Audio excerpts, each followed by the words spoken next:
Hi, good morning. My name is SK. I am the game master of this group. We are secretly plotting the overthrow of the Singapore government, starting with the Ministry of Education. Here are our conspirators. No, not me. Who? Me? No. My name is Tome. I'm playing. Hey, don't give out your real name, dude. Don't give out your real name. They're tracking us. It's too late. They have an IP trace on us. No, my name is Tome. I'm playing Nyuchi, the Yoski mechanic bounty hunter with my trusty combat drone Ski. Hi, my name is Richard. I'm playing Ricardian, Elven Technomancer.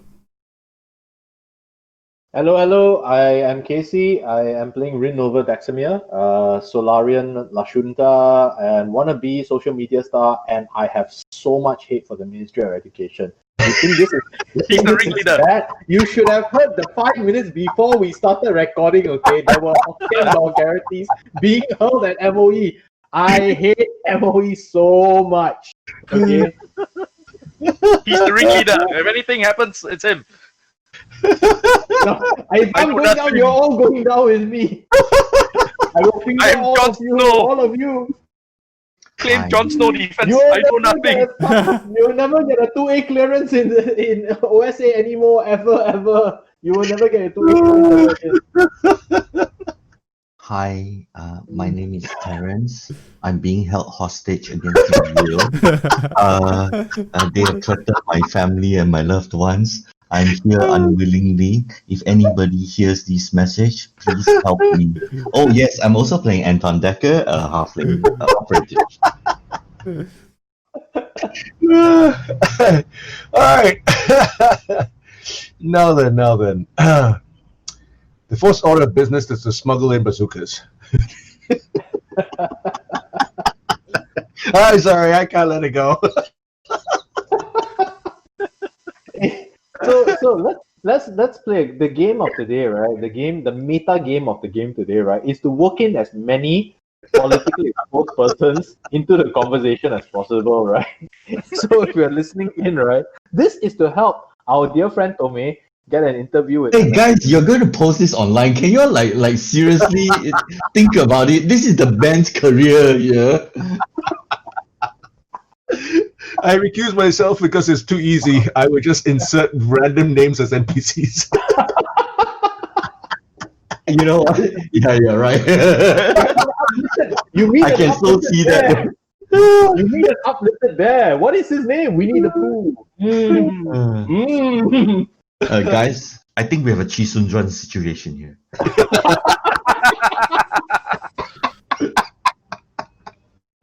How can this be? 成何体统? You guys are making my life difficult. I used to be able to just cut the beginning, cut the middle, cut the end, and then just post it up. That's it. Okay, you know what? We better do our intro again from the start, so that we actually have a clean version. Otherwise, you got to splice from the previous episode. Dude, there's nothing wrong with the intro.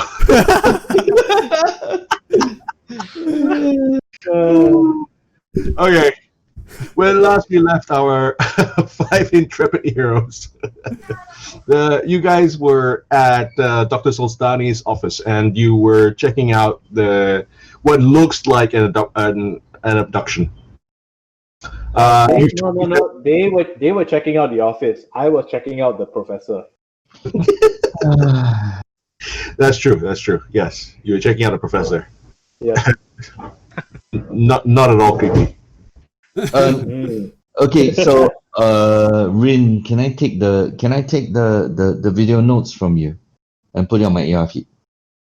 Sure, man. Why are you getting it from me though? I'm like the least important person here, right? You recorded it, right? The video feed? Which one? The recording of the notes. I have it on Telegram, if that's what you want. I can cut and paste it here. It's pinned to Telegram. No, not those notes. I'm talking about the paper notes where she annotated the circles onto the page. Oh yeah, sure, yeah. You can have, yeah, sure, man. I mean, have those. Go ahead, man. Right. I pass it over to Thank you. Anton. We've told Mr. Police. So offline, just to remind people, we have for the two viewers that have been watching more than one episode of our Starfinder campaign. We have done a few offline actions, which is that a member of campus security has appeared. I can't remember his name because I can't remember anybody's name. And we've told them all the clues that we found. There was an abduction. We think we know who's behind it. We think also that Professor Solstani, deliberately dropped the invitation as a way to finger the person that she thought was responsible for the kidnapping. We think. So yeah, and we've told all of that to campus security, despite some misgivings about the fact that what we are doing is also just a tad bit on the illegal side. Okay. Cool. Okay, so you've been in the 30 minutes that you checked out the office and found all these clues. The Mohali had actually gone to campus security, came back with Detective Litsoro, and as you said, you've just given him all that information. He has mulled through the information, gone through it, double checked to make sure that your findings are in fact kosher. Yeah. In fact, actually, like, okay, yes, this looks like a proper clue, and it's not something that you're just jumping to the gun or jumping the gun on, or just simply making up, fantasizing, and so on. Okay. What did he say? He nods. He nods as you've briefed him, and you can see his eyes darting around as you've pointed out. Oh, the invitation was found here. You point out the dent. You point out the move desk plate, and all the various other things that you've shown him. The footage of the university cameras. He's nodding each time. He's just making some notes in AR. And then he says, right. I will contact... Oh, wait. One thing. Did you tell him about... Aerope, right? Yeah, we did. We You ended up... Pakal as well. Yep. Throughout this thing, while he's gathering the data, I'm actually doing a sense motive on him to see whether it's like new information to him or whether he's I don't know. Yeah, trustworthy. Sense motive. You're looking to find the mole. If you sense what is the motive you're trying to sense? Yeah. So I just want to see that the information is not is new to him. The very fact that the kidnap that is 3 men. I want to see that it's whether he's even slightly surprised or anything like that. Yeah. Sure. DC 15. Okay, I noticed that he's kept his cool throughout this whole period, and it seems Can't quite read him. Yeah. I can't read this man. He's very good. Can I make that roll? If you wish. I have a -1 to sense motive. This will be so fun. Net -1. Oh yeah. You know what? The guy seems awfully calm. No. You have a completely different take from me. Just so that we totally throw each other off. No, we throw each other off by being exactly the same. Okay, sure. Okay, anyway, sorry. So, Inspector Lazaro, I mean, what can we do about this, man? I mean, Dr. Solstani's been taken. He nods and says, Judging by the information you have gathered, I must concur. Dr. Solstani has been kidnapped. I can put out an all points bulletin to my colleagues. I do not have the jurisdiction beyond the university. I turned to Professor Muhali and I said, I need you and Professor Doctor. Ella Beans, Dr. Ella Beans, to have a look at this data. I believe between the both of you, you could help me glean what it was that she was working on, and I believe that might give us the motivation. I will call you while we head out towards Five Arches. Give us 10 minutes. The officer Lasor actually says. No, I'm talking to Mohali. Yeah. Mohali's standing with Lasor there. Yeah. Unless are you pulling her aside or? No, it's okay. Let Lasaro say what he wants to say. I'm not. Okay, Lasor says. Wait a minute. You can't get involved. Why not, man?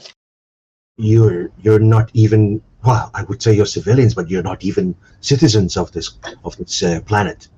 We are discreet, if anything. And the whole idea is time is of the essence when it comes to kidnapping cases. While I admire the abilities of the, where are we? Kabarat.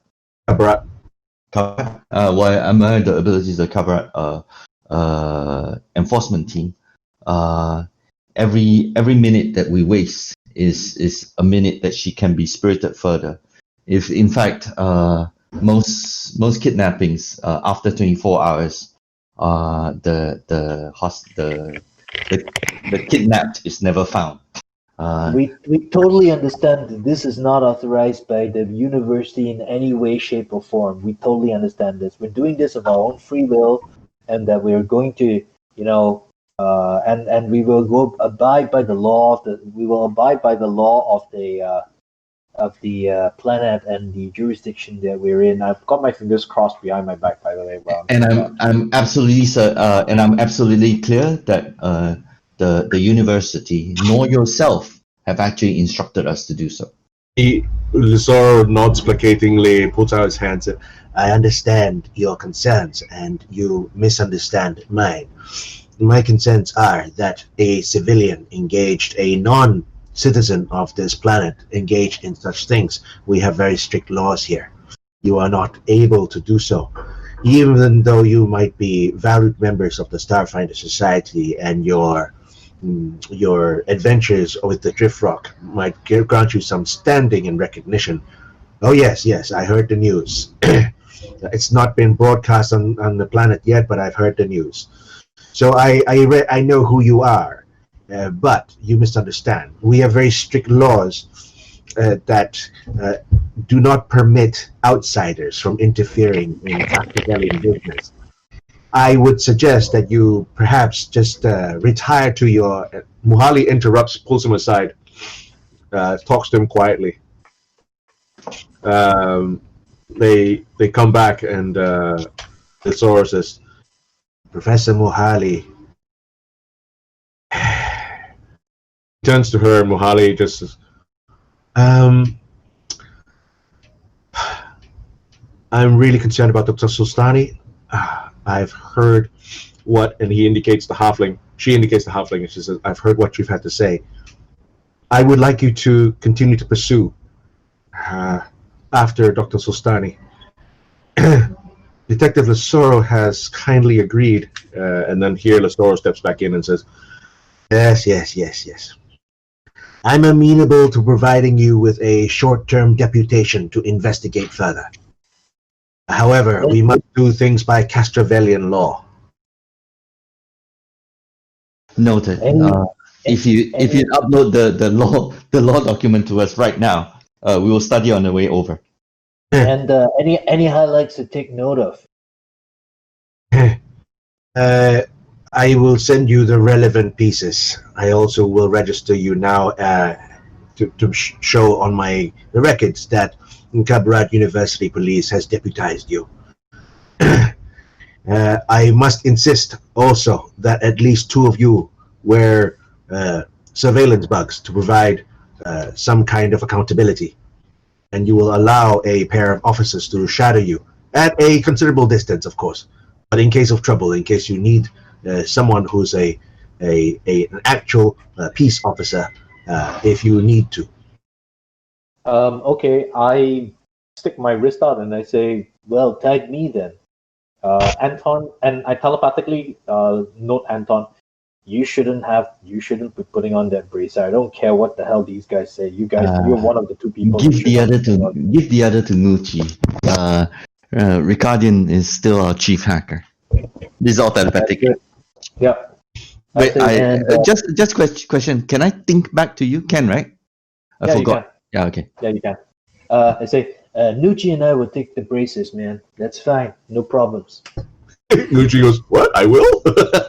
I telepathically say to him and say, we got this. Actually, does Skeeve count as a member? No, he doesn't. He doesn't get XP. Rin telepathically notifies Nucci. You know, you're gonna abandon us anyway, dude. Jorun and I can do it because the two of us are the least sneaky ones. But we may also need some muscle, and Jorun's maybe a bit more sneaky than I am. I am not sneaky at all. Okay, that's fine. So me and Uchi. So we've got basically the show team and the non-show team. Yeah, you've got the two height ranges as well. One near the ground, one near the top. What do you see? I don't know. He's just staring at the guy's crotch. Why? I have no idea. He's just looking at the crotch. What does Arab look like? I can't tell you, but I can tell you about his crotch.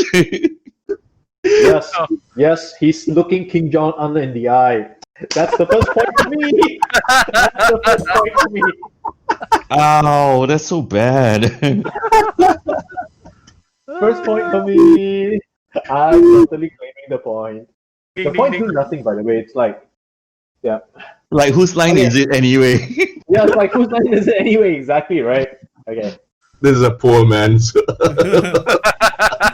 We are not Colin Mockery, right? We are not Wayne Brady. We're not Steven, what's his name? Yeah. We're definitely not Drew Carey. No.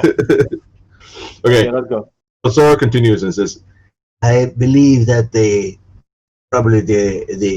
highest chance of success would be to find out who this Ira Pakel is, go to the 5 arches, and investigate the Port Authority to see whether those 3 turn up. I will handle Ira Pakel. I will send you my findings over the HoloNet. Thank you. Yes, boss. We're on the way, boss. Let's head to the 5 arches, man. Muhali says, while you do that, I'll talk to Alabines, and we'll see what we can come up with this. And she holds up the notes that you've given her. Great, man. Thank you. Let's go. Muhali, Lazora nods and then starts turning away back towards the crime scene. Muhali walks out with you, and then stops you just outside Solstani's office. And she holds out a credit chip. What's that for? And she says, look, I know that you did not come here actually to be involved in this. This is... I'm really grateful for what you can do. This is a discretionary stipend that I have with the university. Take it. Use it. If it helps bring Dr. Solstani back quicker, he'll be well used. We'll take it for expenses. Thank you so much. This is what we would have done for any of the Starfinders friends. Thank you.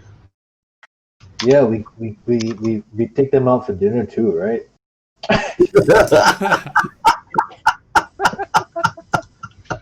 And drinks. Watch me slide into those DMs, man. Watch me slide into those DMs. Again, if you don't mind, could you peruse this information with Dr. Alabians? We will call you, and I'll give you what I'm guessing might be relevant. Yes, I'll speak to Alabines. Sorry, did I cut out? No? huh? No, you didn't cut out. What? Okay, good. Oh, no, I said, Muhali replies, I'll speak to Alabines. And then They went silent. Thank you. Cool. Let's head to the 5 archers, man. Let's roll. Okay. Can we find anything online about the 5 archers? Yeah. You see that in fact, Is it a classy place? Is it a non-classy place? At least we want to turn up dressed like we it's a belong. fairly casual cafe, Okay. almost like a hipster cafe. So you get a lot of university crowd, and then you have a lot of the young professional crowd, but it's not not your investment bankers type stuffy deal. It's very much the hey, hang on. It's basically the place where you burn your tongue on coffee all the time because you drink it before it's cool. Yeah, pretty much. Pretty much. I just made a hipster joke. Okay, let's go. You just made a hipster joke. Yeah. Okay, so I tie my hair into a man bun, right? And I ruffle my clothes a little bit so that it looks like it's from Abercrombie and Fitch without looking like it's from Abercrombie and Fitch. Yeah, I feel like I need a data pad and be working on my script for a movie somehow. Just to get into the role, but actually I am working on my script for my movie. That's the irony. Okay, let's go. I will give you this first. Sweet. Does that doesn't put you over the top, does it? No. You still have about 300. 215 to go. Yes. I think we're 215 short, right? Which birthday XP would have just brought us over. Sliding it in there. Yes, that's definitely a Chiefs and Drums situation there, right there. Yeah. It's like 10 million population, right? 10 million population. I'm just sliding it in there. No. Yes. We made the government recant on the 10 million population. No, it doesn't matter. Haven't you guys heard about universal basic income? Okay. Anyway, the 5 Arches is easy enough to find. It's actually located just off the beaten path at the Gateway District, near the port. In fact, near the east end of the city, and it takes you about 15 minutes to get there, and it is exactly as you find it advertised when you looked at it on the infosphere. It is a cafe. It's dedicated to serving the discerning palates of a dozen worlds, and it's got mainly young people. Think millennial, post-millennials kind of thing. Dressed casually, sipping all sorts of loads of different types of drinks and foods on the table, combined with like bizarre food pairings for daily specials. And it's not a place where you think stuffy, right-thinking frequently come willingly. Can we do okay, how long does it take to get there? 15 minutes. Can we do a computer search about owner of the place, as well as on Erup separately? Yep. So you don't want to wait for Lesor to do that? He can do that while we do it as well. It's 15 minutes. We can do a search on 5 Archers as to like whether Erup actually appears as a listed member or something like that. Okay, no roll for 5 Archers because that's easy enough. Anybody with enough of a computer skill will do it, and you guys do. It is really it's owned by an android. It's owned by a female android. Her name is let's see, Wiley. Yep. Wiley. Let me just put it there. Coyote. Got it. Coyote. Yes, Wiley Coyote. Oh. Wiley Coyote. Yeah. Wiley Coyote. Okay. Wiley Coyote. Ugly. Wiley. You can try to resist, but get hide on my kiss, don't you know? Got it. IoT. Well, that's her name now. Love it. Okay. Wiley. I'm gonna make a note of it.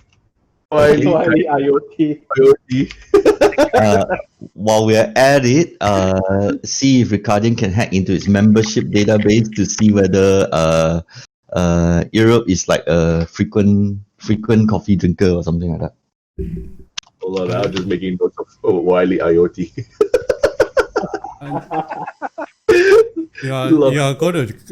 You're asking me to hack into a secure. Oh yeah. Okay. Depends. It depends. We don't know how secure it is right now.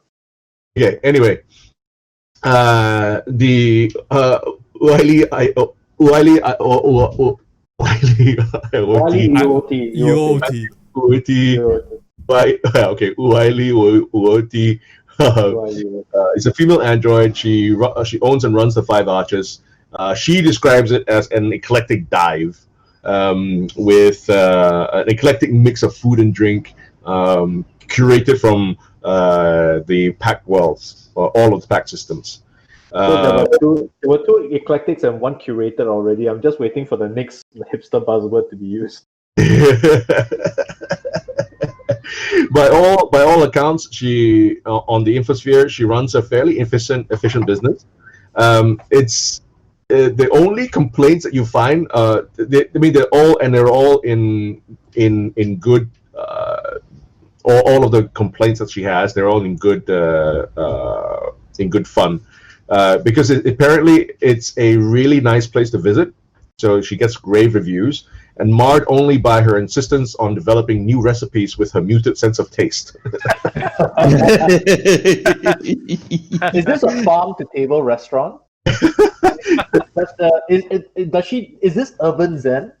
Does she have a mixologist? And is it artisanal recipes that she has? It is sustainable. Yeah, it's sustainable, right? Sustainable produce, yeah.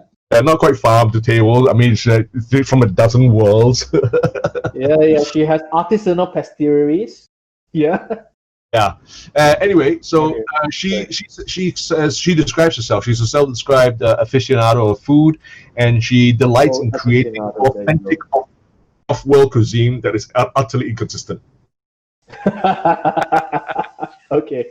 She even used the word aficionado. That gives her like super much of hipster crap. Okay. Cool. Ice cream. Okay, this second part, make a computer check.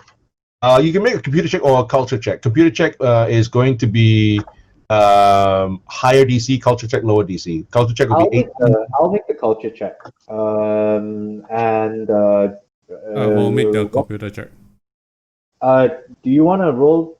I cannot assist, but I'm already picking out foods to try. Okay, get it. Totally get it. You're out of the.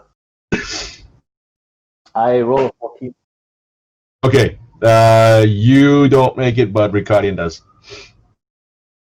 Okay. Of course. Ricardian, as you check up on the Five Arches, aside from all the popular rave reviews about her, you discover a seedier side to the business, because of this place where it's just a hotbed of like bubbling with all sorts of people and all sorts of aliens, to come and try all the different things.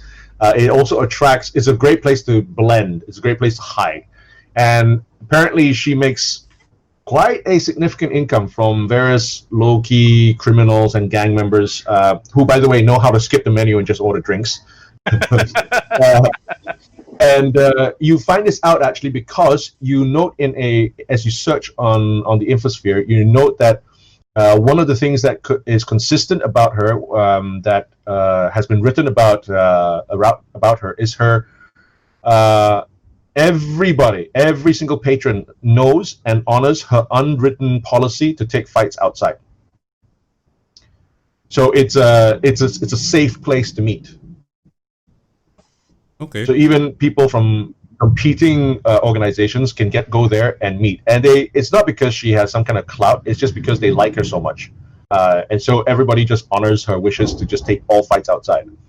And just from that simple statement, and not from a gang member, it actually comes from another patron who was raving about the place.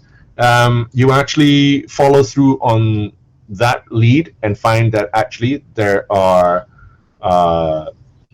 people who've been identified as being in different gangs.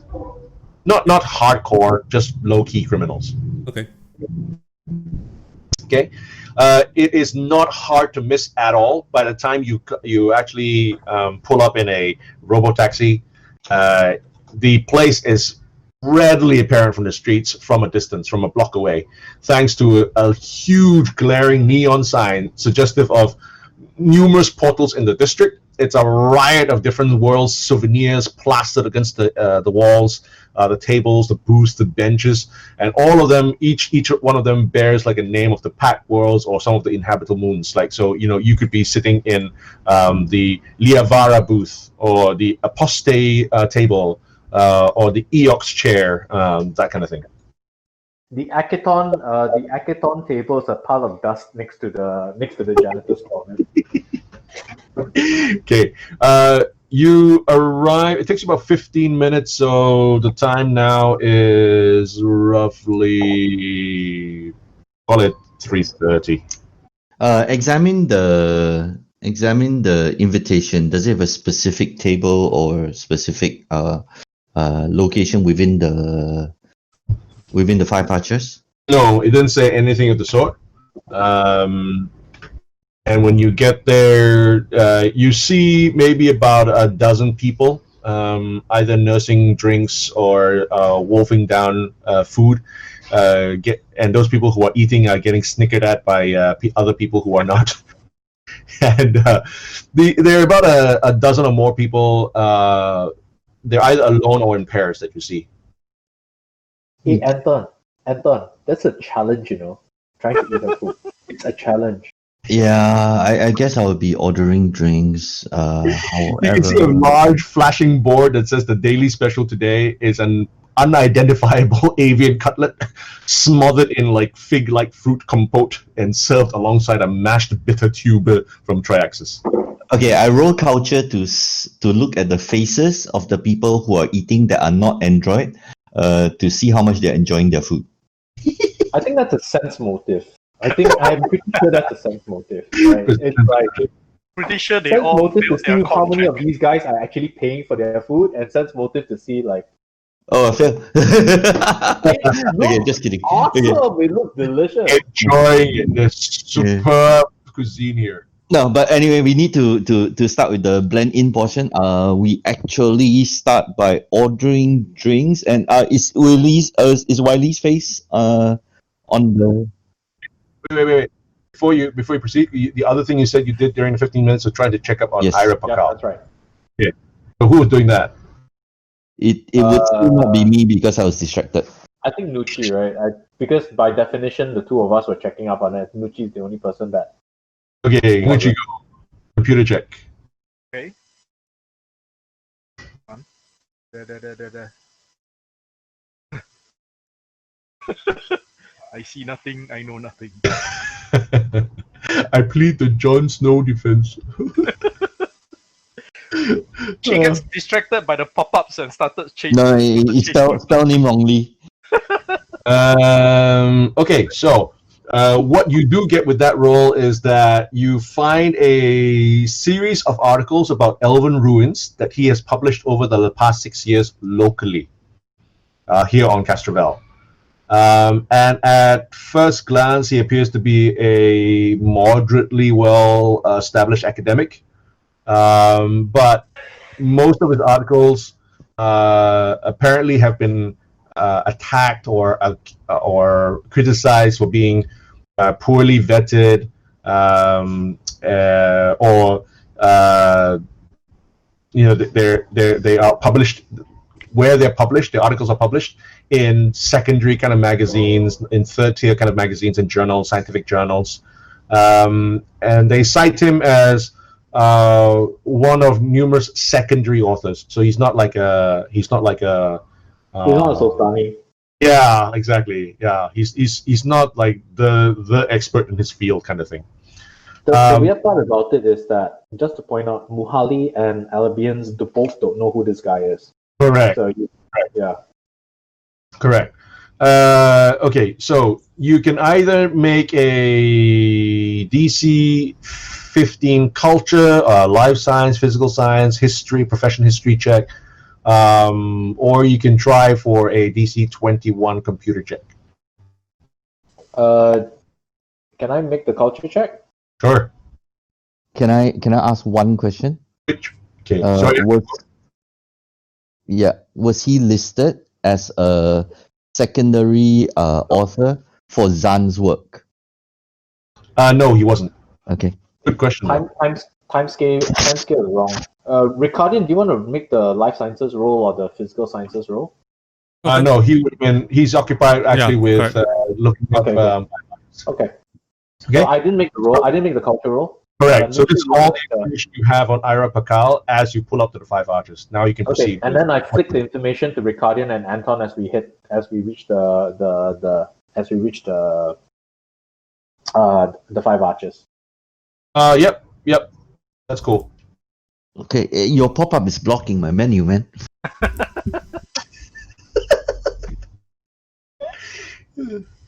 So what we the listing for hamster bidding.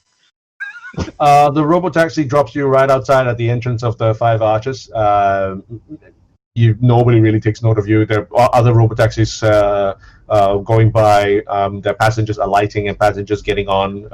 This is pretty much in the heart of the Gateway District, near the port. So it is very touristy, and the 5 Arches actually does have a fairly significant tourist is almost like a tourist attraction.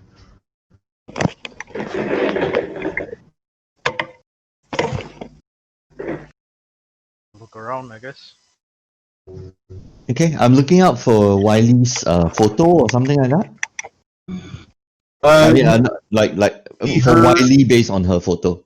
Yeah, you see her she's very easy to spot. She's really eccentric, and you see her among several of the wait staff actually sort of busting tables, and the place itself has about a dozen tables, quite crammed. It's quite a small space, and each table has 4 seats only. So round tables, 12 round tables. There's a bar in the far corner, in the far southwestern corner. But and as you arrive, you come through the eastern, the main entrance. Sorry.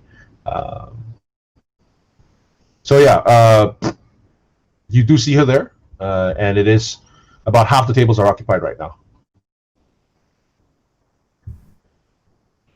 Okay, so shall we get a table?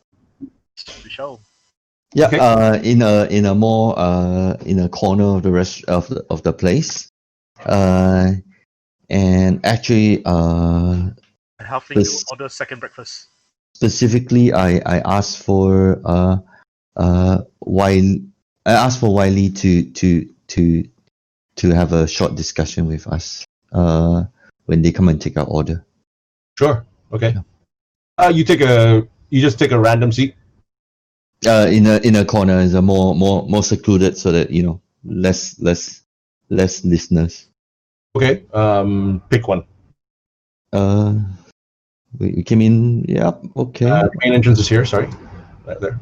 Yeah. So based on where there are people seated and all that, we'll just have here. Give me a sec here. Maybe if there's not many people around. Okay, I'm just going to scatter. Give me 1 second. I will scatter some people randomly. Okay. Oh, you're gonna scatter roll for persons. So funny. Persons are like grenades. One use only. Let's see.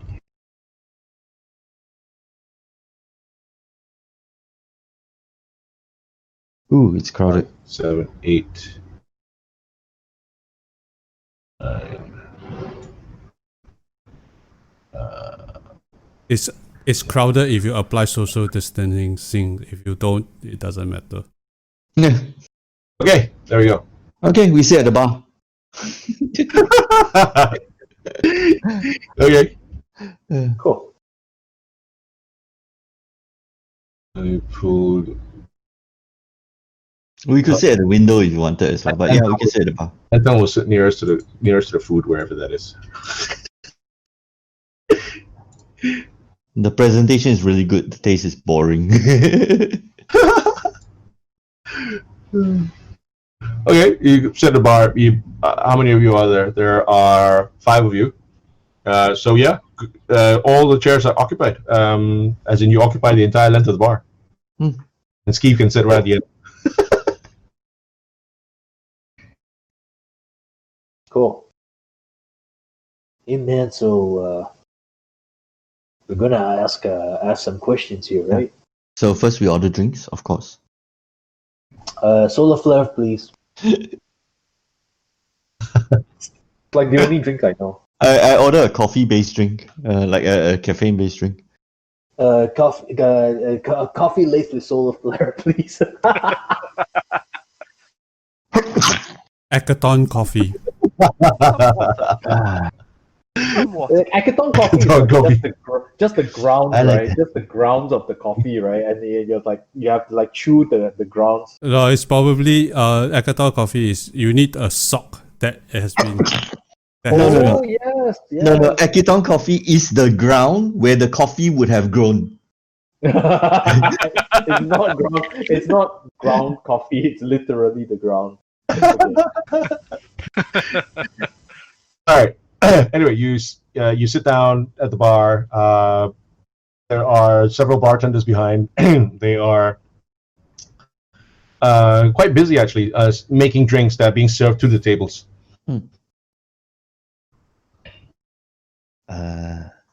Yeah, so I actually try to catch the attention of Wiley herself.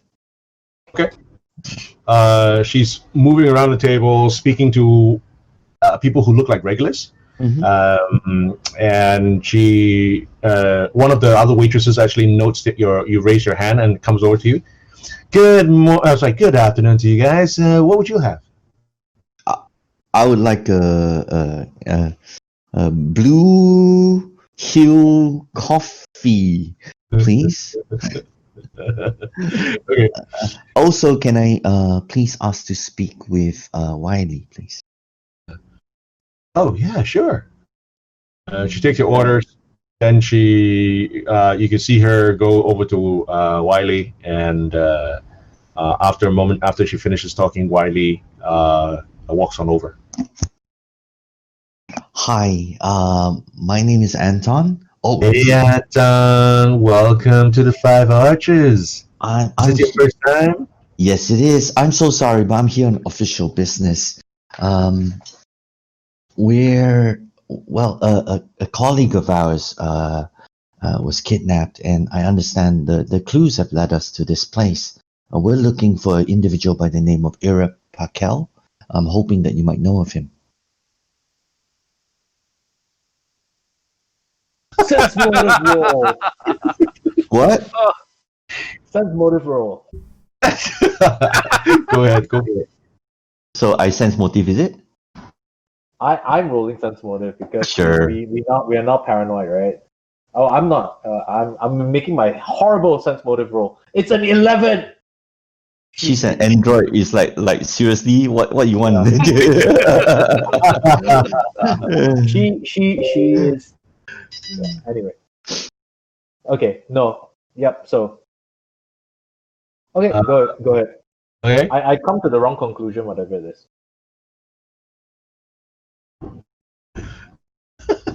Come to the wrong conclusion, whatever it is. Okay. Let's see.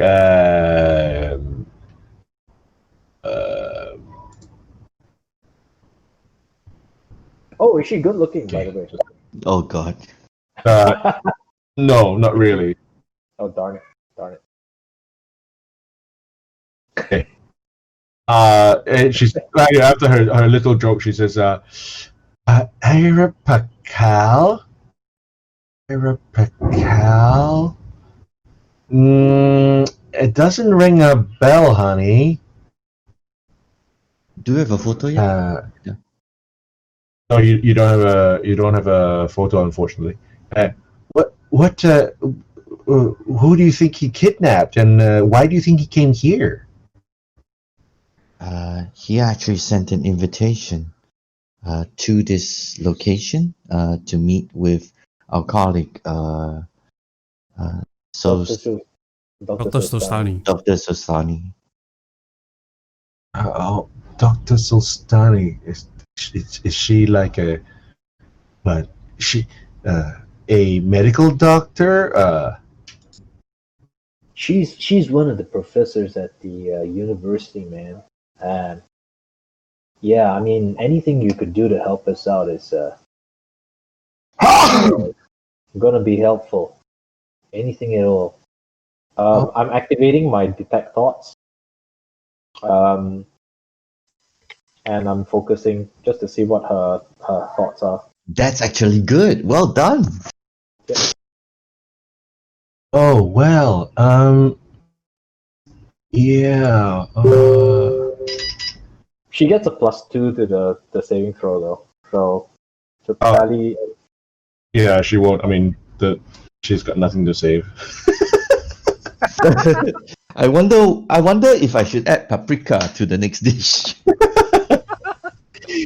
Yeah, her thoughts are fairly shallow. I mean, it's like nothing.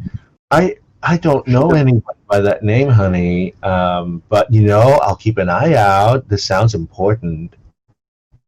Is there do we have the day and the time of the invite? 3 days ago. Yeah, it's dated.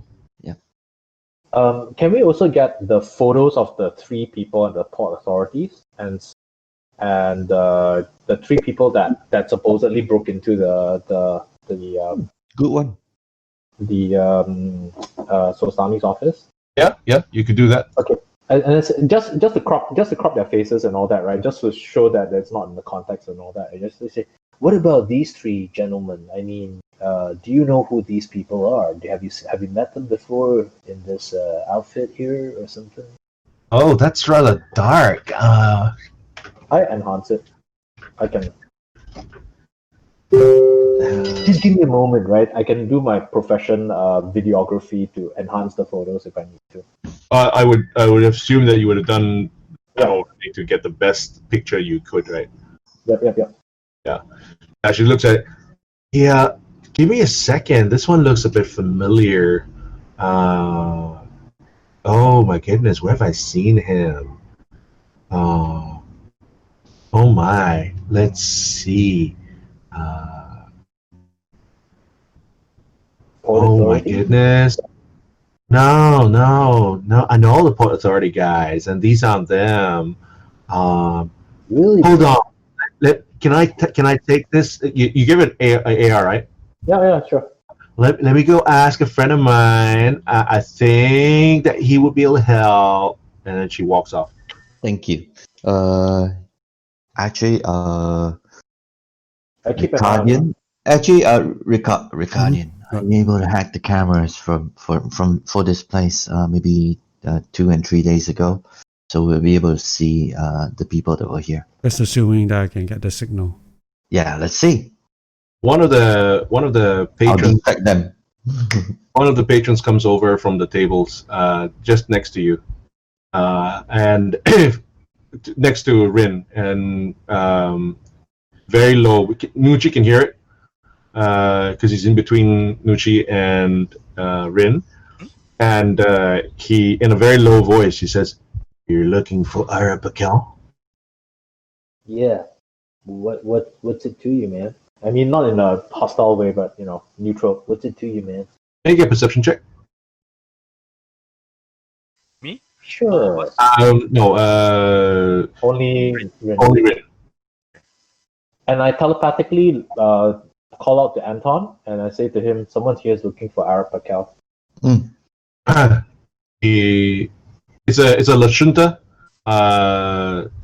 It looks like a very sort of tall Lashunta, and as he leans forward to sort of, it's not in your ears or anything, but it just leans forward as if to try to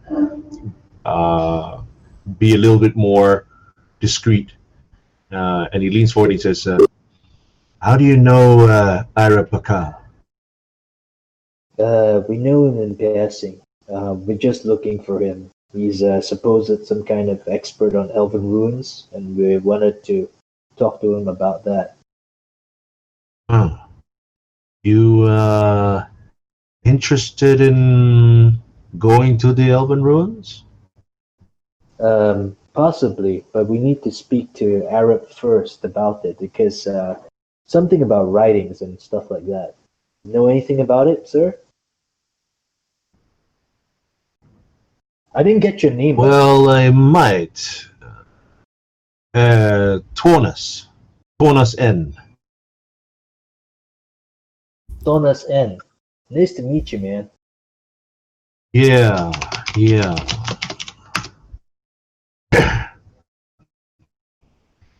So, what do you know, man? I might be able to help you. I'm a transporter. What? You transporter. Yeah. I might be able to help you find Pakal if you tell me why you're looking for him. Well, and I telepathically call Anton, right? He might try to run from here, so just get ready, okay? I say, he's maybe involved in some bad business up in the university. Let's see who's closest. Nguchi and Ricardian. Both of you can make a perception check. Nguchi, you have a DC of 20. Ricardian, you have a DC of 22. Okay. Ricardian, you notice that Tornus has his hand went down to his belt and he pressed his belt buckle. I telepathically send a message to Rin's comlink and tell him that, and whisper to him and say, he pressed his belt buckle. Be careful of a hidden weapon. Who do you send to only? I sent to Rin and Nuchi. Only, yeah. Okay. So I don't have. And Anton as well, because I can send to all three. Okay, cool. And I telepathically respond to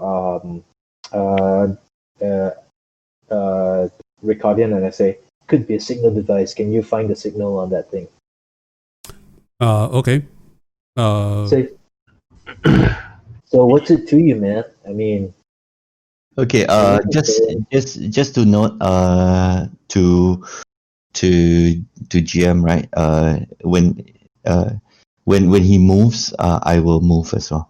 Just to highlight. It was Ricardian and who actually hacked the camera at the university? it was Ricardian. Ricardian. Okay, Ricardian, can you make another perception check, please? Sure.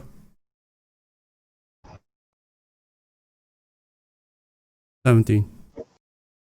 Okay. Bonus says, I think we can help each other. Give me a moment. I need to go to the bathroom. And as he turns away, Ricardian, you notice as he turns and he walks away, his profile catches the light in in a certain way, and you see that he bears a resemblance to one of the three guys. He's one of the. I sent to all three. Message. Rin, Nuchi and Anton. He's one of the Port Authority guys. Then I send the same message again the next round to Joran. Okay, so my action, which I was waiting for, right, was when he moved, I move, right. The idea is to brush him. I would like to pickpocket the item that he pressed, if you know what I mean. It's his belt buckle. How are you gonna pickpocket that? You can't pickpocket the belt buckle, dude. Can I steal the whole belt? You know, like the knife cut through the belt and just take the whole belt. Sure, make a roll for it. I'm gonna allow it. Okay.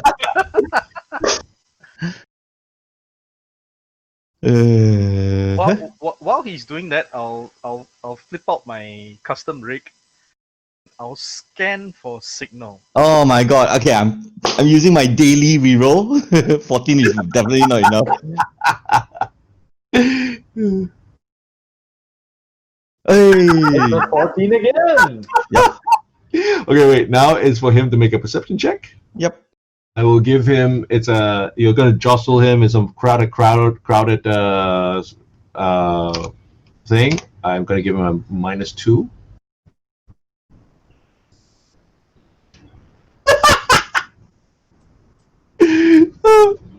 Okay, you slice through the belt, you cut it. It actually takes a few tugs to get off because it wasn't a clean cut. So you didn't actually manage the DC to actually sort of slip it off and whip it off. And you actually tug at it. And for the life of you, you don't understand how he could not have noticed. What the hell? But his belt comes off. Okay. And with that, right, I step up. I got the message that he was one of the guys at the port authority, right? So I step up and I say, I walk up to him and I throw my arm around his shoulder, right? And he says, "Hey man, why don't we go outside and have a talk, yeah?"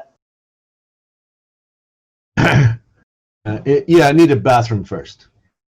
Yeah, that's not a problem, man. But I suggest that we start heading outside before anything bad happens, right? Let's head out. Remember, the Arms around laws. Remember the laws, man. I know. Mental. Yeah. I know, but the only way he's gonna brush my arm off is if he starts something, and if he starts it, he starts it. No, he just says, "Yeah, just need to go to the bathroom, okay?" All right, I'll come with you, man. I need to go too. Okay. I take the belt buckle when they leave. I give it to Ricardian.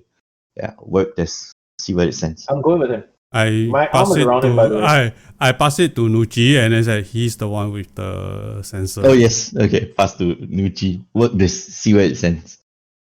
What do I see? The belt buckle thing. I know. I look at the belt buckle. What is it? It looks like a belt buckle. Make an engineering check if you want to. It's gonna take some time for you to actually examine and open it and so on. Okay. Just All Ricardo saw was that he pressed his belt buckle, but it looks like a belt buckle. That's it. He was tightening his belt. Yeah, he was okay. That was a good roll, though. That was an amazing roll. I flip it over. Is there like screws or something that doesn't feel quite right? Again, engineering check. You can't tell. He did it already. He did the engineering check. Oh, that was your engineering. Okay. Sorry. All right, yeah. Yeah, it's definitely large enough to hide like a transmitter in the belt. Okay. I telepathically hit with to Jorun, right? And I say, "Back me up here. He's one of the three guys in he was one of the three guys who broke into Sostani's office."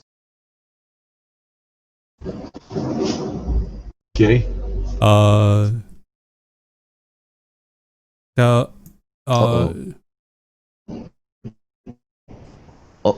Hey, by the way, nice pecs, man. Do you work out or something? He comes and then he turns around and says, "What the hell is wrong with you?" Remember the law. Nothing, man. Nothing. I mean, I need to use the bathroom and all that. Might as well go, right? I mean, two's company and all that. Let's go.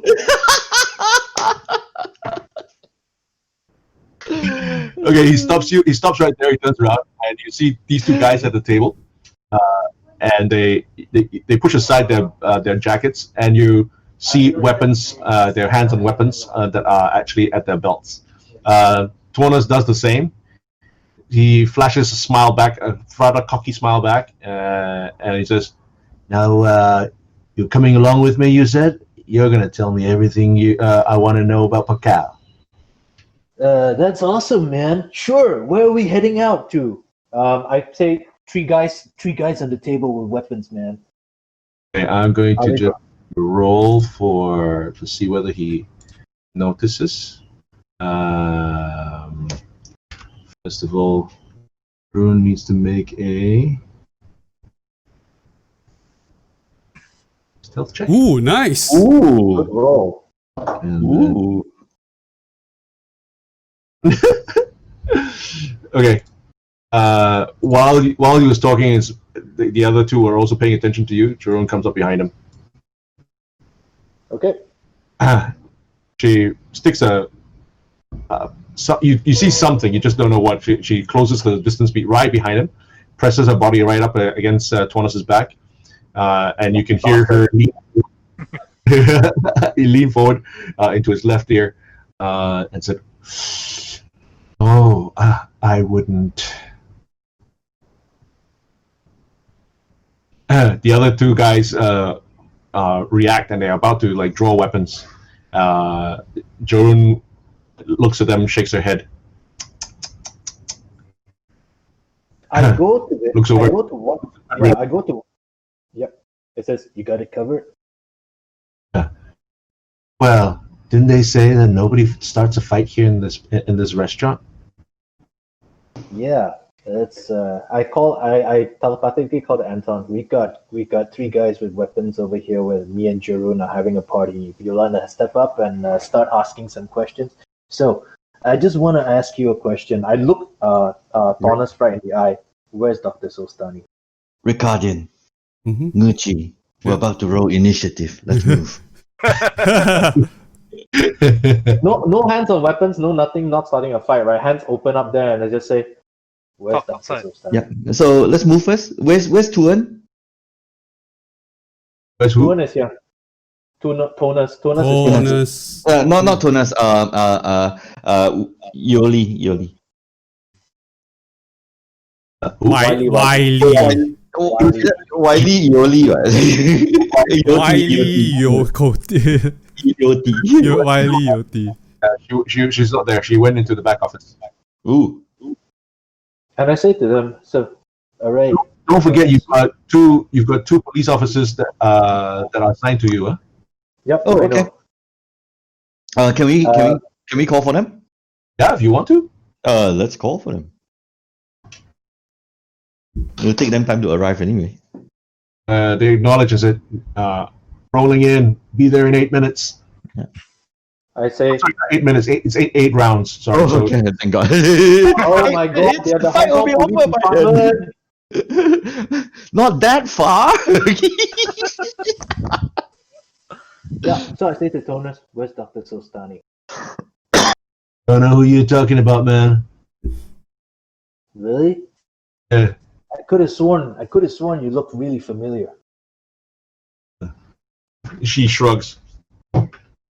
You can't prove anything. Why don't you just drop the tough guy act, or he turns around, or the tough girl act, whatever it is. Are you doing your intimidation? Yeah, I am. Okay. But he's not intimidated, right? So you got two choices. You talk to us. Well, make a check. Okay. I've not heard anything intimidating Okay. yet. You got two choices. You talk to us now, or we go outside. Huh? We go outside and roll. Huh? Okay. We hit outside and roll. Okay. Nope, no big deal. Okay. This is a bad roll day. Okay. Okay, guarding exit by now, I think. Yeah. You see this guy look around as well. He's just moving. We're not interested in you. We just want the girl back. We could let you go, and there'll be no trouble. We're not interested again. And we're not interested in low life like you. You can leave, but first, give us the information we need. Diplomacy, I think. Go for it.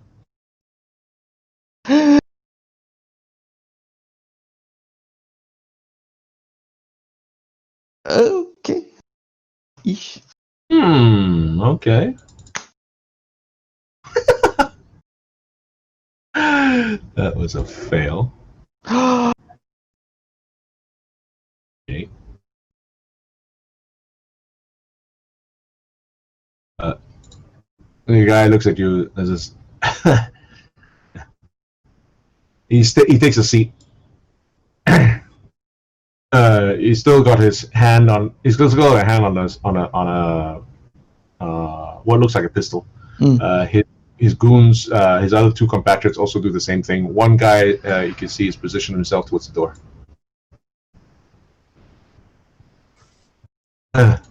Twanos looks at you and says, "I don't think I'm gonna do anything." So you're gonna sit down here. Whatever happened to the interest in Arab, man? He shrugs. Arab who? Well, so you got a couple of choices right now. You could stay here and spend some time in a cell, or you could talk to us and we'll pretend that we didn't see you, or we could just head out and roll. Take your pick, right? 3 choices. He glances around to see who he has arrayed against him. What he doesn't know is that we have him on camera. No, Make a diplomacy check. me? Okay. Diplomacy. Diplomacy. Ooh. Better. Oh. Oh. Licks his lips again. You can see his antennae twitching. As a Lashunta Rin, you recognize He's thinking. it's about the same as somebody who blinks like a nervous blink. Yeah. When did he blink and the nervous blink? Spend some time in a cell, is it? No. Camera. No camera. Yeah. One thing I like to take note of this so that I now know a nervous blink with antenna. and with that nervous blink, and it says, "Oh man, you're right. He doesn't know, right? He doesn't know that he's left." So your choice, man. Didn't get away as clean as you thought. I think you're bluffing. He says, "How do you think we picked you out?" Bullshit. Nuchi, I can you flick scan a for- photo. I flick his photo to him. Okay. Just then, I'm going to use these tokens. Okay. Just then, 2 police officers come in. I flick his token to him. Oh, thumbs up, man. Pardon, you were saying? I flicked his photo to him. Still think we're bluffing?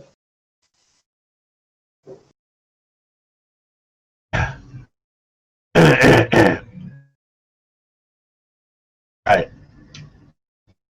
What do you want? Where's Who Dr. are you? You ain't Fuzz. It says, "Who's Dr. Sostani? Where's Dr. Sostani?" I don't know, and that's the truth. It says, What happened in that room? What happened in Dr. Sostani's office?"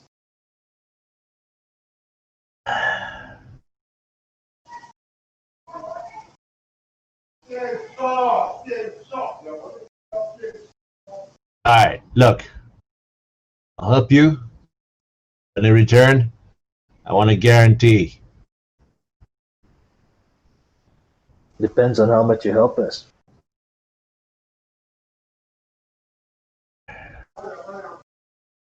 What's your offer?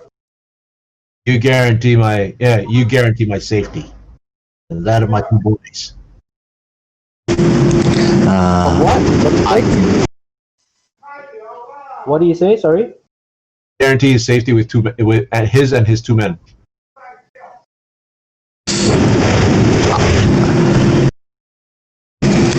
Yeah, within my power, I'll make sure that nothing happens. He's gonna sense motive.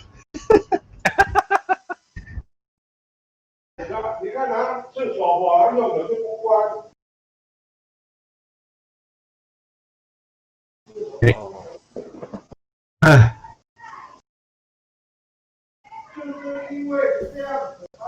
All right. We help this guy called Ara Pakal. He wanted Dr. Solstani. We went to her office to invite I start recording this, by the way. okay, invite her along. We helped. We turned her over to Pakal. Where did He also bought travel documents for 15 individuals.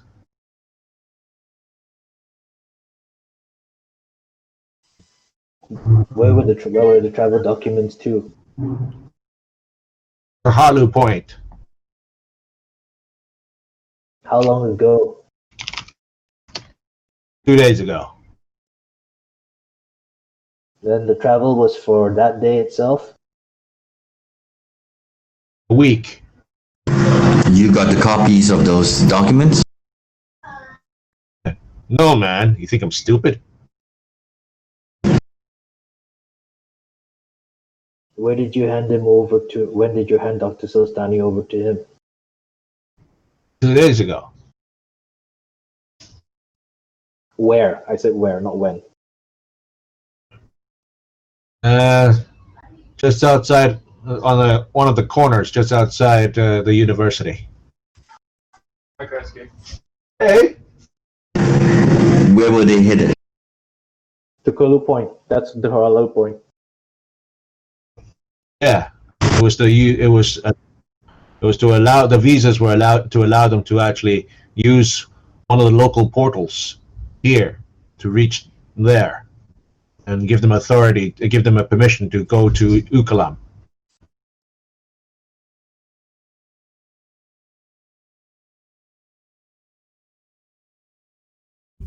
What about the other two of your friends? These are the other two guys that snatched him, is it? Do I recognize the other two? They bear some resemblance. It really was dark, so it captures the trio in the uniforms, but it's hard to make out features. Okay. And then I say, anything else you know about Arab? You have a photo of him. You have Okay. No photo. I can tell you that name was fake anyway.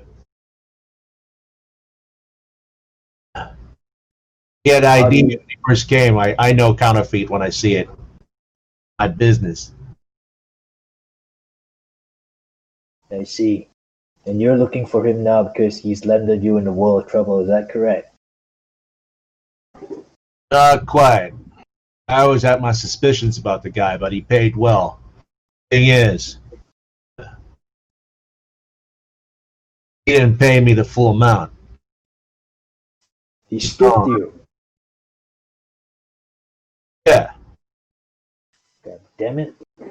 I know what it feels like, bro. I know what it feels like. Right. If I see him, I don't think his ID was. I don't think his ID was real. I don't think his look was real. Had some kind of disguise. this is Anyway, his money at the end of the day was good enough that, he didn't mind. Anything else you can tell us about him? Any distinguishing features behind the disguise? Any way that we could be able to recognize him, find him? Any other help you can give? I telepathically sent a message to. I want the names on those Green. papers. Yeah, the names of those papers. If he caught the. You remember names. the names on those papers, man? No, I don't. Damn it! I just know that he's traveling with a large party, 15 IDs. He also wanted authentication for him to move equipment. What kind of equipment? I don't know. He wanted to move equipment through customs without scrutiny. It's Ukulam, the N15, right? It's a fairly large number. It should attract attention based on the fact that there are travel restrictions to Ukulam. Correct. And if we send it to police can help pull out those things. It's elite. Yep. It's elite. Anything else? You guys wanna? No, I'm good here. Ahead. You give me a guarantee. I tell you one last thing. I look up at it. I see if we can negotiate for protective custody. That's the best we can do, man. I want immunity. Sure. I bluff. He's not going to take your bluff. I want to see that in writing.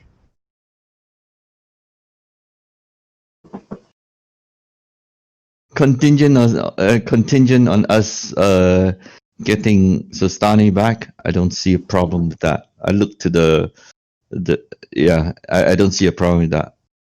But are we gonna be able to promise immunity like that? We're just deputies. Absolutely not, of course. Yeah. Absolutely not. Yeah. So yeah. So you're screwing them over, lah. Of course. We could be screwing the case over as well. I have no means of promising immunity. Right? He has no means of promising immunity, but still want the information anyway. That's why he's doing this. Yeah. So you want it in writing, yeah? Okay. What is forgery like? Which skill is forgery? It used to be forgery. Let me just check to see whether it's what it is now. Second. I think it's It might be computers. create forgery is Okay. Excuse. it's a society check. It's a ability. It's an ability. Then forget. I don't have. Expert forger, for example, you can use a computer to create a forgery, and then the abilities gives you better. So I can use computers to do it. Correct. Okay, we'll prepare the documents. Obviously, we'll need you with us for now. Takes 1d4 minutes.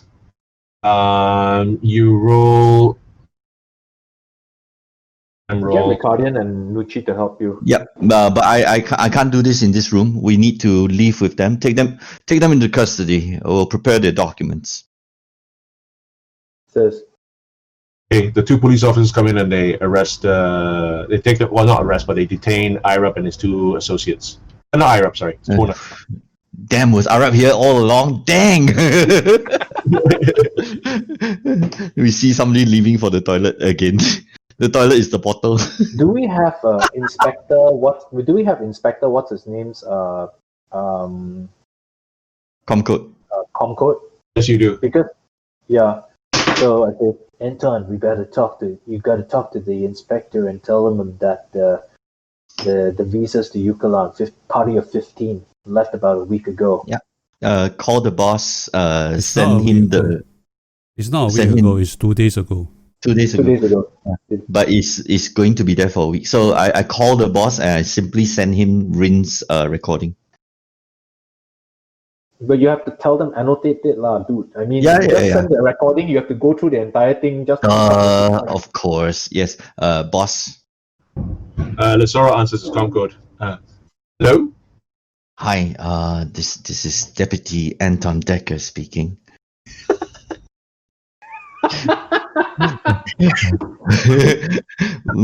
We have some information. We believe we've caught one, if not all three, of the people that were responsible for taking Sastani. He's given us He looks information. very surprised. His hologram looks very surprised. He's given us information that might be relevant. He says that he brought her to Arab Pakal. Pakal is not necessarily the same. Is not the real, not his real name. And Arab Pakal got fake documents to travel to Ukulam with 15 individuals and heavy equipment for an unknown purpose.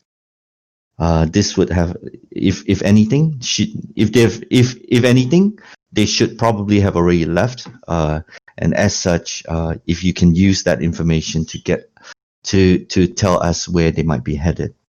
Lasor nods as you feed him the information, and he says, Yeah, that ties in with what I've also discovered. You're right. Arab Pakal apparently has turned up to be fictitious.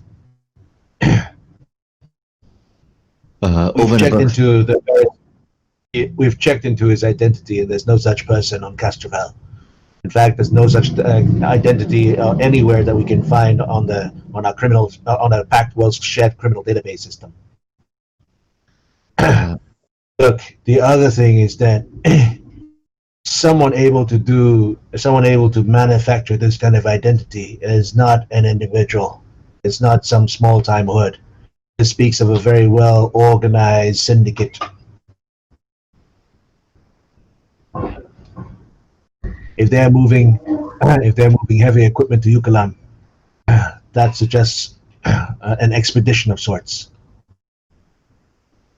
Would we be able, based on the information we've given you, and the fact that we have a time period and the number of people and the fact that it's heavy equipment, would we be able to trace the number of expeditions that were headed out within the last 3 days? I suggest you head over to the Kabarat Port Authority. Look for a person called Gate Controller Yahiri there. She's a friend of mine, and she will help you. I'll give her a call, give her a heads up. Supposedly, this individual, and who we had the police bring into custody, has additional information which he's willing to negotiate for immunity. If you undeputize me, I'm prepared to prepare a document to guarantee that immunity. Again, I mean, what's a guarantee from, somebody who's not affiliated to the organization, of course. Would be open to that. You are lying. You wish to lie to him. Yes. I'm sorry, but obviously to undeputize you. You don't think police use those kind of tricks? Oh, okay. In that case, would you be willing to prepare that document and give us the information when you question him instead? Sure. Thank you. I'll have it over to you in about 5 minutes. Sure. What's that? I'm getting an official, don't need to forgery. Official to forge. Yeah, because this is these guys are small timers. We're after the kingpin. Right. So I actually hold the police. We're just waiting for some documents to come in while they sit in the car. Okay. And I sit down next to Tunas, right? And I say, "Hey, this better be good, man." I pull up the chair and I'm sitting right next to him. his antenna twitch. So about those packs, man. Seeing as we got some time, I was thinking about bench pressing, but the bottom part of the pack, right, doesn't quite show up if you just do bench presses. So I was wondering how you managed to. Nguchi, now that you have time, can you tell us what the belt does? Oh wait, he's gone AFK. Yeah, he's gone AFK, and I need to go and makan. So we pause Okay. for a while. Let's take a makan break. Sure. Okay. Okay. This was fun. This was really, really fun. You already bought it. Okay. Where's coordinated shot? Beauty. Coordinated shot. There you go. Ta-da! Hey, does your drone get feeds, by the way? Yes. Huh? He has to spend mods on them. Oh. So the Spend first mods mod on now, feeds. mod now for Skiff will be small arm proficiency. Oh, he doesn't have a proficiency yet? It has basic melee weapons. Why don't you buy weapon focus? Just a recommendation. Weapon focus. Because you already, I mean, if you, is Skeeve going to be a meleeer? No, Based I on want your to be plan? versatile. Oh, versatile. And I actually have a third language that I haven't taken from my last culture. Oh yes, I now get more skills, more languages. Friendly fire is awesome. How does that work? You can trick foes into firing at an unintended target. Oh, sounds awesome. Like you. That sounds like you. Who, me? Terrence. Yeah. As a reaction, where attacker makes a ranged attack against you and misses, you can attempt a bluff check to direct the attack to a different target. Make That them sounds shoot awesome. one another. Friendly, Unfriendly. unfriendly fire. Bluff 5 ranks, not yet. Damn it. Yeah. Yeah.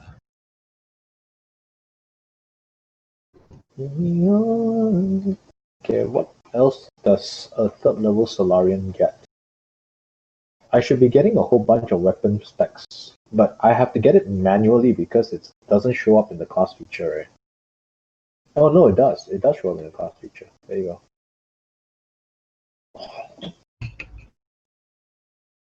So I guess Stellar Revelation? No, I don't. Okay.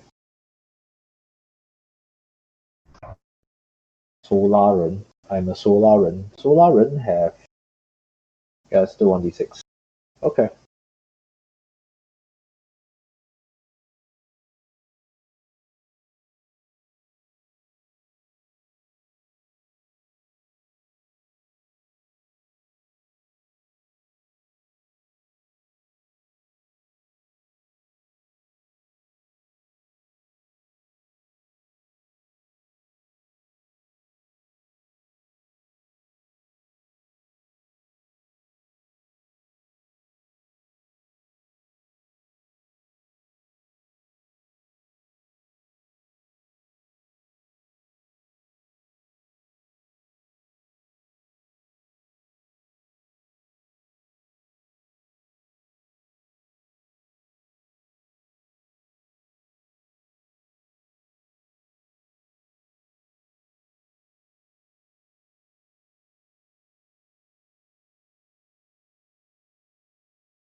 Wait, that was last game. Sorry. As ourselves.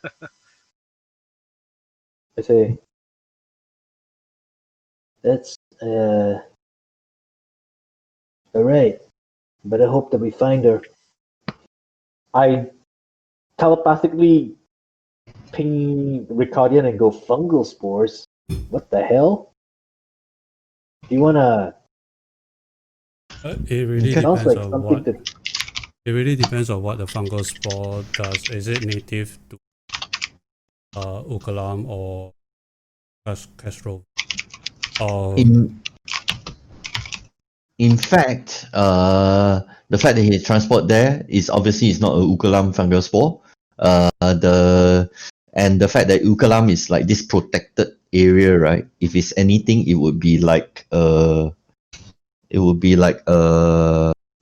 Australia in terms of customs. So to bring it in, it has to have some significant rationale around it. Comms unit disassemble into three pieces. Tells me that he needs to communicate off-world, and that it means that all this is even bigger and beyond just a simple dig-related event. Let's go to speak to Rayeri. Yep. Rayeri. Okay. Take the I gesture the cops. We're done here. You can take these gentlemen in while we ascertain that information. The police officers nod and they draw them away. Right. Thank you. Let's go find Rayeri. Am I saying it right? I feel like I have to dislocate my jaw every time I say that name. Rin, there's one thing that is quite important. What up? Your fans don't know that you've been deputized. Yeah, but I thought we weren't going to send out the message until after the whole thing is cleared up. Aren't you going to record it right now? I say, no. That's all good, man. All right. I got it under control. Excuse me, miss. Can I have one of these to go? She brings you your order. Thank you. By the way, how many credits do I spend? 3? Yeah, if you really want a fancy drink, yeah. No. I actually order food, like some cake thingamajiggy while I'm They at. pay you 3 credits to eat it. 3 credits is fine. Yeah. Okay. They pay you 3 credits to eat it. Ending I pay you 3 credits to eat it. 259. Okay. Okay, so we head to. I say, where do we find Gate Controller Rayeri? No, this is.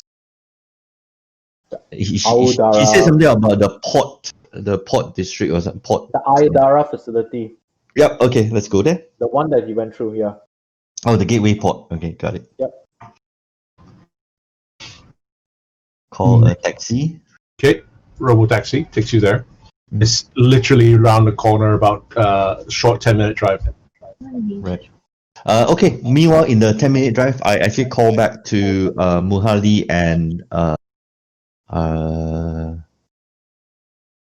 actually one of us has to report to Lazaro about the fact that the additional information was this firearms, comms unit, and fungal spores. Yep. Okay. Meanwhile, I will call to Muhali and Alibians and actually ask them about what the information they've gotten from the annotations. Like, would that be a good also guess? Tell them also that Solstani has been taken by Arub to Ukulam on forged papers. But the interesting thing about it is that they're bringing fungal spores for some reason. Correct. What does that have to do with anything? Additional to this, I'll say that, and the last piece of information I'll ask is to my since it's Ukulam and Zan was supposedly in Ukulam, was she trying to create a trail or map to a specific event or location? Okay, when you tell hang on, this is what you're going to do, right? Yes. You're not just describing your actions. Let's play out the action. Yeah, cool. Okay, so Glissoro first. He answers his comm. That's Rin. Do you have anything new? Yeah, man. So the papers that they sent them are fake, and there are three things. One, they brought a large quantity of firearms across the gate to Ukulam. Two, they have a three-piece large communicator thing that they brought across. And three, they brought across fungal spores, man. I mean, what's the deal with that? That's the additional information that we got. Fungal spores. Yeah, I had the same reaction, man. What up with that? Well, Ukulam is, by law, agreed by all three nations on Castrovel to be kept pristine. We have biological expeditions who go there to test things out there, but to bring something like that across is dangerous. It could contaminate the natural environs. Yeah, so I'm thinking that these guys Are they eco-terrorists? We don't know, man. I mean, they're definitely looking for something that Solstani was working on. Otherwise, they wouldn't bother taking Solstani. But nothing in there indicates that. Well, we're going to talk to Mohali after this to find out, and we'll ping you if we find something out from Mohali. But at this point in time, is there a way that we can track them based on the firearms or the comms unit or something along those lines? Or is that water under the bridge now? No, unfortunately not. There are also military expeditions, limited military expeditions, agreed by all three nations to allow to go there and set up an outpost just to keep an eye on things. But no, nothing like that. Look, Dr. Muhale, keep me posted. You're going to need permits, visas to authorizing you to travel to Ukulam. I'll handle that. Thank you. Thank you, man. Over to you, man. Yeah. Lazaro doesn't know anything about the spores. And, The comms unit, he's aware that this is interplanetary or intergalactic communications, yes? yeah, I told him about that, but he's furrowed his eyebrow. He said they could be eco-terrorists. God only, I mean, why would anyone want to terrorize the ecology, man? I mean, Got it. They don't get afraid or anything. Like, what are you gonna do? Demand for hostage on a bunch of jungle vines? I don't get it, man. Okay. Calling Muhali and Alabians do a con call. Okay. You don't have Alabian's com code, so you can't call him. Yeah. Okay. You call Muhali. She answers. Hi, Muhali. We have some information to report. By all accounts, the professor has been spirited away to probably Ukulam itself. Could we have Alabians on this call? Oh, he's not available. He's actually left the university the moment we lifted his sanctions, the suspension on him. He did leave me. He did leave me some notes that you had asked to take a look at. Yeah, sure. We wanted to see what information was there on the annotations that the professor did. So Sani did. I'm not on the con call as well. Sorry. I might go. Okay. Yep. And there is something that we feel might be of significance, like the fact that fungal spores were brought to Ukulam. We're wondering whether that might actually pique some interest as well. And lastly, just a guess, based on Zan's work, is there a possibility that the annotations might be a recreation of a map or trail that Sostani was trying to follow up on? It's exactly the latter. I've had a look at through the languages that she was playing with, and Alabians, well, I hate to admit it, but other than Dr. Solstani, he is probably probably our best expert in this field. Solstani was working on translating some new information that had come to light in her study of the Zan notes. And based on what Alabians has told me, and some of the Kishali language that you've shown to me, it looks like Solstani independently came to certain conclusions without the help of the Kashali language to help her actually find the right trail. And it looks like it's a trail going from Tohalu Point to to Los Kialua. It appears in the Zan notes as some kind of cursed pyramid city. We had the sorry. Okay, I can't say anything. Okay. Solstani was what she was working at. Her conclusions, well, I would say rather radical, but knowing Dr. Solstani, I can't help but think there might be some truth to what she's written, and what she's her conclusions, and what you've discovered in your drift rock. There's a connection between the very, very poorly understood dynasty of elven immigrants to Ukulam in our planet and the Kishali Empire. And from what we know, it is these elves that we refer to as Oesha. The Oesian culture is very similar to what, as far as I can see, it shares great similarities and roots with the Kishali culture and language. Kostani was postulating that elves of Oesha had somehow migrated to the stars as early as some 2,000-3,000 years ago. She was postulating that we would find the answers on Ukulam. That was her original intention, to take a sabbatical there. But she seems to have, according to our system, she seems to have been given taken a sabbatical early, and I still don't remember actually approving that.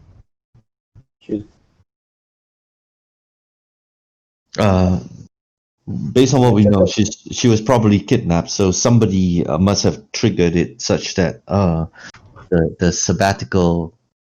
I mean, I'm just assuming that there was a hack. We did ask for forensics to check in on that. Right. Well, they probably still haven't come back yet. What I can do is forward you all the notes that I have from myself and Dr. Alabians. Is there? Are you able to also provide us with a map based on what she described? I'll send it to you. Thank you. So she has a postulated location for where Kialua is? Los Kialua. Los Kialua. Los Kialua. Sounds very Hawaiian. Yes, I was king of that. Lua Alright. of the Kias. We are off to search Los Kialua for the sacred for this last sacred king of Los Kialua, Kamehameha. Just a quick check. Where was the transport to based on his papers again? Was it Tohalu also, right? Yeah, Tohalu Point. So we are actually following the trail of Tahu. Yes. One last thing, Professor. Given that we might be headed over to Ukulam, are you able to provide us with a guide or a contact over there? The university does have some research grants operating in that area. Let me check our database. I'll have some information for you before you leave. Thank you. Does any of us have survival? Just out of curiosity. I have two ranks. Jerome does. Awesome. I'm survival +7. That's good. I've been staring at the edge of the water. Wait, and that's actually literally what I'm thinking right now, which is I don't have a toolkit for survival. Now you do. Go online and start searching. That was in the 10-minute ride, and you arrived at the Gateway Port Authority. Okay. I come up. I look for the most officious. I look for like Port Authority because we've seen the uniforms already, right? So we can like locate Port Authority people, right? There's a reception with a single robot painted in Port Authority colors. Okay. I head straight to the reception and I say, "Could I speak to Gate Controller Rayiri, please? We are sent here by Inspector Lazaro. May I have your name? That's Anton Decker. I'm Rin Nova. Rin Daxamir. That's Ricardian, and that's Nucci. Deputy Anton Decker, if you please. Deputy Anton Decker and Deputy Rin Daxamir. Yeah, man. Deputy. You are expected. Ooh. Thank you, man. She tags each one of you in as you pass through the gate, and then directs you towards Rayeri's office. Okay. Awesome. Cool. You make your way there. Outside the office, there's a glass door. You can see a female Lashunta seated behind the desk inside. Outside the door, there's a little AR window that says Gate Controller Rayeri. Okay. Male, female? Female. Okay. Hot, not hot? A bit dowdy. She's middle-aged. Okay, never mind. It's okay. Hey, Ray, the great controller. Rayeri, how you doing? Doesn't matter. Turning on the charm. Say, I'm Deputy Rin Daximir, and this is my fellow Deputy Anton Decker, Deputy Ricardian, Deputy Nucci. Nice to meet you. She nods in a friendly fashion, and she says, "Yes, Detective Asoro has called ahead. Has told me that you were coming." And she's still on an AR, as you can see her flicking through AR windows, and she says, "I understand from the detective that you are interested in a party of individuals who might have gone over to Tutalo Point from using one of our gates here." That's correct. We suspect that the person has a kidnapped individual with him, and they were transporting some really suspicious items, including firearms, a comms unit, and fungal spores. Well, before you arrived, I took the liberty of doing a quick search. There are very, very few people who travel to Hollow Point. It's largely a decommissioned military base that now serves as a research station. But based on the information that Detective Asoro was able to give me, there's only one group that fits that description. There's a team of 15 carrying laboratory equipment, cryogenically frozen organic compounds, and specialty foodstuffs with authorization from Kabrat University. They left 2 days ago. I can assure you that the authorization has been forged. We actually have detained the person that provided that document, and he was not Kabarat staff. Well, according to these records, Customs confirmed the contents of all the crates. Documentation may have been a little bit lacking for my liking, but it all seems to be in order. Again, she gives her an AR document, and it's basically pages and pages of manifests and so on. Again, What's the name on them? Names that you just don't recognize at all, but they include pictures and so on, and you recognize a picture of Dr. Solstani. That is our kidnapped professor. I point. Okay. The police are questioning the suspects right now. I'm quite sure we will be providing you details on that once we have more information. At this point in time, we would be seeking to pursue after these kidnappers, and would seek your assistance if in any form that you can provide. Well, I frown on crime, and these people were not properly documented. I find it distasteful that someone was able to even use forged documentation to get go through one of our Iodaras. But deputization or not, helping to save a kidnapped victim or not, I'm not about to allow another group to go through this Aradara unless I have the proper records. Noted on that, we have already began the process of applying for such permits. All right.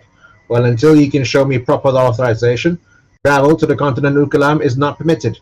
It's been long considered off limits for colonization of any of our three dominant species, and only a few dozen military and scientific outposts have been established throughout its extensive coastline. We will remain completely respectful of local laws. How with long regard, does it? How long does it normally take to get a permit, man?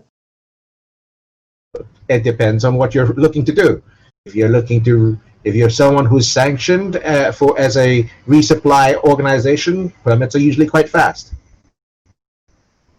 Which are the resupply organizations, may I ask?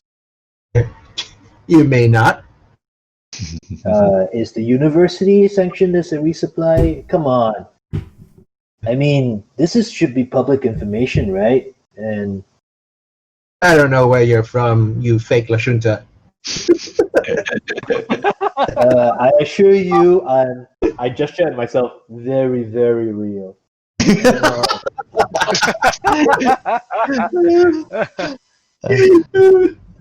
a charisma check. Diplomacy? Charisma. Just charisma? Yep. Okay, no problem. You have some kind of seduction ability. That would either be diplomacy, intimidate, or bluff, which I don't have. 14. Seduction, I would assume, is actually diplomacy, but that's fine. 14. Okay. We bluff, I think. Yep.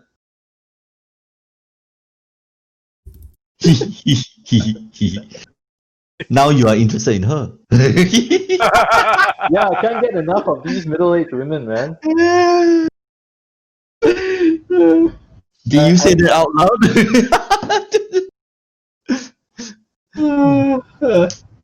Okay. I say. You may wait outside until you get your permit. No, noted on that. Are you able to? We are now currently operating under the assumption that the permits will come true. Are you able to provide us additional information once we cross over? Additional information? Where they were headed or what we need to prepare should we head into such territory. The destination is shown as Tahalu Point. I have no idea what they mean to do or what their intended goal is, other than Tahalu Point. Maybe the kind of equipment we might need to pursue after them. The flora, fauna, any dangers that we need to watch out for. She looks around. Make a sense motive or perception check. Okay, I will then shut up. Nope. I have no idea what you're talking about, man. I am Captain Oblivious. Hey, my die roll has been bad for 2 weeks now.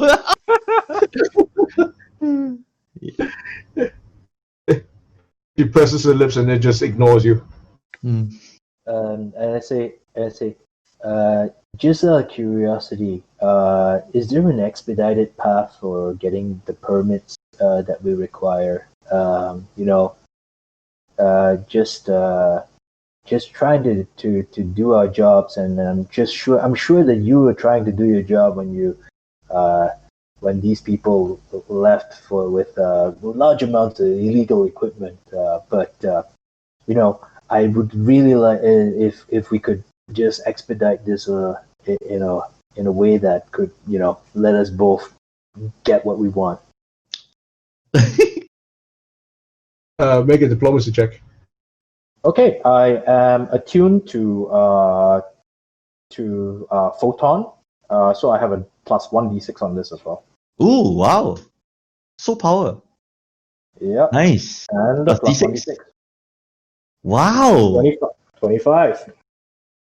She pushes her glasses back over her nose and she says, you don't need to worry about anything else that moves on. This will trigger a 411 investigation with regards to their forged documents and the transport of illegal cargo across the gates. In the meantime, if you wish further information, you can file a 4.1.2.1.2 form in triplicate to request further information.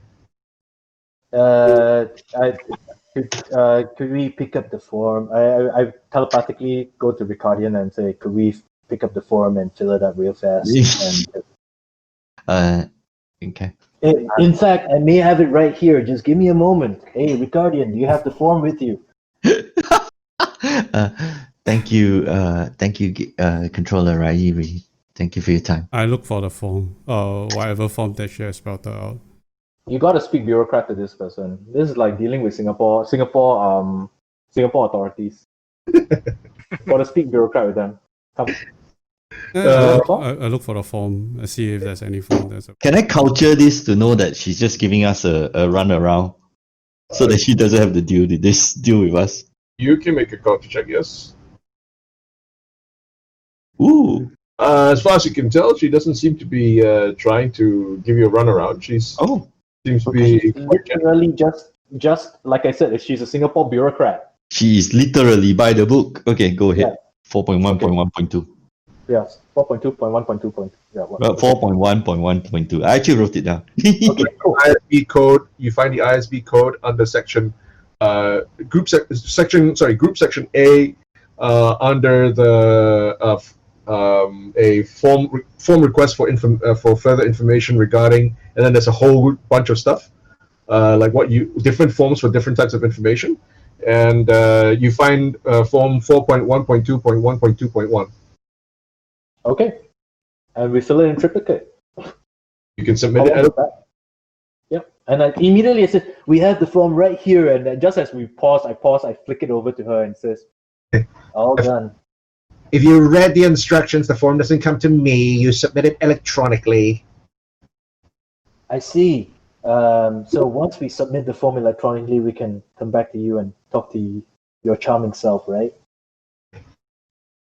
If you submit the form and your request is approved, I will get the approval notification, and then you can come back with the approval form. Then I'll share the information, whatever information you're looking for there.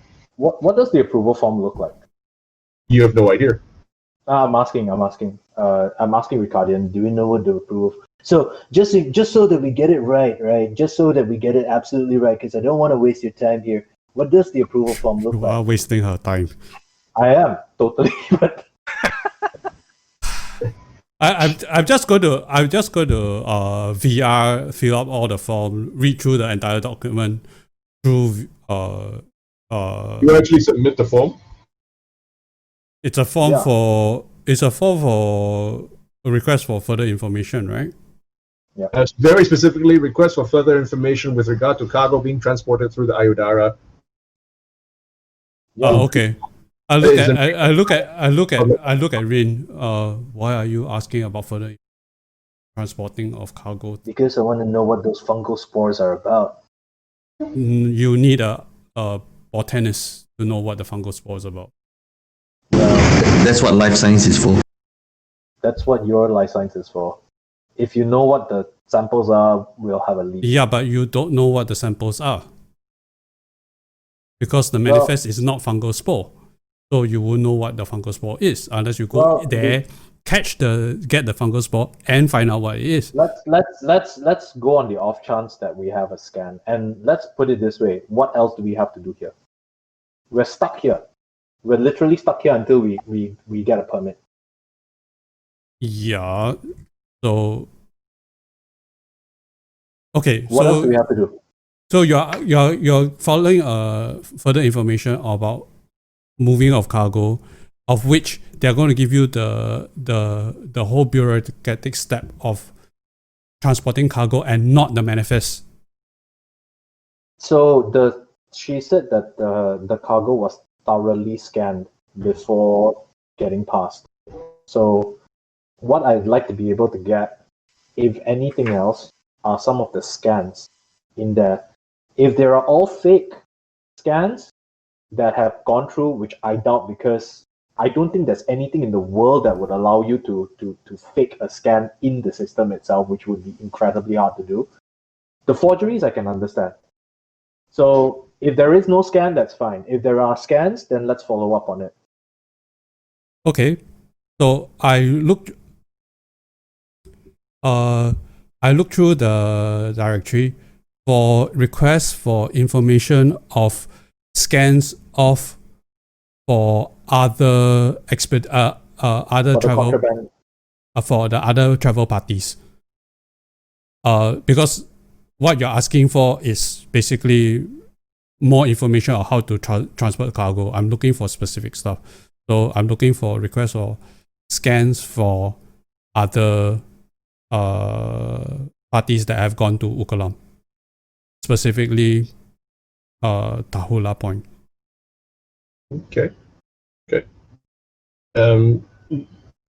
All that you've just talked about would require you to fill in 3 other separate forms.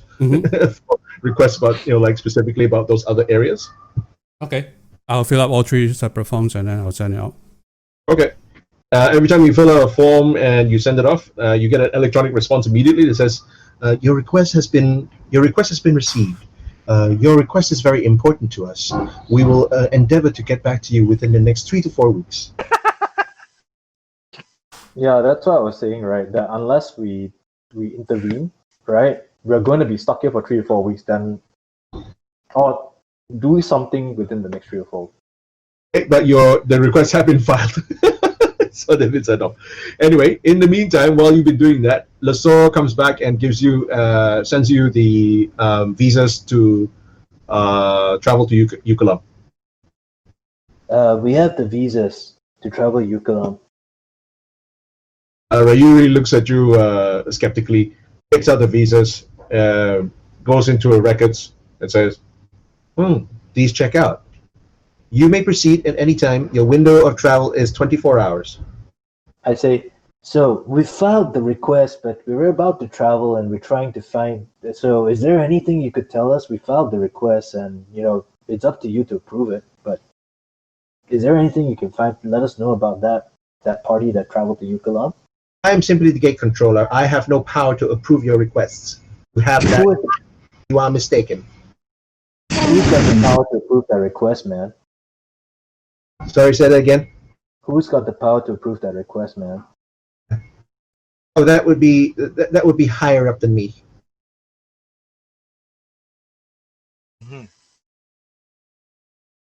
Parent mode. A name? Someone? Your supervisor, maybe?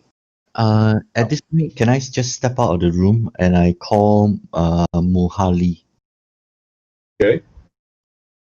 Mohali, we've gotten permission to travel to Ukulam. Is there anything we need to prepare?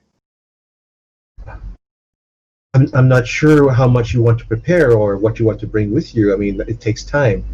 I've already contacted one of our grant beneficiaries over there. He's one of our ranking scientists from the university, a researcher by the name of Dr. Kaye Al-Nuaf. We will be arriving at Tahalu Point within the next 24 hours, and we will let you know once we leave. Where can we meet him? He will meet you at Tahalu Point at the Ayudara. Noted. Thank you. All right, then let's. If we don't want to pursue this angle, let's just get in time. Use the time to prepare ourselves for an expedition. Will we be required to prepare our own supplies and equipment? Yeah. No, I'm asking her as to whether Kaya will have supplies for us. No. No, so we have to prepare. Okay, cool. Okay, time to go shopping for survival gear. We need food for at least a week each. That's correct. So 2 backpacks. For me. Maybe a tentage and some survival toolkit thingamajig, whatever that is. Let me see. Let me just take a look and see what we can find. So we need tents. We have the hygiene kits. Most of us have a hygiene kit. Yep. We need tents, mass-produced tents. So tents mass-produced is 2 each. Do we want environmental clothing for forest? Can we Google Ukulam to see what kind of environment it is? Is it hot or is it cold? You can. It's Hot and sweaty, I'm assuming. it is, well, no, not quite. It actually is rather seasonal because it's not. It's about the same cool temperate kind of range that you enjoy on Asana continent, which is the continent you're on now. Okay. If that's the case, then let's grab a bunch of field rations. How much of it? You've lost it. Let me share this with you again. So temperature is okay, is it? No issues there, right? Cool. Cool temperate. And if you look, it's about the same. Just point this out. It's about the same, right? Okay, we head off to a survival store then.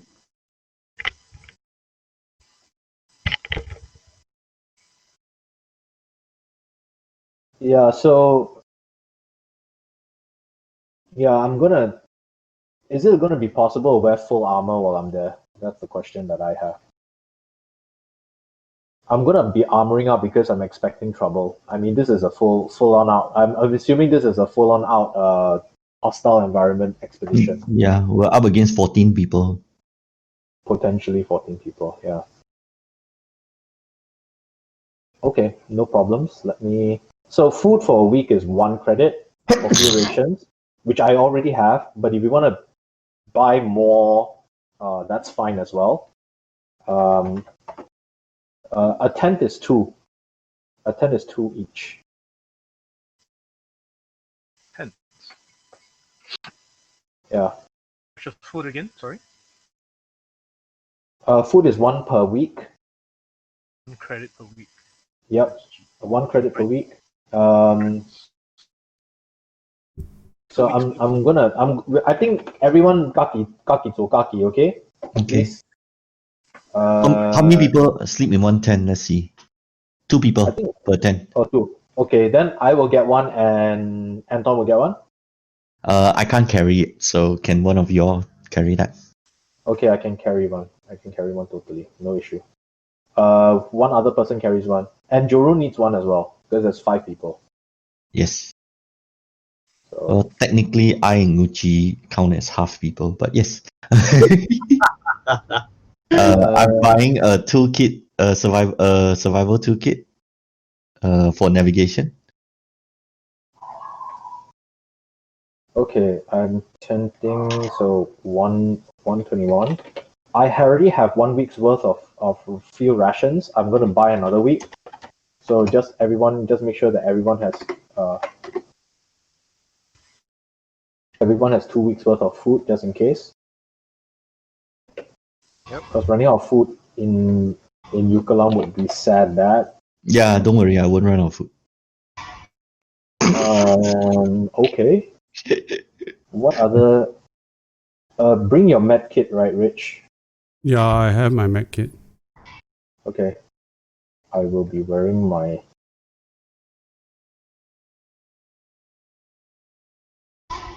I'll definitely be wearing my stuff. Okay. I need to dump some of my stuff because other. Oh no. I actually need a better backpack. Don't you have industrial? It's the best way. No, I have a consumer backpack. I don't Oh. have industrial.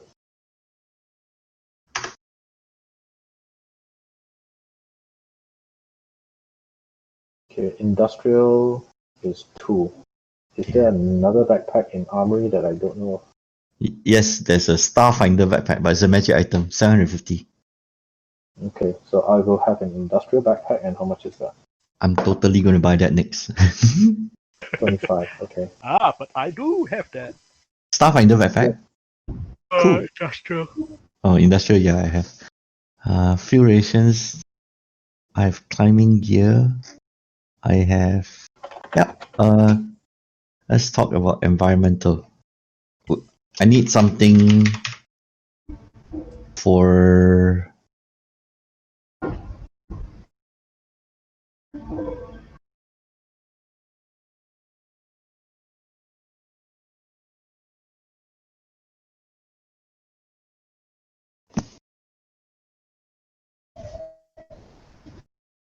Okay. Oh yeah, can I reference the trail itself, and based on location, is there any, just to make sure, is there any environmental effects that I need to worry about based on the trail that was given? The trail was actually the trail that Zan took was once lost. The trail is what Sostani has worked out to map out the route that Zan took, but not. I mean, there's no proof that this is the route that he took. He's just based on conjecture, based on what he wrote about, and based on her understanding of the various languages and her study of the culture itself, the Oasia culture. Okay, so don't have cool. And is there a breather so that in case I inhale spores, let's see, breathe. Like, what would be that? If it's not specifically in here, you can buy equivalency for 7 credits. Equivalency of function for 7 credits. Some kind of like life support or rebreather or basically N95 mask. Okay, I'll just pay for that and just say that it's a 7, yeah. It's a I'm wearing my Define armor, so I can environmentally seal it. So that's not an issue for me.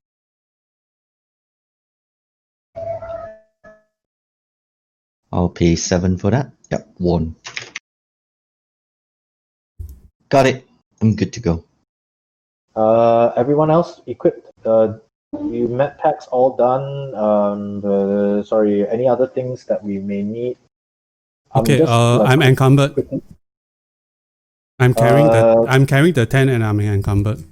So it doesn't matter. It's just slower movement, right? Can you transfer to Skeef, maybe?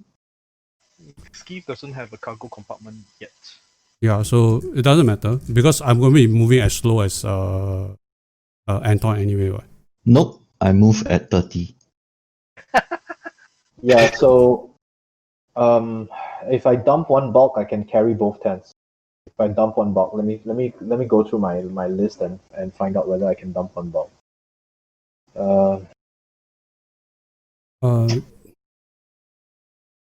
I can if I dump my hygiene kit. Yeah, if I can dump one. It doesn't matter because if I carry the extra rations, I'm going to be encumbered already. So yeah, I'll just be encumbered lah. Okay, I was hoping to be able to kind of move at. Oh yeah, but I'm already moving at 20 because I'm in heavy armor. So. Yeah. Okay, that's fine. Okay lah. It is what it is lah. Let's not stress ourselves over it. So I just might as well carry the tent with the encumbrance and then on from there. Okay. Cool. Anything else anyone wants to get? Yeah, I'd like to buy a copy of Zan's book. Sure. I'll put it in data pad. That's a good call.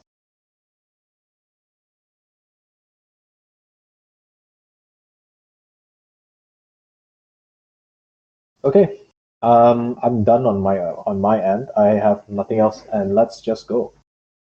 Okay, can. Then 10, So that's it. assume this 2 hours and You spend what? Call it 2 hours. 2 hours. Okay. I assume it's 2 hours to like go out, go shopping, and everything. Yeah. The nearest urban outfitters. Half of the hours was where Anton was outside of the store at a place nearby eating, spending another 3 credits. Hang on while I get more water. Okay. So toolkit cost me 20. Oh, Lost Kalalu is. I see Hurlu Point and I see Lost Kalalu on Ukulam. It's on the east coast. Yeah. What's the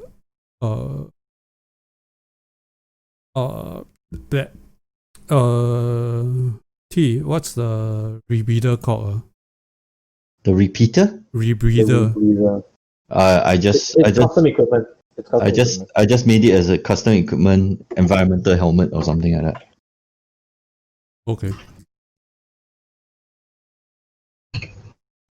Okay. It's called filter mask. 5 GP. Oh, fine. Okay, thank you. It's in one of the unknown source books. You probably have to customize it because I found it online. But it's 5 GP. It provides a +2 fortitude save against inhaled poisons or diseases, such as inhaled particles such as smoke and spores. Brilliant. That's brilliant. Yeah, it's a rubber suit mask though. Yeah, spacesuit doesn't matter. Yeah, I'm in my hard armor, which is environmentally sealed anyway. So Even light armor can be environmentally sealed, actually. yeah, that's true. Yeah, I just That's not buying it specifically. Yep. Okay, we can That's not move. expensive. Cool. Okay. They're going through. You go back to Gateway Port, and Rayuri acknowledges your visas, and you go down to the gate themselves, and present your credentials. Before you go, I'm assuming you let Muhali and Lesora know. Correct. Yes, that's right. Okay. Al Nuaf has been asked to receive you. Okay. Al Noaf. And when you step through, there's a magical. You step through a magical shimmer of the gate, and you find yourself almost instantaneously transported to the other side. When you step through, the gates, Kabarat on one side and Tahalu on the other side. Okay. The Ayudara station at Tahalu Point actually sits at the tip of a very broad peninsula covered in rolling plains and expanses. Tall, pale green grasses that shimmer with violet hues in the wind because of the. It feels colder, chillier, windier here on Ukulam. You also see something like these blooms of magenta fungus, and they tower nearly 20 feet over the landscape. Some look like they are beginning to wilt. Others are marred by bite marks of. You see at least half a different types of sizes of bite marks, and you hear, instead of the sounds of the city, you hear these calls. Or some look like trumpeting calls. Others sound like low what do you call it? Lowling calls across the plains, as these immense six-legged creatures with long swooping necks trek steadily across the grass towards the western jungles. Oh, what? They're like the guys from the Dark Crystal. Yeah, very much like that. What is that? Did you ever watch the Dark Crystal? No. What Land was Striders. the- They're called Land Striders. That's right. Yeah. Land Striders. They look like that. They look like that. Awesome. Something similar like that. Oh wait, it's a gigantic beast, is it? It's like Yeah. Okay. And beyond all this, the moment you step out, this is what you see, what you feel. The air feels cooler, smells cleaner, and you can hear these calls across the open expanse of grass. And beyond this expanse, you see this gigantic mountain range. The peaks visible, just barely visible through the haze.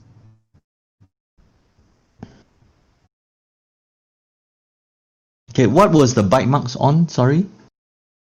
These tall, magenta-colored fungus towers. They stand about 20 feet tall. Okay. Do we see El Noir? Did I pronounce his name correctly? Yeah.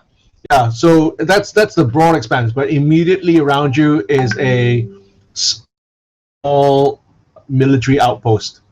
It looks like it's been decommissioned. It has been decommissioned for the from what you've managed to research so far. It's been decommissioned for 20 years, for over 20 years.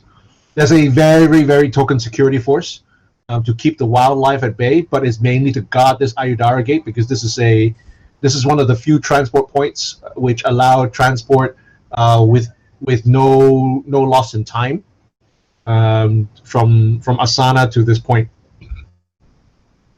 Ukulam is several hours ahead of Kabarat, so right now it is pitch black.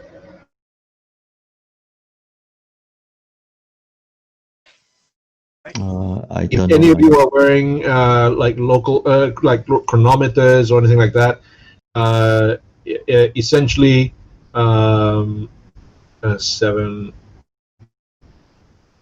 Your chronometers reset automatically to local time. What time is it? 1:30 a.m.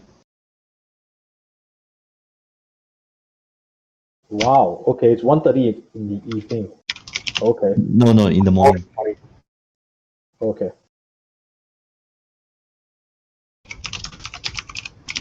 Okay. Okay. At this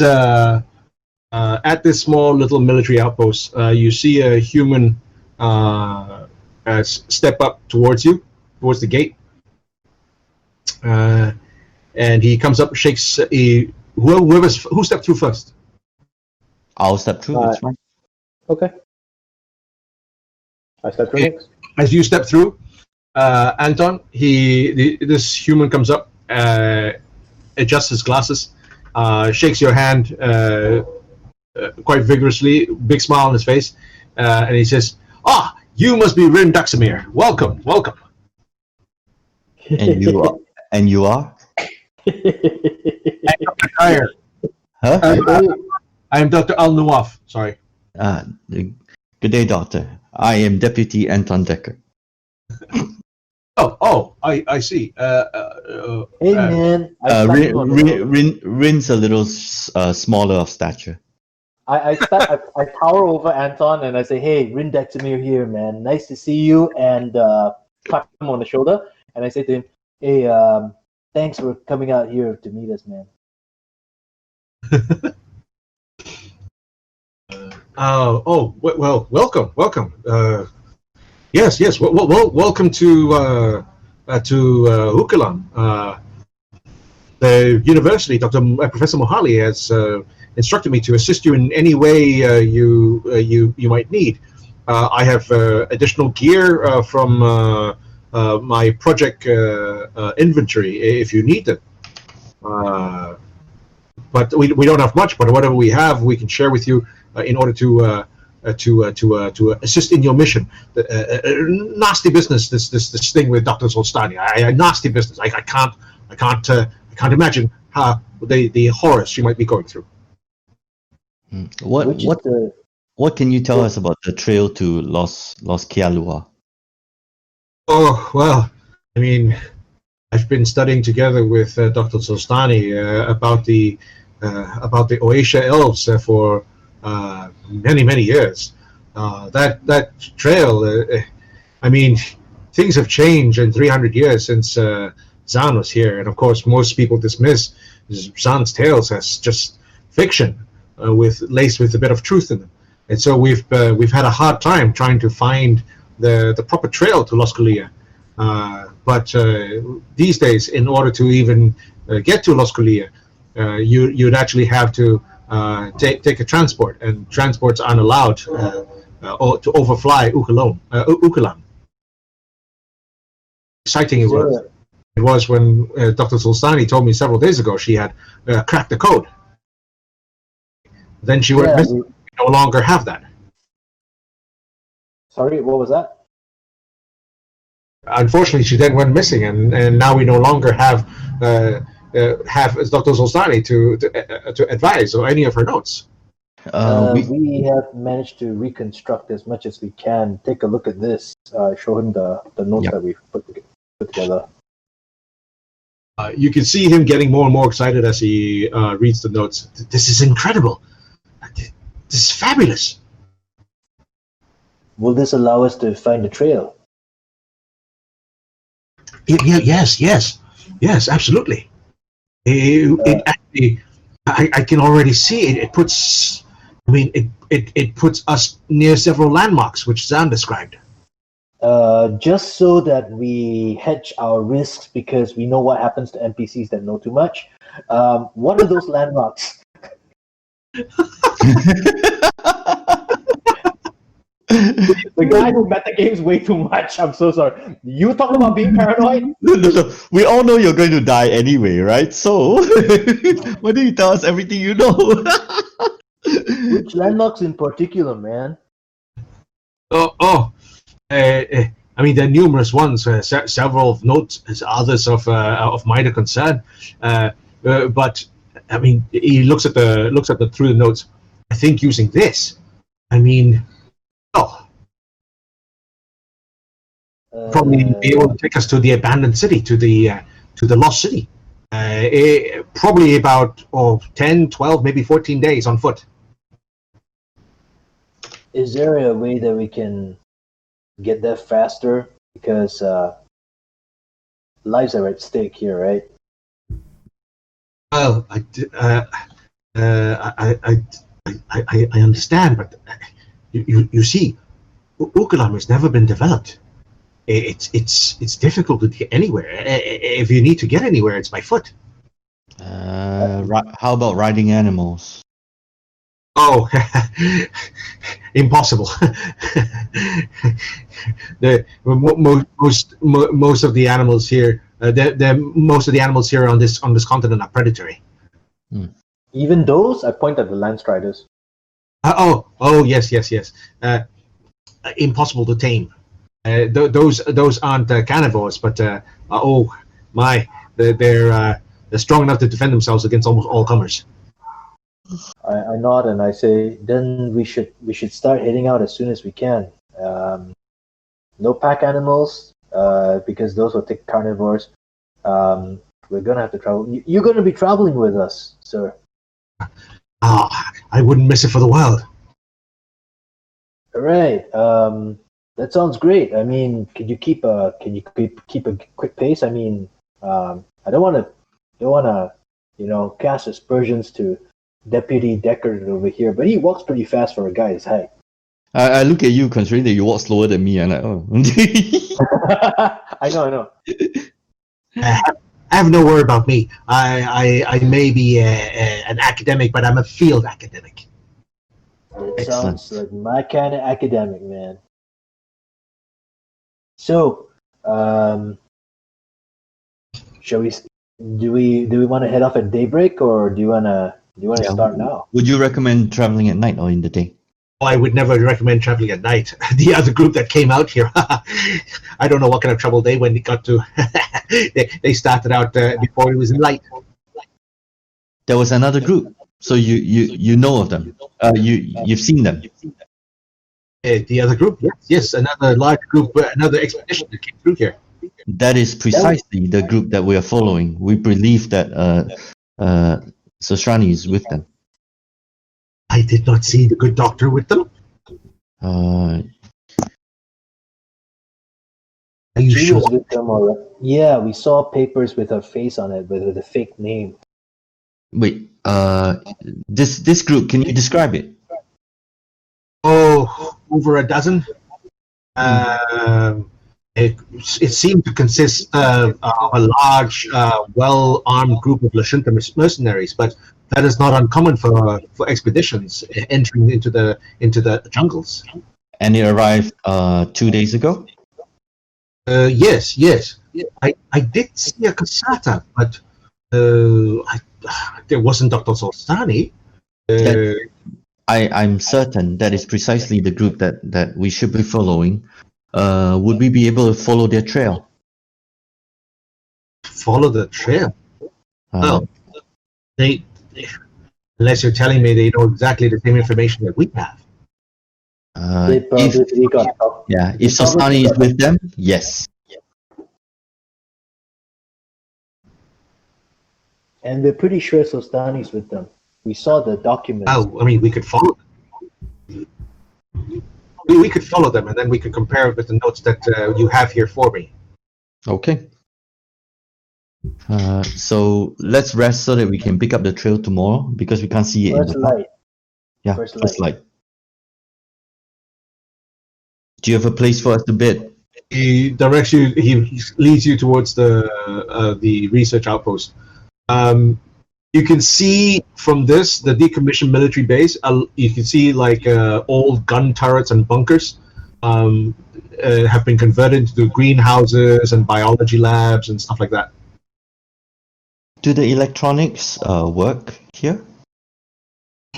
What do you mean? Can we get like a ground radar or something like that? Or is it linked to a satellite feed or anything that? Get a ground radar.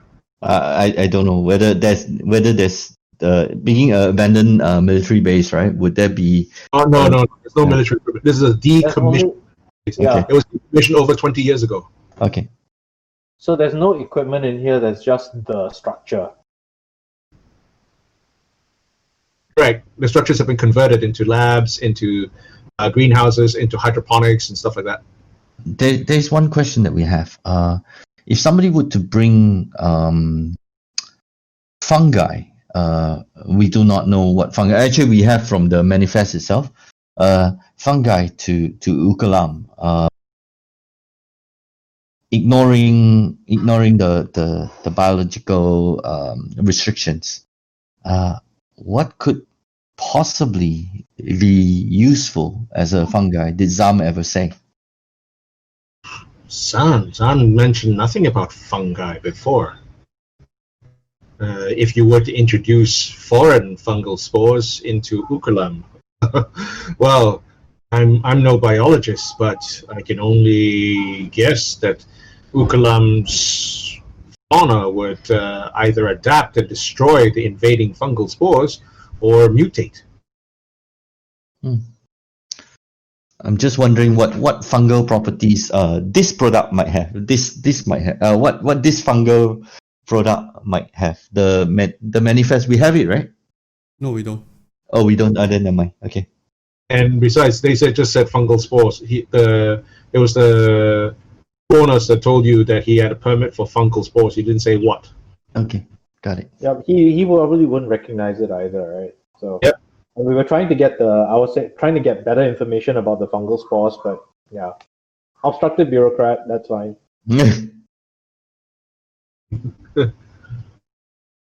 She wouldn't know either. Yeah, I was trying to get like if there was off chance of like information that was part of the scan, part of anything. But anyway, I wasn't trying to get information from her. I was trying to get information From the custom file. Yeah, the custom file basically. Yeah, and which you filed the proper forms for. Yeah, which we filed the proper forms for, but we won't get. So no, you will always get it, just not on time. That's all. Yeah, I was pulling out the stops, man. The only thing I didn't do was like play Marvin Gaye. Okay, that's like literally the only thing I haven't done. Wah, wah, wah, wah, wah, wah, wah, wah. I've been feeling fine, baby. Okay, let's go. What kind of equipment does he have in the research facility? There is a scratched up suit of Lashunta Ringwear 2. Ringwear 2? Yeah. Where? Let me see. Because that one is he's high level. High level. Ringwear 2. Let me see. Is it better or worse than my armor? I should have Better. armor. No. It's worse than your heavy armor, but it's better as a light armor. It's level 2. It's probably. I don't have the second skin. It's very heavy to bring along. Yeah. It's bulk 2. It's a level 5 piece of equipment. EAC, KAC bonus plus 8 plus 10. AC penalty of 2. Max dex bonus of 2. It's heavy armor. The Shunta Wingweave is heavy armor. Heavy armor, yeah. It's heavy armor. Yeah, where? Wait. We have to go back. I'm under armored. I'm under geared for this. No, okay. Sorry. The Shunta Ringweave. Ringwear. 8 plus 10. It's actually better than my armor. Wow. Okay. I'm So taking it. Wait, can you? What? Dude, it's Lashunta ringwear is better than my armor. I'm taking it, man. Wait, is it his armor? No, this is what he can. This is what he can Crouch offer. up. This is surplus that Wow. he has. Oh, nice. I'm taking it, man. Okay. I can't carry my Defiance armor with me. No, just leave it. I'll leave it for now. But can I just drag the Lush? It's free for taking, is it? He can loan you. He can loan you the equipment. Okay, that's cool. Oh, it's a Never loan, mind. is it? Yeah. Unless he dies along the way, such a poor thing. That can be arranged. So that they can also offer up a carbon steel curved blade, a sticky bomb grenade too.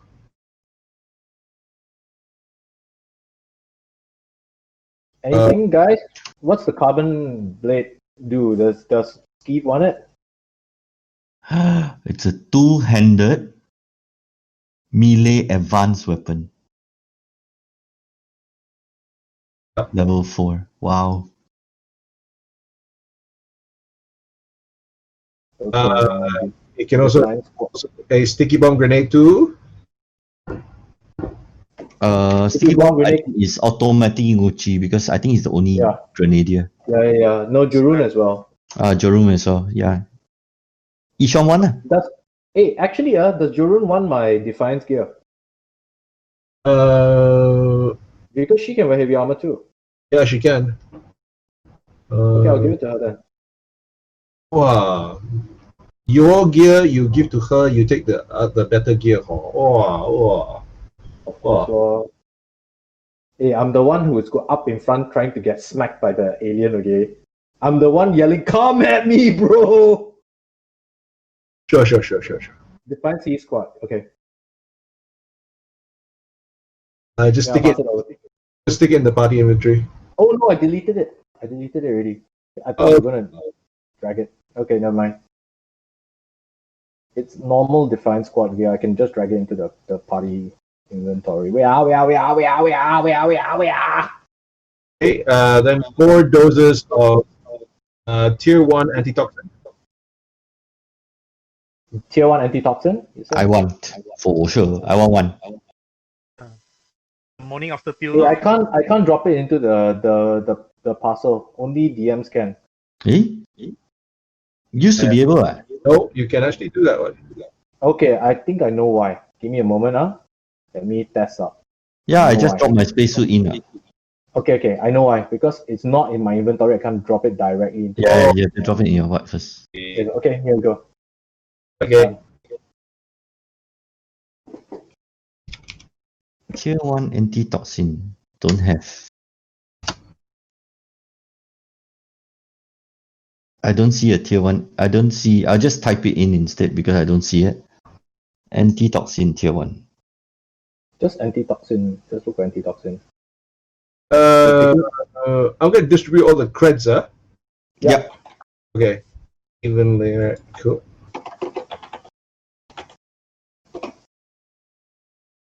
There's an antitoxin membrane. What the hell is that? No, that's a It's an upgrade.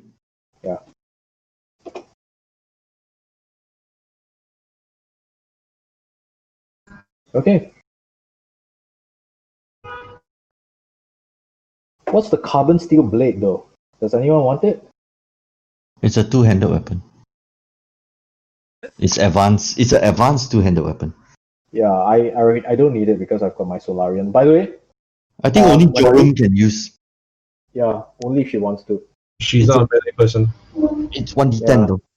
Her BAB should be sufficient for it, regardless. No, she doesn't have the strength to do it. Never mind. We don't have to loot everything. Just Okay. so There are also 4 doses of spray flesh. Yes.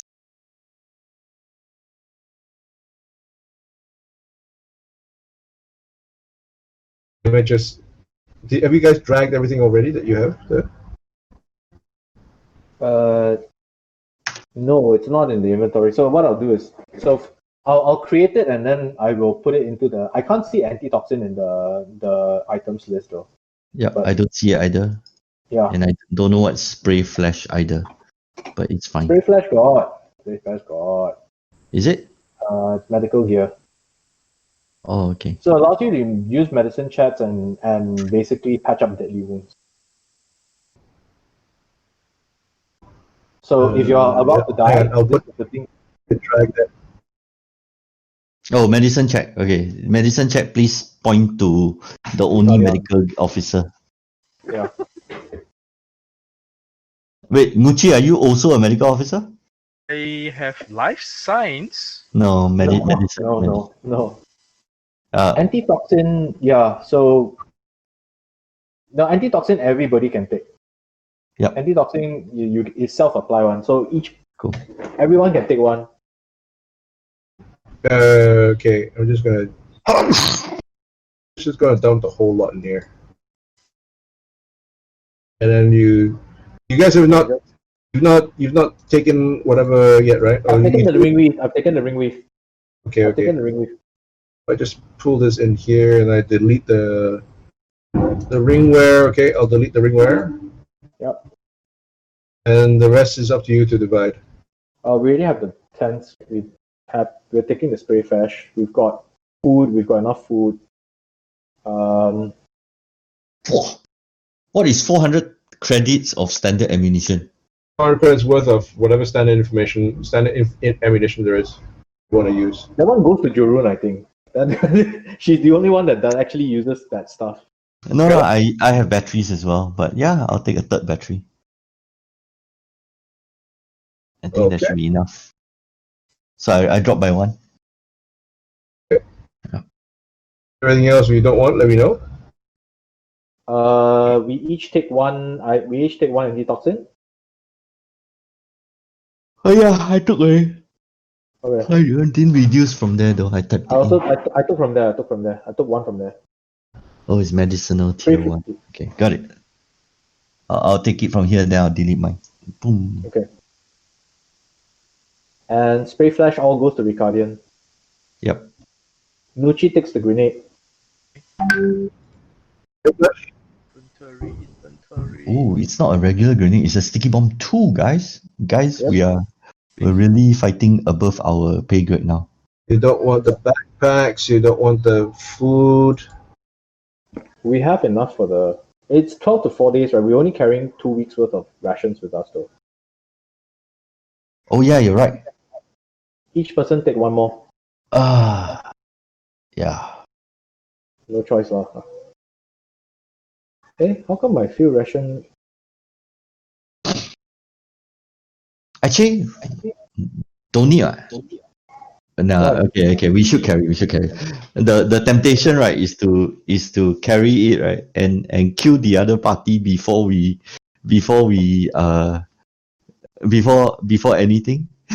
Otherwise, you got no food on the way back. Okay, I'm encumbered now. Wait, let's see whether it can fit in my backpack. No, it's very heavy. It's 1 bulk, right, if I recall.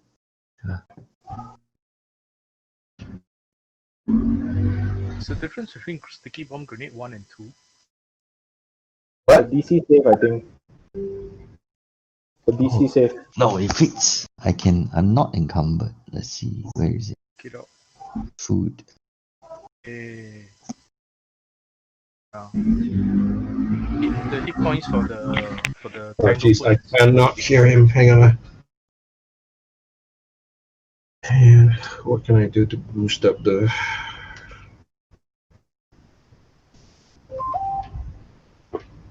It's okay. It's a self-limiting problem. He's like 3 more weeks to being dead to us anyway. So Yeah, I don't know where my thing is going.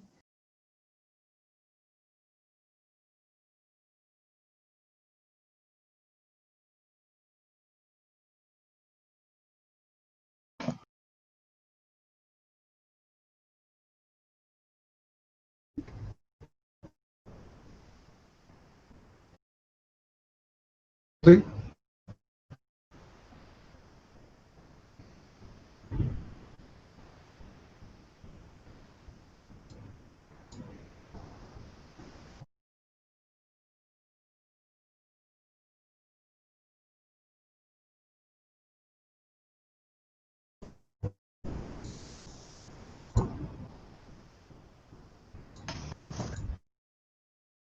Yep.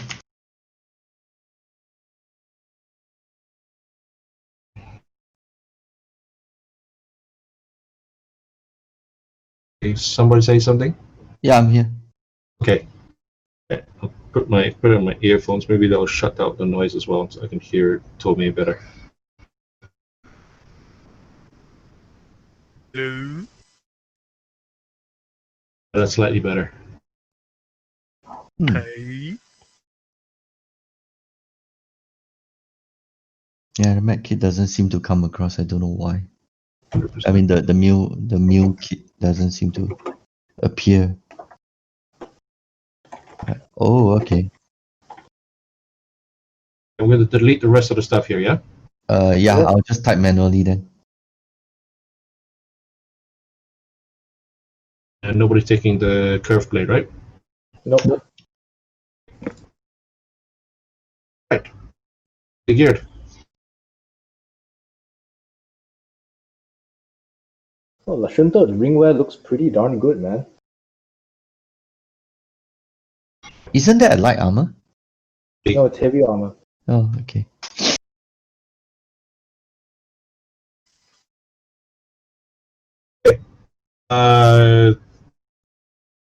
Night tomorrow is at 5:30, and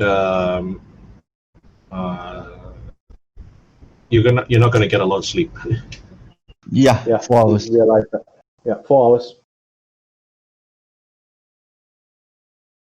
Thankfully, we didn't need a long rest. I needed a long rest to recover my detect thoughts, but Okay. where we're going, we don't need thoughts. Let's go.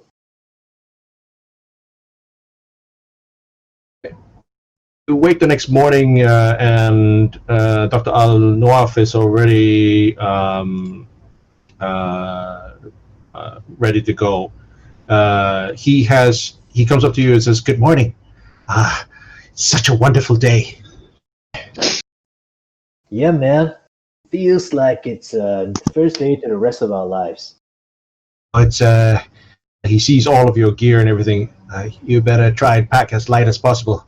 During the nights and in the mornings, it's nice and cool. But during the season, Ukulam, the days are long and hot and muggy, with temperatures rising well in excess of 30 degrees Celsius. Should have bought the heat gear. Yeah, probably yeah, totally. I okay, googled man. it. It was not available information. I say we packed as light as we can. We brought about 3 weeks worth of supplies just in case. I have 2 weeks. I'm unencumbered right now. I have 3 weeks, so if somebody wants to ditch like 1 week worth of food, I can totally. That would be Ricardian. I think he's encumbered. It doesn't matter if I ditch 1 week. You need to take the 1 week of food. You need to take my 2 weeks of food and the tent in order okay, for me okay, to be got it. unencumbered. I got it. Can Ski carry anything at all? Just asking. No. We talked about it already. Oh, He doesn't okay. have a cargo compartment. Yeah, I'm wondering whether we can put a backpack onto Skeef. That's actually not a bad idea. Can we? It's Like a mod. saddlebag or something? Just convert That it into is a actually a saddlebag? mod. That's actually a mod. Okay, never mind then. Let's play to the spirit of the rules. Okay. Okay, let's go. Okay. Again, Al Nuaf he takes you to a place where breakfast is ready, and you can see that he's gathered a group of other people. They look almost like they're armed. They look like security personnel. And Al Nuaf says to you, "I've actually spoken to the security forces here. Kabarak University is in good standing with these people. They're willing to drive us about 10 miles outside the outpost, but from then on, we're on our own." We appreciate it, man. Thank you so much. Thank you. Written over Daxamir. Good to meet you, man. Subscribe onto my channel. That's great stuff, man. Hey, thank you so much. Okay. Every opportunity. I was studying the notes that you gave me from Muhali, Professor Muhali and Dr. Alabians. It's fascinating. I don't know. I would love to hear more about this Kishali that Professor Muhali mentions. It appears that it shares so many similarities with the Oasia. That's correct. I mean, we weren't quite expecting that particular find, to be honest. You know about the drift route, right?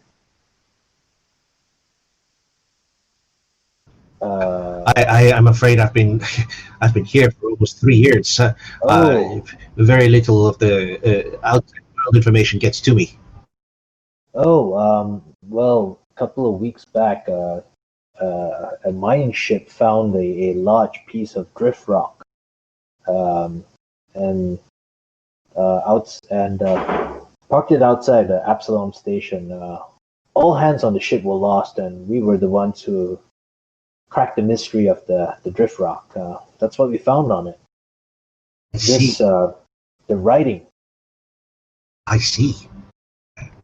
You continue talking as you finish eating, load up the trucks that the security forces are driving you on, and then as you continue talking, Al Nuaf says, "It's fascinating, very fascinating. You see, the elves here, we believe were ancestors of the sovereign elves, elves that you know of every day, the everyday. Correct. I point at Ricardian.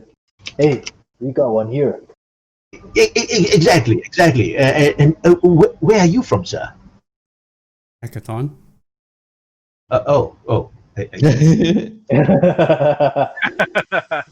You could call him a dust elf. Well, yes, of course. My ancestors could be from. My ancestors could be from. Sovereign. I don't know because I was born and raised in Hackathon. I know very little of mine. I see. Well, I think you'll find this trip fascinating to find answers for your ancestry. I don't know how much you know about Castrovel, but there are three major species inhabiting this planet. The telepathic Lashuntas, like it points to Rin, like yourselves. Yeah. The Formians, like Dr. Alabians that you've met. The Lashuntas govern Asana, the continent that you've come from, of which Kabrat is the capital. The Formians, they inhabit the continent that we call the colonies. And you see, the other group, the more reclusive one, are the elves. They rule the continent of Sovereign, and they keep rather to themselves. Now, it is accepted history, and it's our great belief that the elves, the ancestors of the sovereign elves, built the Ayudaras, the gates. And while the sovereigns may no longer be really interested in developments, they keep to themselves, and they're not interested in much of their history. You see, historians believe that there was before the three great powers came to an informal agreement millennia ago that Ukulam would belong to no one, to none of these great powers. And then, of course, the Lashunta and Formian war happened. Throughout the whole millennia-long war, Ukulam remained largely untamed. And it's despite this neutral, unsettled past, there are rather many signs historically that point towards the sovereign elves having emigrated thousands of years ago from Castrovel to settle on a planet called Golarion. I'm not sure how much you know of the history, pre-gap history, but it is well known that the planet has just disappeared. Now, when many of these, and he looks at Ricardian, he says, when many of these, your kinsmen, emigrated to Golarion, a smaller group of elves of that contemporary time traveled to Ukulam in pursuit of astronomical wonders that are visible only from Castervel's northern hemisphere. The lowland jungles on Ukulam provided the elves with ample food and shelter.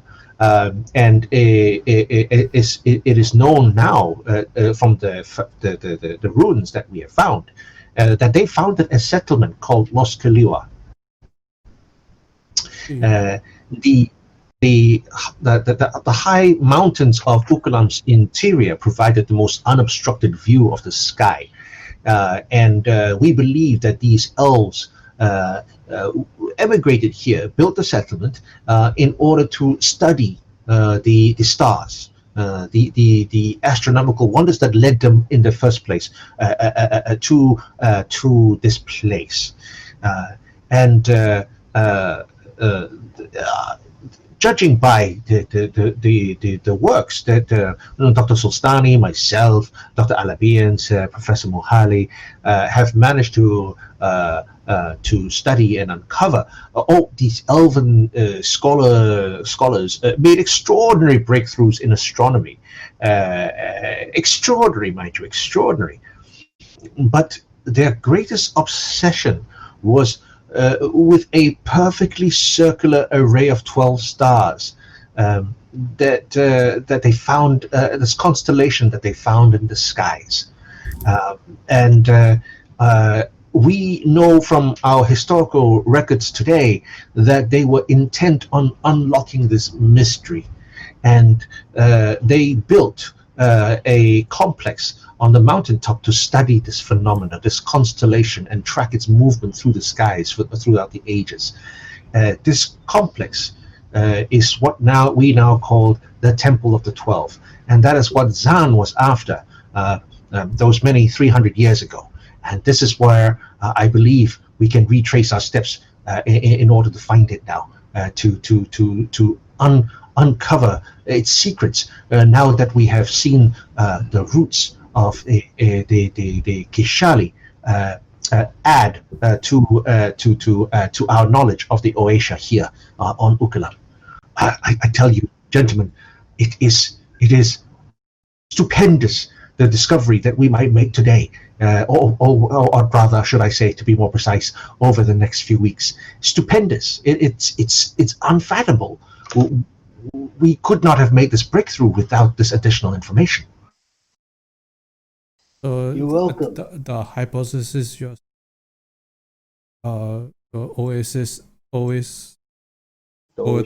Oasia elves were descendants of the Kashilian Empire? No, you mistake my meaning. Huh? I said sovereign is where these elves have originated from. The Oasia elves came from Sovereign. The Golarion elves came from Sovereign. Who's to say if we discovered now that the Kishali are actually elves who somehow made it out into the stars? Okay. Yes. Thank you for correcting my misunderstanding. But I also have that kind of inclination, I would say, when I heard that the Kishali and Oasia had the same root language or similar root language.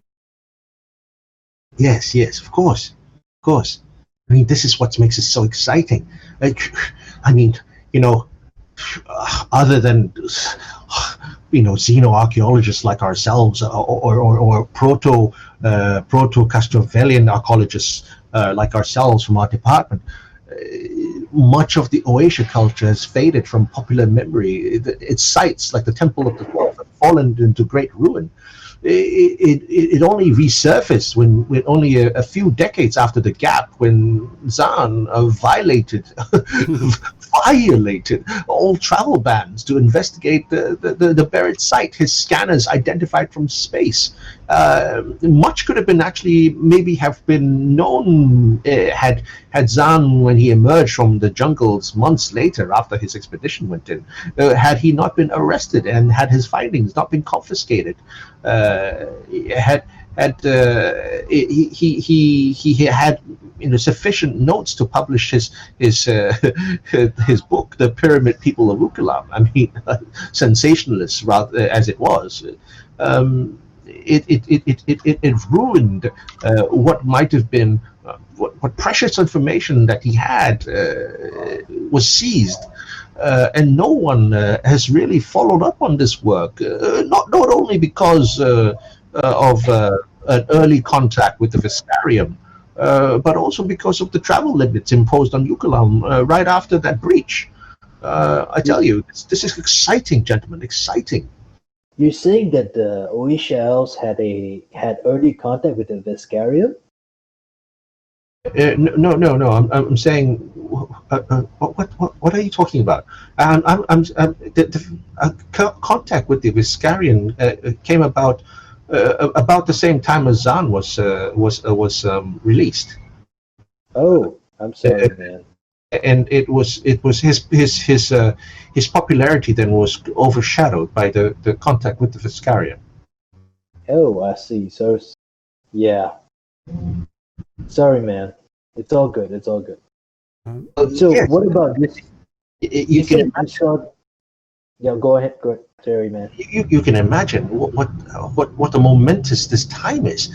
We have had literally no further leads for 300 years.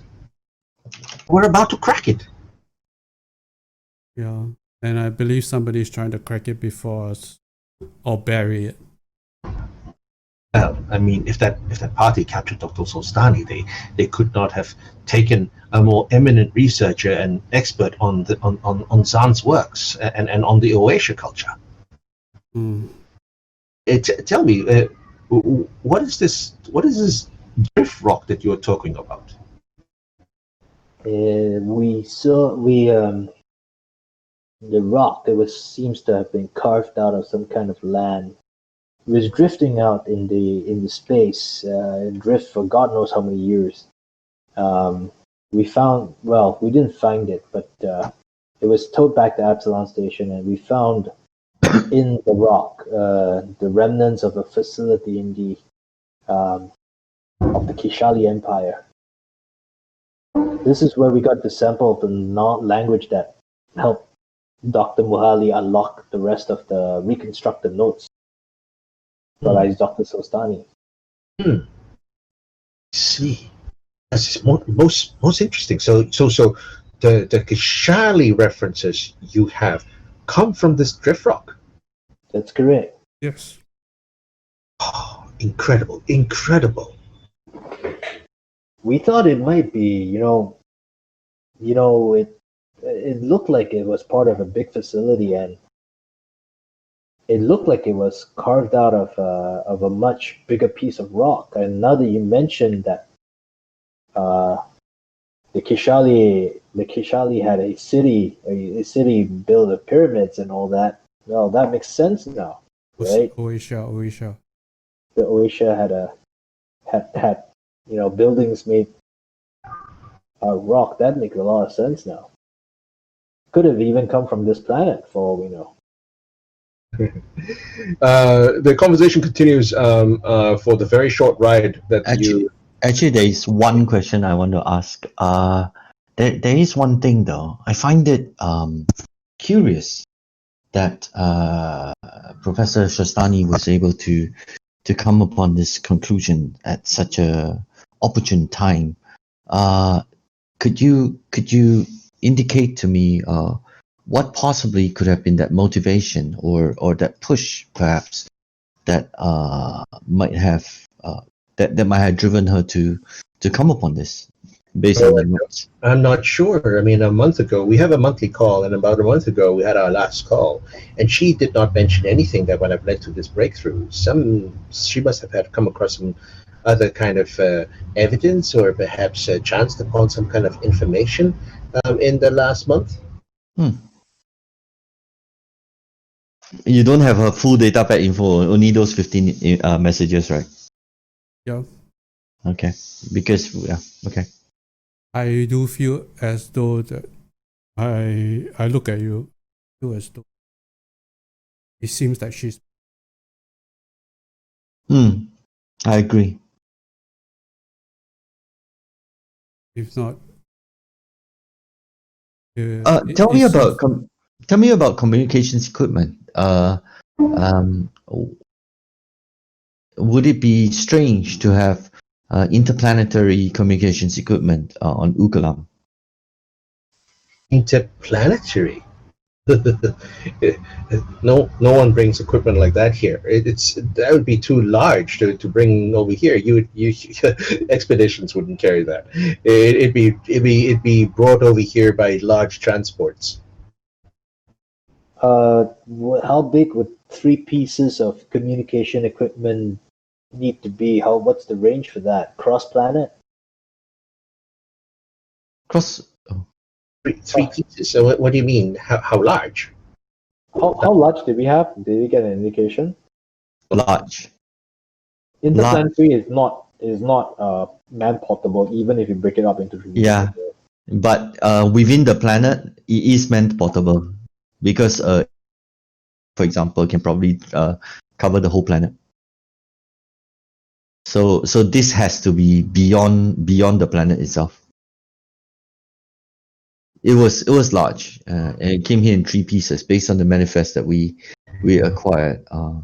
That the other party probably had.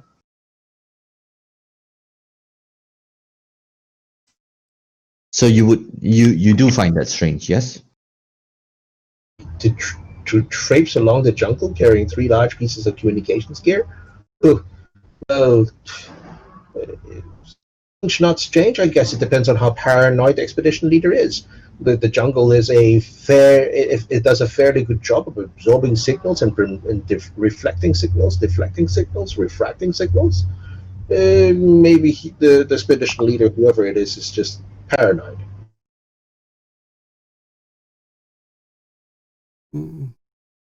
Or he wishes to radio off planet to perhaps get an airlift and breaking the rules of Ukulam itself.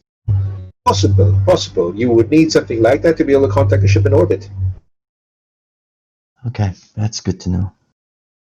The security forces drop you off. You've gotten through some really thick jungle, but where there is actually a path for vehicles to drive through. And now you get to a point where it no longer, first of all, vehicles are no longer permitted, and 2, vehicles will find it very hard to get through. So everything from here is you have to proceed on foot. Dang, I totally forgot because I got distracted. Yeah, are we able to pick up tracks? 2-day-old tracks. From here? From here, yeah. If the train was that big, you would be able to.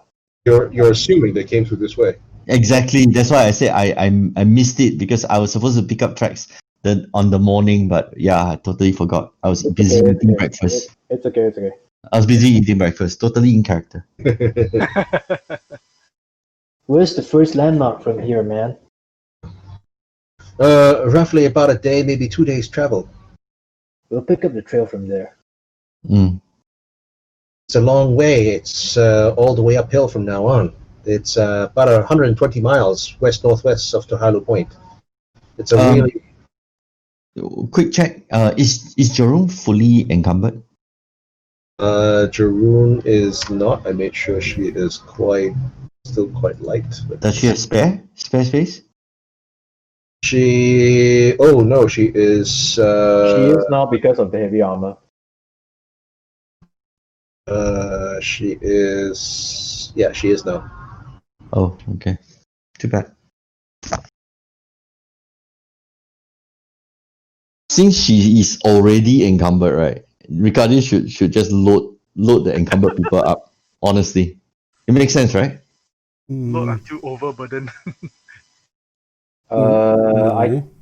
Let's not. No, not until overburdened, but continue load until encumbered. Basically, already encumbered, stay encumbered. You get what I'm saying? You should know. If she can take 3 more bulk. Oh, she's fine. She can't take 3 more bulk. Between her and Rin, they can take 3 more I bulk. I can take 0 before I get encumbered. Oh, okay. No, okay. She is Yeah. already encumbered. She is 1 from being overburdened. Oh, okay, got it. Noted. I'm 2 from being overburdened. So yeah, it's effectively getting 2 people that are encumbered. Fine. Yeah, that's about right. Okay, Then go lah. go lah.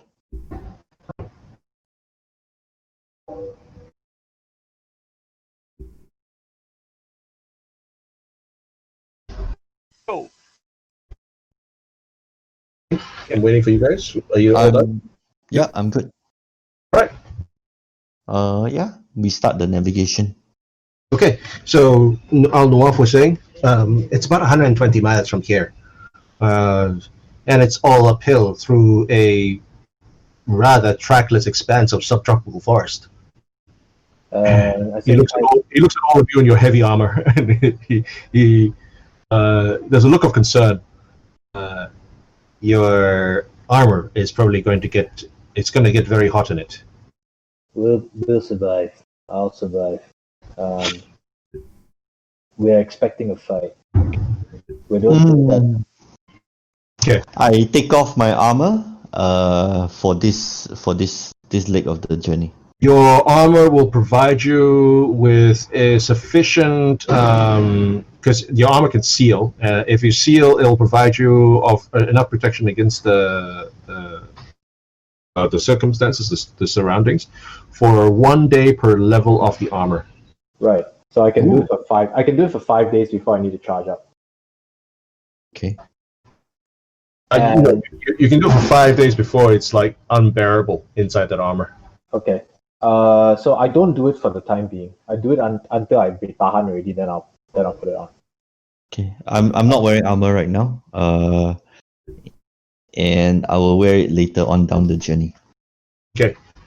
As you plunge into the jungle, with Halkuim studying, who's actually taking the lead? What's your march order? I think Jorun or Anton, because they are the better trackers of the lot, right? So Yeah, Chirun actually would be a perfect choice. Jorun, Yep. followed by me, Anton as the second to Jarun. Okay, and then I'm third. And Skeef should hold the rear. Okay, actually, is Jarun perceptive, by the way? Right, yes. Okay, good. Yeah, so I'll be her second. Professor next, then the three of you guys, correct? Okay. Yep. only Nuchi shows on the sheet, watch order sheet. Yeah. So not PC. Okay. Just say he's with you.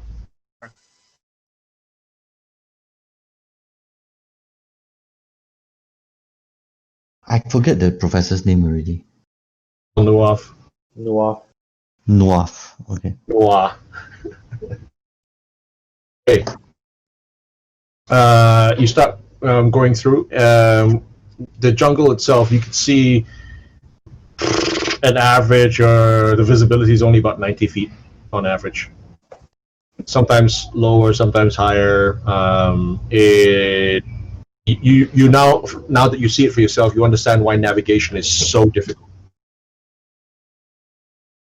Okay. Rather than make you all check for each hour, I'm just going to ask you guys to make one survival check per day Okay. to use as an orienteering task and to avoid getting lost. Okay.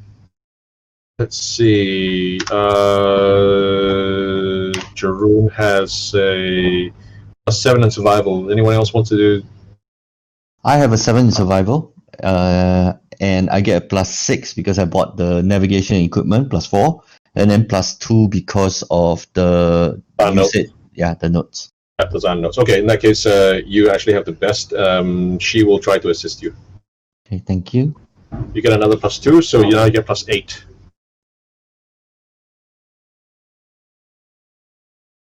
Wow. You find many shortcuts. Yay, shortcuts! Okay. as you're trekking through, and Zan's still, I mean, not Zan, Noah is still looking at Zan's notes. He's every now and then you can see him clicking his tongue at admiration, shaking his head. It's like, whoa.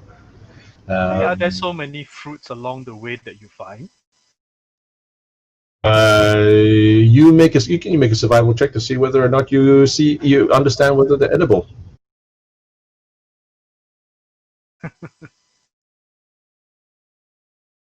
I'm just Sorry, you cut out. no.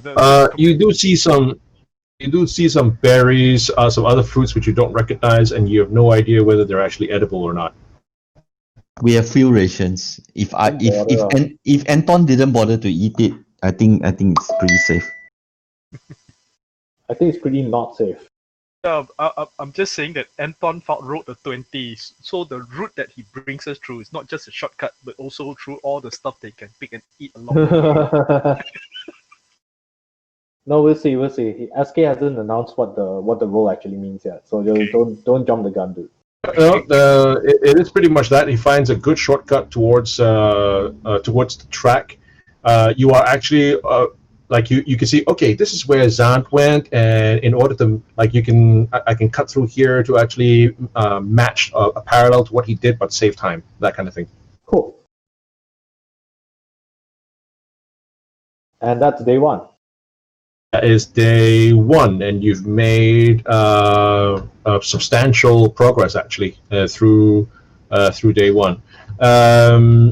Noah actually felt that you were going to cover about 12 miles a day. In your first day, you've done 18 miles. Sweet. Just out here, 18. Cut that distance down, man. Make sure that we beat them along the track. Actually, Jerome, perhaps what we should be doing, right, is navigating independently, and then from there, like, conferring on it. It'd probably be safer, because if we fail this, it's quite risky. Do you guys agree? Well, if you each other is can't- almost assisting. That's an assist, right? So That's an assist. Oh, okay. You don't get. I mean, you can't. Okay, if you have look at it. Yeah. If I say one thing and you say another, whose do we follow, right? Yeah, you're right. Exactly. Okay. So, you make camp for the day. The jungle has given way. The initial jungle that you had to get through is given way to this vast grasslands that surround Tahalu Point. These are the same grasslands where essentially the grass is about 20 feet tall. So it's almost like getting through a jungle. I have one question, right? How much time did we save by taking the military transport? That about 2 hours. Okay. We saved 2 hours of walking instead, lah. Yeah. Okay. Yeah. And it was like a 10-minute ride. that's cool. And this navigation thing, assuming that they went by, say, a standard path and all that, rather than the shortcut we take based on maps, how much time did we save? In terms of time saved, you probably saved around 6 hours. Okay, total 8 hours. So maybe we're a day ahead of the other crew. No, we're still behind. They're a day behind the other crew. Yeah. maybe. Noah Al-Nuaf tells you that they arrived 2 days ago and they set out 1 day ago. They overnighted and spent the day in the So camp. if we roll really, really well, we might actually intercept them tomorrow. Tomorrow, no. Day after, Yeah. maybe. Day after. Okay, so it is possible, but there is the other part that they were willing to travel at night, which tells you that they are actually like force marching kind of thing. So just be mindful. Okay. But they will get tired as well. So Al-Nuaf says, Al-Nuaf actually, after the day and resting after the first night around the campfire, he actually says, now come to think of it, the Kasata appeared to be quite groggy, maybe even ill. Kasata. drugs. Did she look like Solstani?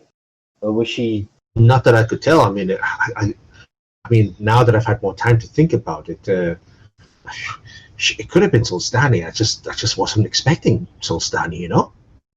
Yeah, I totally get it, man. I mean, sometimes when Ricardian gets drunk with the solar flares and all that, and he's out puking out on the pub and all that, right? I look to the left and I don't see him. I look to the right and I don't see him, right? And he's right next to me, and I don't recognize him because he's like bent over and looking sick, right? No, Arab is known to be Arab inverted commas is known to be a disguiser. So he possibly just disguised her. That's true. Yeah, Arab. Arab is not his real name, and he was in disguise all this while as well. So, yeah, don't feel too bad about it, man. Besides, we're making good time, so hopefully we'll be able to do something about this, yeah? Okay, day 2. Hey, day 2, same thing. Same marching order. Jarun goes out. This is her assist for navigation. Anton?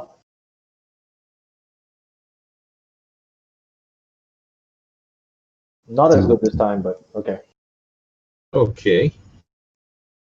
Okay, still okay.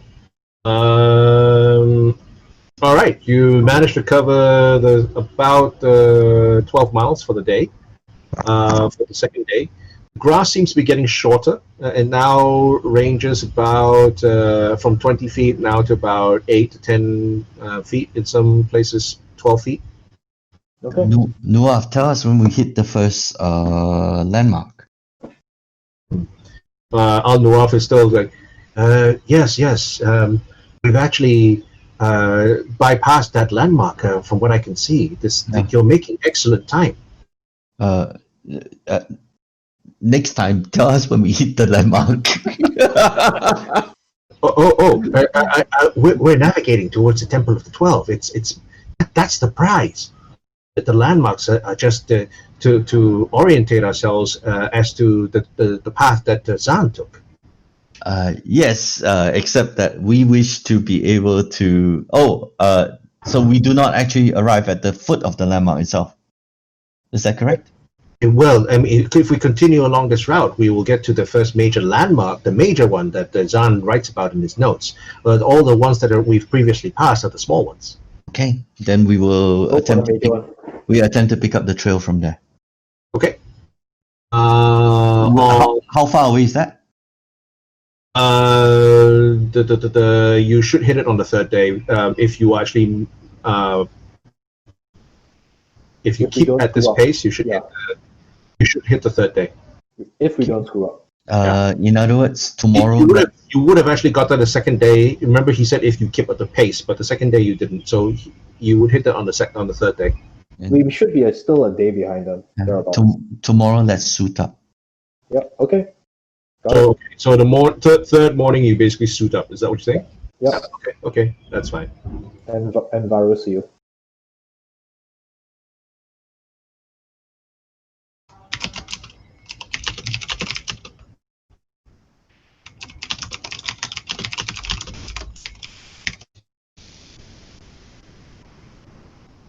Okay.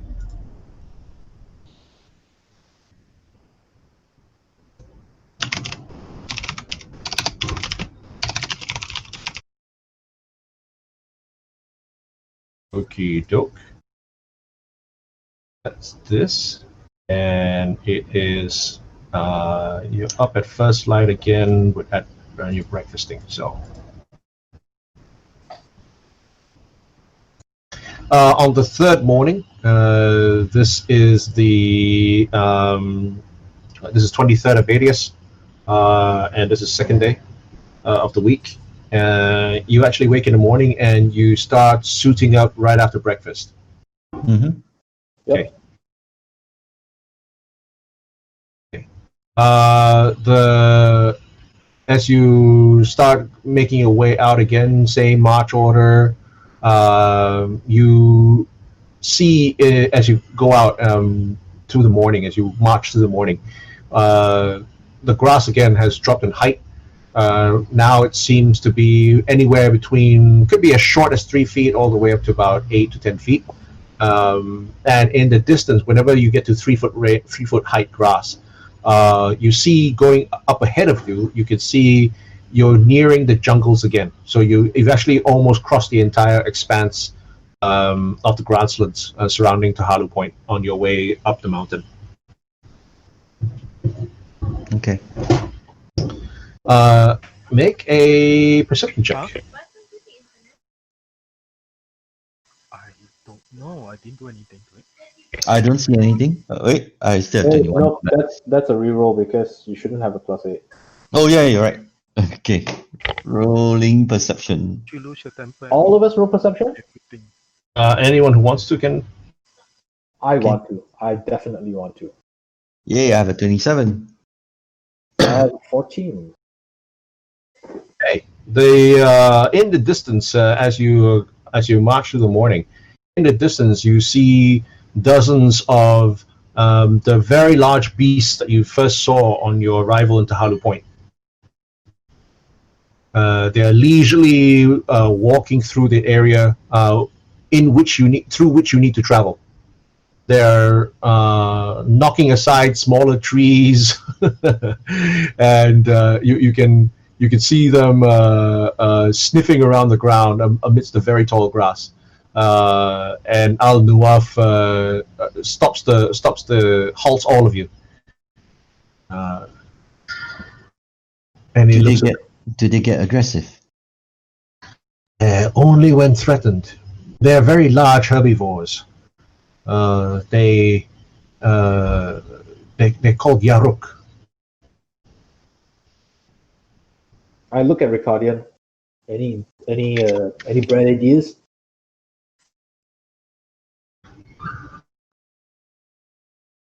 Ricardian? He might be. Is he still on his bio break? That's a hell of a long bio break, man. No. It's I've been in and out. Yeah. Okay, so yep. I say, Yaruk, you know anything about them? Anything we can use? Okay. Is Ricardo? Are you actually from Castrovel? No, I'm from All from Akiton. Akiton. Oh, okay. Yep, Yeah, you're but all- I could have like ancestors from Castrovel, which I don't know about. okay. No. So you're basically Akitonian natives. Yeah, Yeah. correct. Okay. All of us are. That's the background that we got. Yeah, that's fine. Yeah, the Yaruks look fairly calm right now. They seem to be sniffing around. You can see Al Nuaf. He doesn't seem to be worried. He says, "Just wait. They're probably grazing, and then they'll probably move on." I think that they're going to stampede. I have a bad feeling. I got a bad feeling they're going to stampede, man. Yeah, man. Like we probably are on a crossroad somewhere. Yeah, I just in case they stampede, let's get into safer ground. Yeah. Everybody look down, left and right. No, dude, I'm serious. I mean, what happens if they stampede, man? Man, just carry on moving. They're herbivores, right? Yeah, it's like getting trampled by.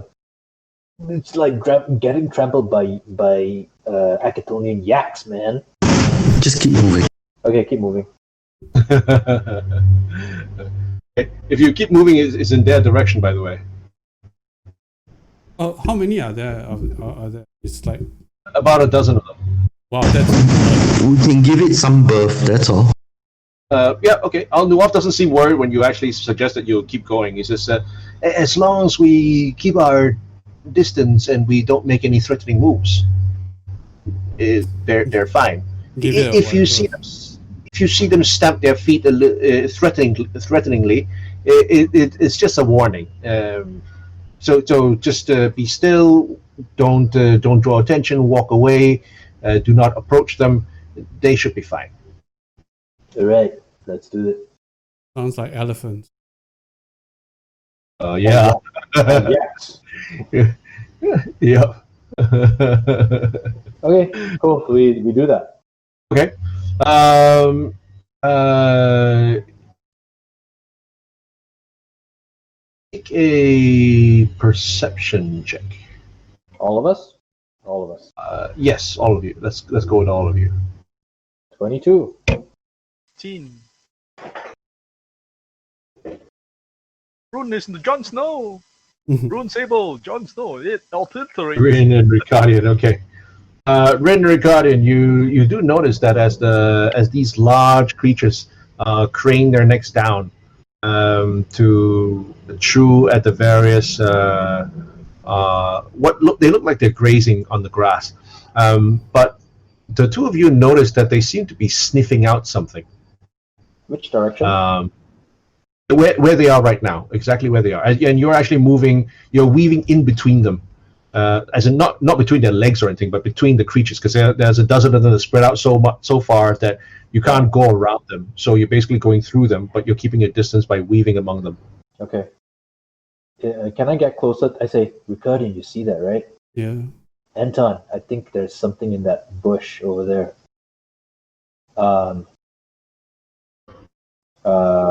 You wanna go over and investigate, or should I?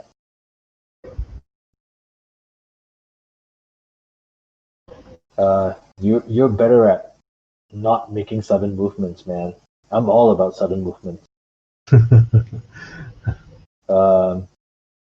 You want me to do it? I mean, I could. What's the distance? How far away?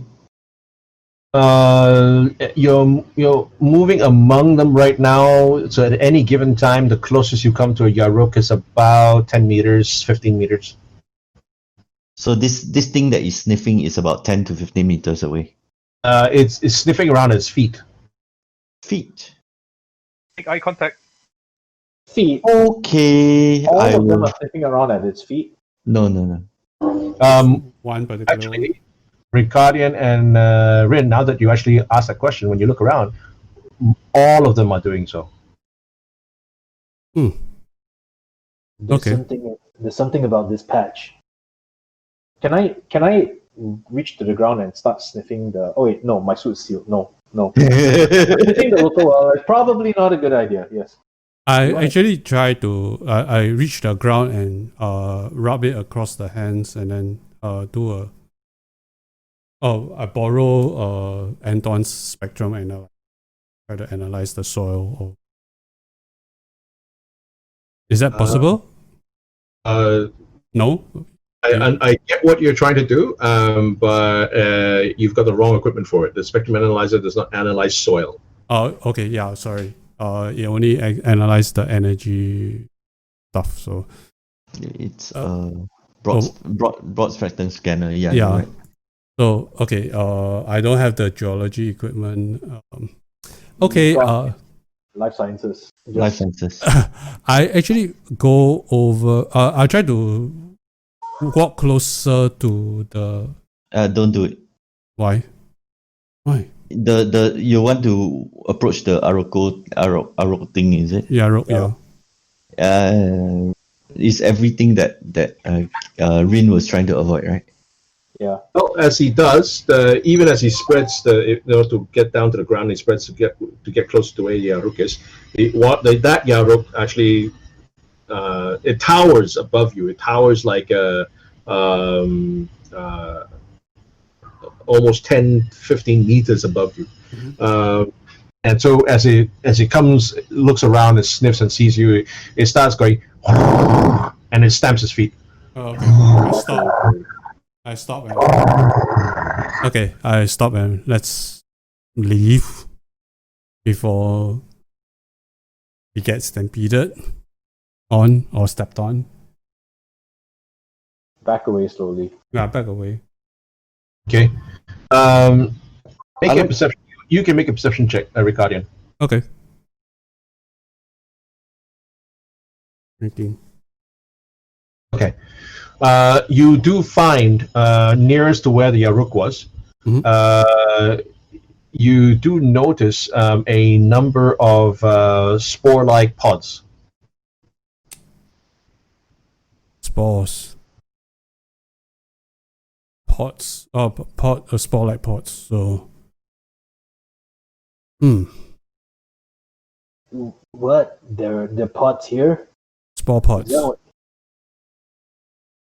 Like, is this native to the region? I can't tell from from this distance, right? What spore pods they are. Could I? No. Okay. Just Do you noted. tell us this? Yeah, I tell you guys that. Spore pods. I tell you what. Hold this for me. I'm going to try. I'm going to try and attempt to stealth there and pick up the pods as a sample. Put on my mask. Put on my ninja air filter mask thing while I'm doing this, and ninja over to collect the pods. Is that possible? Yeah, you can try. Okay, I will attempt to stealth. Very cautiously, slowly, and carefully.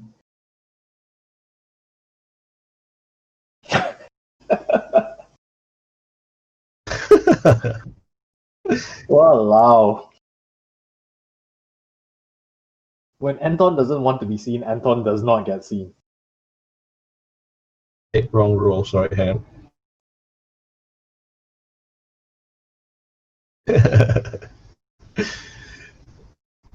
Okay. The Yaruk snorts, looks about, and as you near this really gargantuan creature, you notice that its eyes are quite milky. Oh crap! Okay.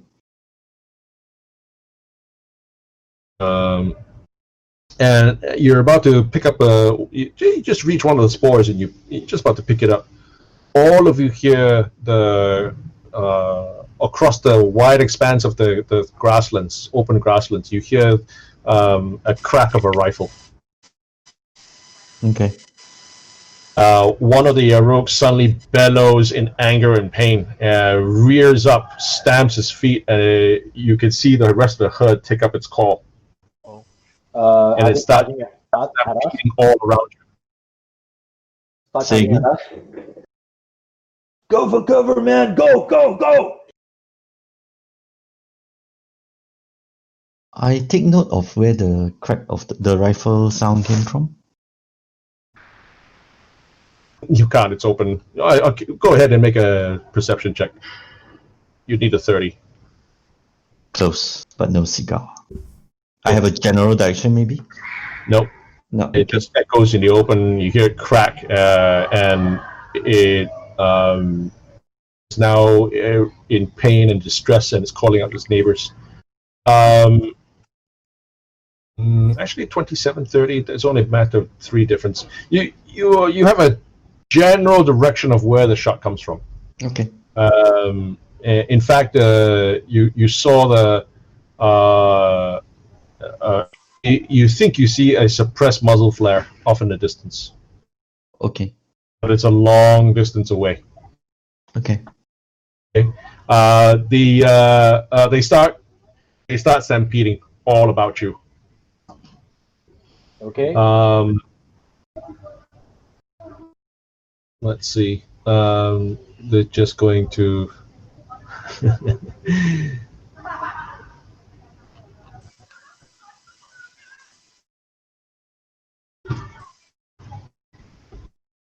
There it is.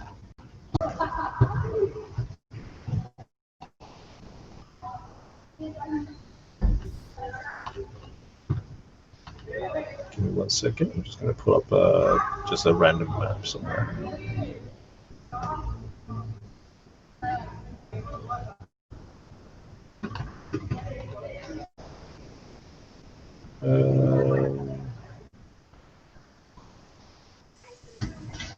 Let's use this one.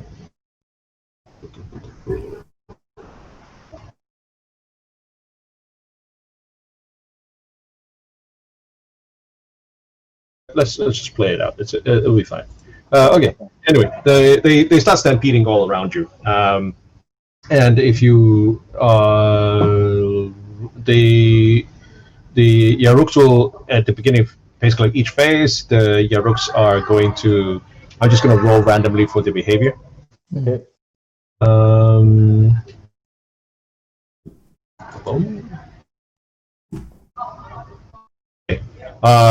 You see it crash through some branches, fragments of rain splintering everywhere. Everybody make a reflex DC 14 check. Okay. Otherwise, you take 2d6 damage. I fail. I take 2d6 damage.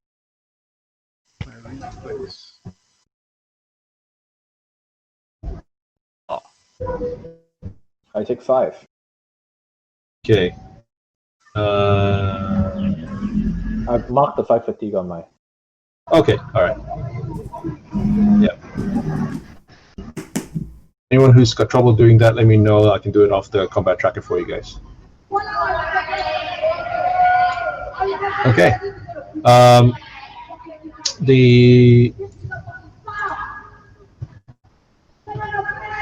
Let me just see how many you have. Where's my d6 gone to? Here we go. 4 rounds to reach the edge of the jungle where the rooks would not be able to follow. So Okay. that was the first. And everybody made it, right, except for Rin. Yep. So everybody else takes 2 points of damage. Huh? Oh, those that fail still take damage, is it? Half. Take half Half. damage. Half. I think I have evasion. Let me see. Evasion. If you have a partial effect, you suffer no effect. Yeah, Yep. zero damage. You won't be able to evade. You're basically just running through. No. Evasion is a class feature. Oh, for you? Okay. Yeah. Evasion is you make a successful reflex save that has partial effect, you suffer no effect. I see. Okay, got it. All right. Second phase. Can I pick up the spores? Grab the spore while running? Yeah. Okay. Okay. By the way, this is even though, and I'm not sure, but even though I wasn't seen, right? It's just a blind trample, right? Yes. Okay. SK, can I attune to Graviton? Because in round 3, if there's one that's charging anywhere, right, I'd like to be able to use Black Hole. From Yeah. round 3 onwards. Okay? Yep. So Yep. round 1, 1 point of Graviton. Okay. Go. All right. So nothing here. This just because you're basically having to change directions to avoid all the trampling hooves. They are trampling everywhere. They're stampeding quite randomly. You would get a -4 to any skill check to perform during any Yeah, skill. but- Yeah. Okay. Third round. Same thing. Same thing. Okay. Okay, and 4th round, if there's a Yarok that comes towards us, I can now activate Black Hole. And again, several Yaruks converge on a randomly determined PC, Okay, that's fine. ignoring results of 5 or higher. Okay, there is 5 of you. I'm going to roll. I'll include Skeeve, so I'll roll 1d6. And Skeeve being 1, Jeroen being 6. Okay. Or 1, 2, That's 3, me. 4. Rin. Okay. I can take it. Just roll 2 more times. Okay. Trumpets loudly. And you take 2d6 sonic damage. Okay. And minus the penalty to skill checks. Make a fortitude check, DC 14. Okay, roll Fortitude. I fail. Okay. Damage, please. 6. That's 8 points. Okay, got it. 8 points of sonic damage. Yep. Okay. Last one. 7 ignore. That's fine. Oh, 2. Another Ryaruk runs alongside you and hits you with your body. This attack is 13 bonus to hit. bonus to hit. Bloody hell, man. No problems. Okay. Slam melee attack. Here we go. Has a plus 13 to hit. And deals 2d6 bloody damage. Okay. Yep. Alright. That obviously The hell?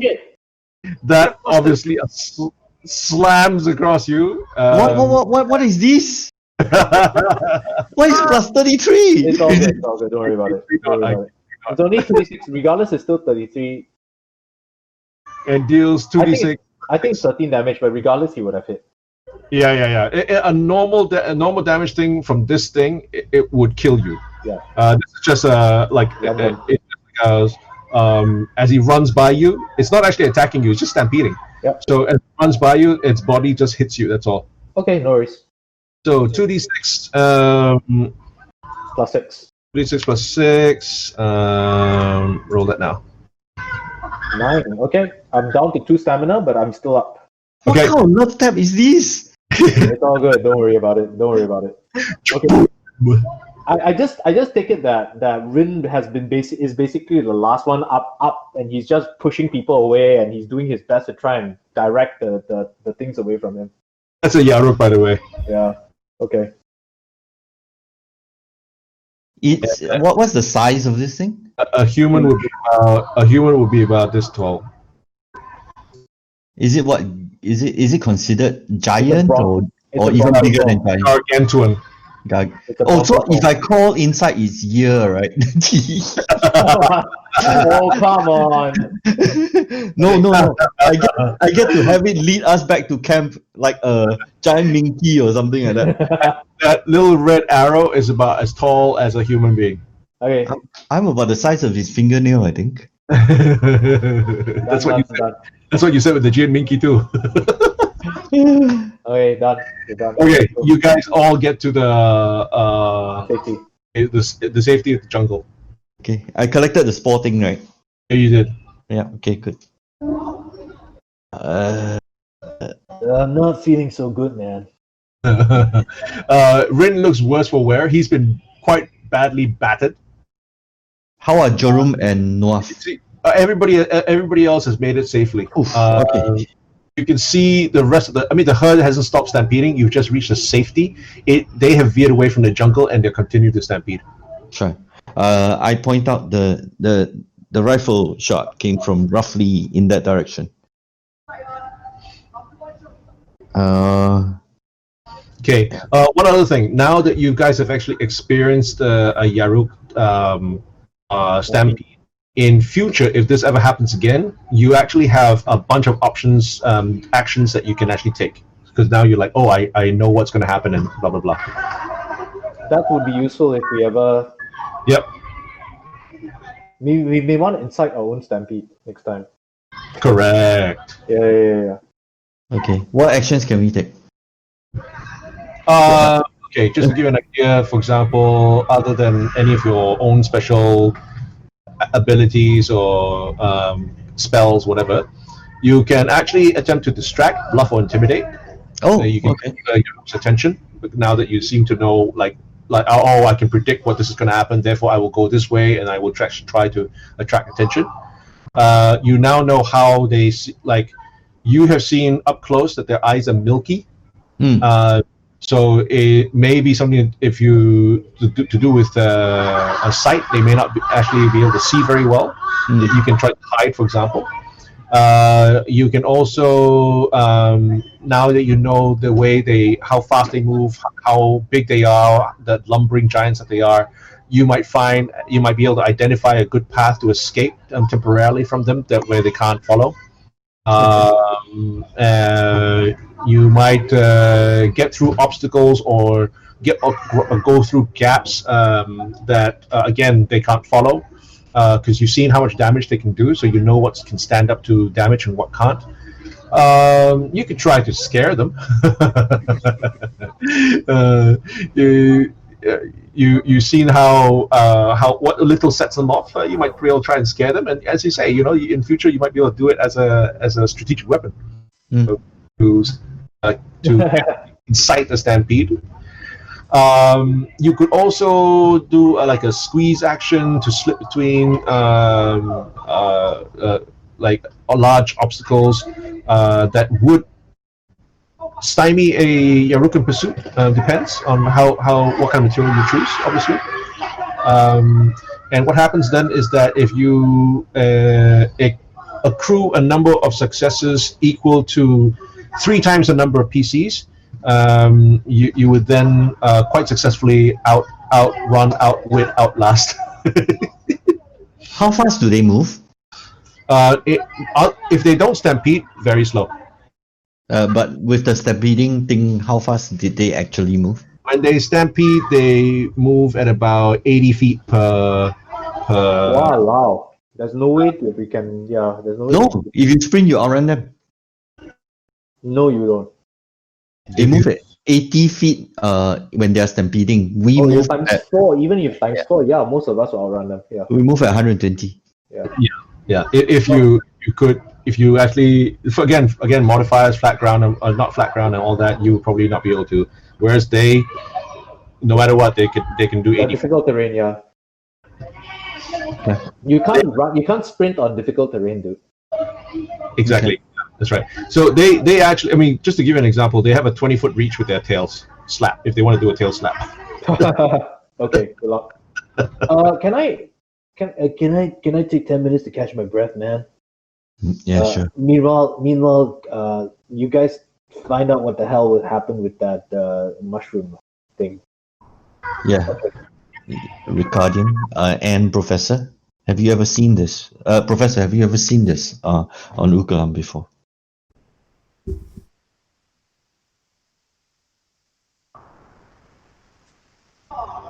Professor. Seen what? Dr. No, the spore ball. Yeah, Dr. No. Seen what? The spore. The spore, the mushroom. No, but again, I'm not a biologist.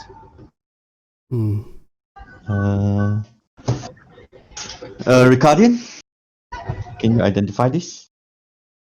I will need a microscope. No, just from the fungi thingamajig. Are you able to see and identify what breed or anything like that? I can try. Exactly. Try.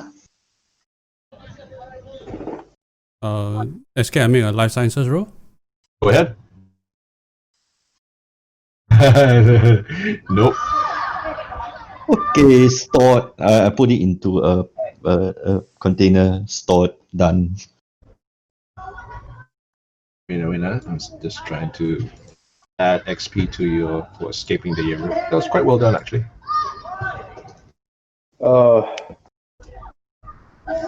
At least I'm some. It could have been a lot worse if it was somebody else, right? They probably wouldn't be able to take the amount of beating that I can take.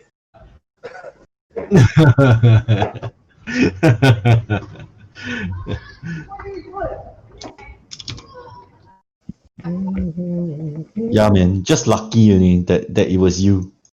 Actually, it was actually quite lucky. Okay. All right, man. Let's go. That sucked. So bad. Does Gucci have life science, by the way? Probably not, right?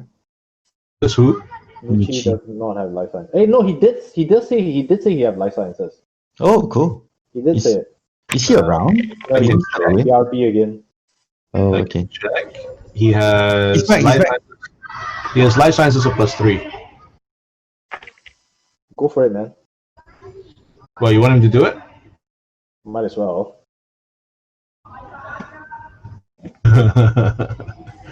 Oh, wow. Yay! I'm back. Sorry. Wow, you scored 20. Well done. Yay!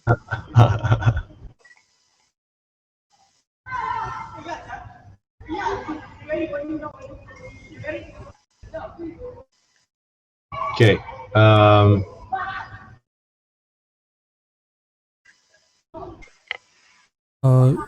Is your life sciences is untrained? Untrained. Yeah, it's untrained. You won't be able to get much from it. Yep. Yeah. So I was like, you mentioned just now that you had line sciences. Yeah. Didn't realize your You assumption. don't have line sciences. Don't have license. Oh, it's. Oh, it's in red. Okay. Okay. I saw it in You come through the jungle, and as you come out of the jungle, there are three things you notice immediately. One, the first thing that catches your eye is an obelisk. You see, what's his name? Al Nuaf. His jaw drop in utter awe as he looks up at this obelisk. What's going on here, man?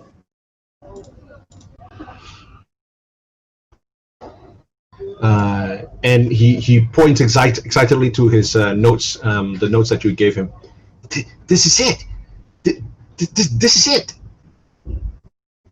The first major landmark. Yes, yes. Yes.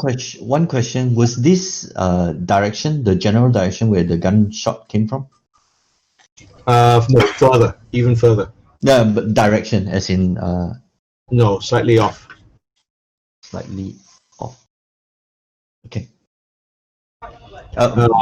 The first thing that greets you is once you exit, as you come to the edge of the jungle, there's a dramatic spire. You can see the picture there. You can see it barely rising above the tree line, and you can see Al Nuaf pointing to Zan's notes. Listen to what it says here.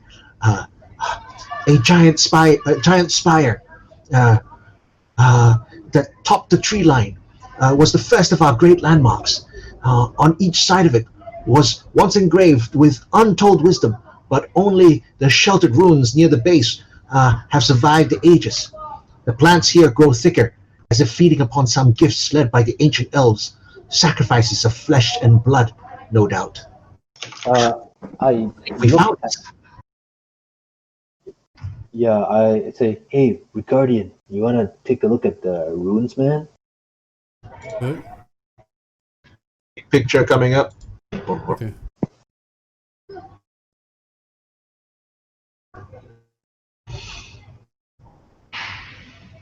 Okay, that's the first thing you see across, and across what is a chasm, separating where the jungle is and the other side of the land of this fissure where the obelisk stands. And across this chasm is an ancient stone bridge covered in elven. One sec. I think we have a different image. Yeah. Huh? It doesn't match your description.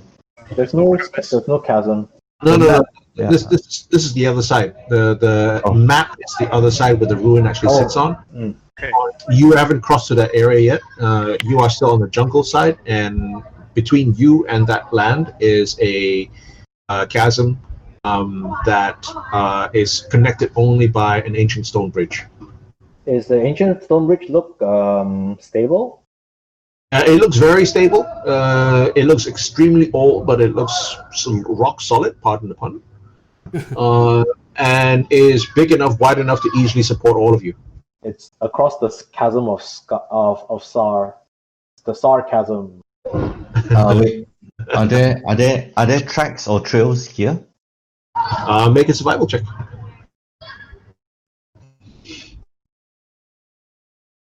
I only get a standard survival because these are not map based. Can I use my scanner to help me? No. Okay. Does Jerome want to do it as well? I only have a 16. Jerome? Ooh, nice. I'm so glad she didn't blow up in the first adventure. She kneels down next to you and she looks at the various prints and everything leading up to the stone bridge. She looks at Anton and she says, "Definitely a large party moved through here. Fresh, I'd say over the last day or two." Okay, we have something to follow. We'll follow the trail. Did they cross the bridge? Yeah, they did. Okay. Then Let's cross the bridge, man. I want to see the spire, man. one moment. Just gonna be a little bit careful, right? Let's look. I'm gonna look for traps. Which would be a perception check, I believe. Yep. And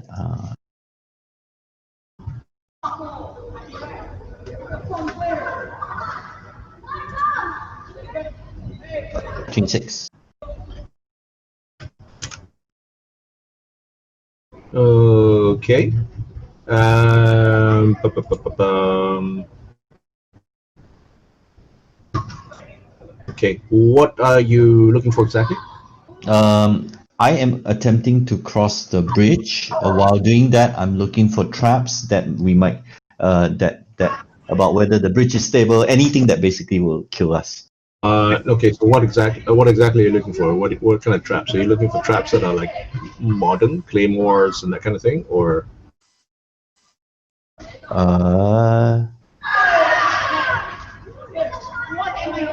So are you saying that, are you looking for traps that the bridge would have had originally, or would you have looking at traps that these guys would have set on the way back, on the way here? Considering that they crossed via the bridge, I'm looking for traps that they would have set on the way here. Yeah. On the way through. Yeah. Okay. There is nothing here that suggests any kind of a trap. Okay. There are no wires, no pressure plates, no sensors, no light sensors, and no sensor bulbs. Okay. So can we go through now, man? I got no electronic traps. Maybe I should track for old traps, medieval traps then. Let's go through, man. I mean, we're wasting I check time, first. man. Check first. Checking. Ken? Yes. Not very high. Okay. You don't find anything. Okay. Looks clear. Okay. How about I go through first? Okay. As Anton steps onto the bridge, you become aware of some smaller creatures. They look like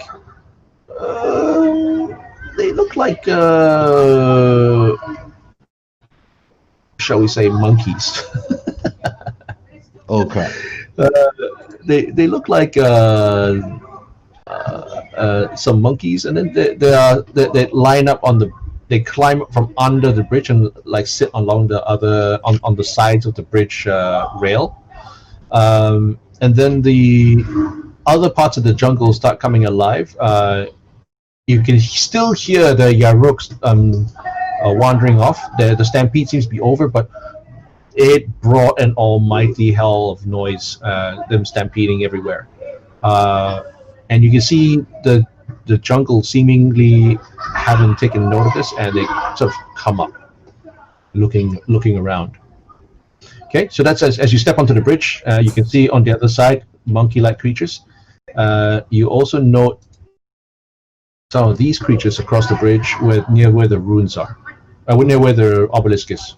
I say, let me cross, man. Let me cross first. I mean, if the issue is creatures, right? Let us cross. Let's all cross together, man. It's a big bridge, right? It's not like a narrow bridge, right?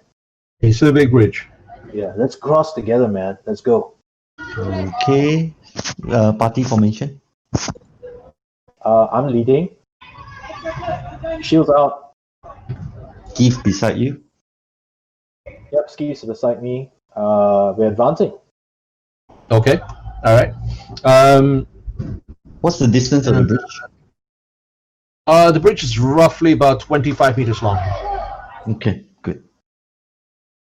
And okay. Okay. And we cross. I cross to the other side. Shield ready. Solar manifestation at ready. If the monkeys don't look like they're about to attack us, I ignore them. If they look like they are about to become hostile, I turn towards them. Okay. You see more and more of these monkey-like creatures, sort of You can Oh, see fish. jump from a tree, open up their arms, and they've got like wing-like things between their arms and their abdomens, and they actually swoop from tree to the ground to watch you, and they all are eerily silent. Do they look like they are hostile? Do they look like they are threatening? They're baring their teeth. Are they chittering at us? Or they're just looking at us? Nothing. They just seem to be watching you completely quietly. Okay. Ricardian, any information you can give us right now? David Attenborough, are you there? Yes. Ricardian Attenborough. Sure.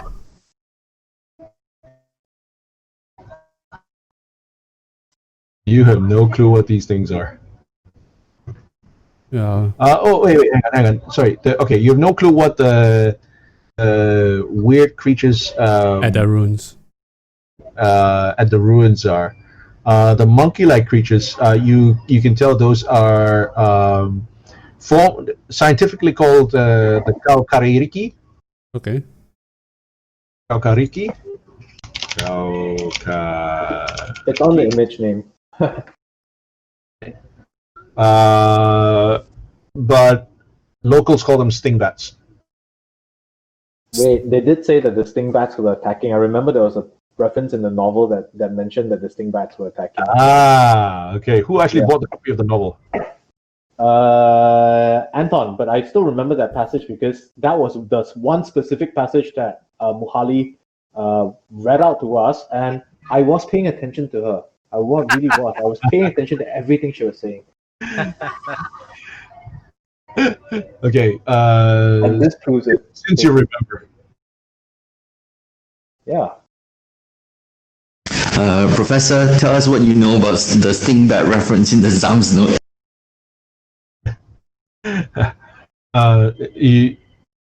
Who what do you call? Who's Professor? Professor who? North. Okay. Al Nuaf says, I don't know much about them. They're just a nuisance. There are thousands upon them. Their name comes from their shrieking wobble, where they when they have warning calls. That's the sound they make. They say they do attack. They attack Zan on the way here, and they mentioned that as long as you and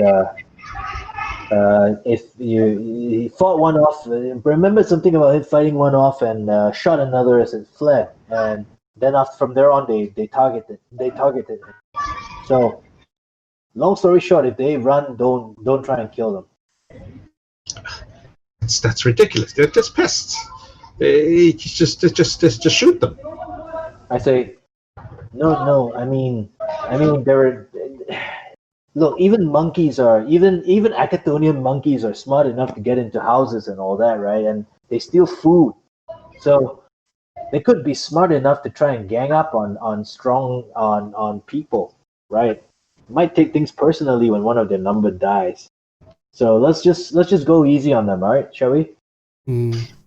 Most primates would gang up or swarm the attackers if threatened. So if it's anywhere similar to any primate that from other country or other planets, Well, I think we should not try to threaten it and move.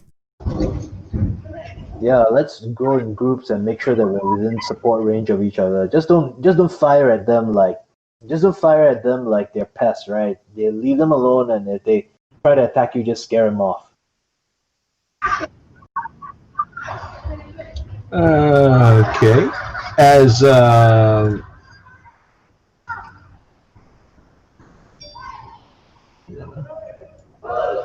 okay. So as you guys cross the bridge, more of these stingbats actually emerge.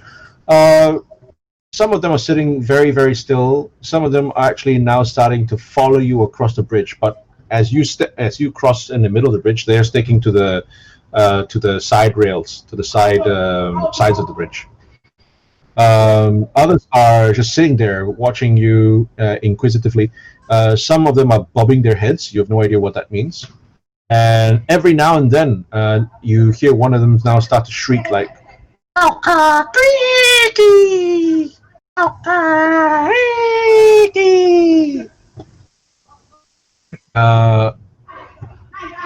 No need to make a perception check. A few of them actually try to creep quite close to you guys, to like almost reaching out to touch your legs or to snatch some kind of Food, anything they can get their hands on. Yeah, that's monkey behavior. I know about that. So, yeah, we just watch ourselves. Yeah, just watch ourselves. I'm sorry. How do you respond when they actually start closing in on you? Not non-threateningly. I take out some food and I toss it aside as a distraction and see if they go for that. Yep. Okay. A whole bunch of them scramble to fight over whatever scrap you threw, and then, one of them emerges the victor eventually. The rest look rather sullen, rather resentful, and they start following you. Okay, and every so often I throw a scrap away, and whenever they get too close, I just throw a small scrap of food. I'm carrying spare food anyway, so I'm throwing a scrap of food elsewhere, and just give them basically trinkets to play with, stuff to distract them, so that we have a clear path on the way to the spire. Okay. What does the Kasarik do at this time? Nothing. They are actually standing at where the obelisk is, actually watching. How many Kasarik are there? About a dozen. Okay.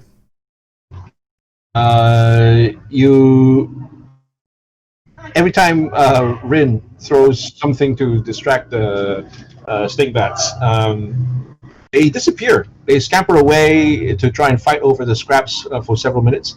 But every time they return, they're returning in greater numbers.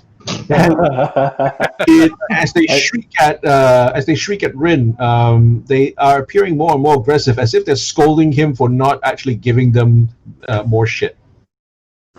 Okay. I raise my hand and look like I don't have an unlimited amount of shit, you assholes.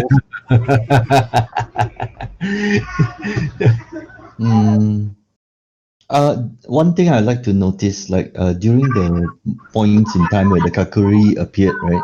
Did they stay away from the Kasariks? Yes. Mm-hmm.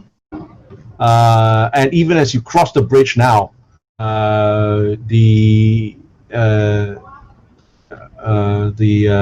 whatchamacallit, Stingbat. the stingbats actually appear hesitant to follow you into the obelisk area. Okay, so yeah, once they're sufficiently distracted and we're moving through, we go through the obelisk, go into the obelisk area. Okay. The area surrounding the obelisk itself, on the big map that you have, is uneven. The soil deposition and plant growth has covered most of the building foundations that surround the site itself.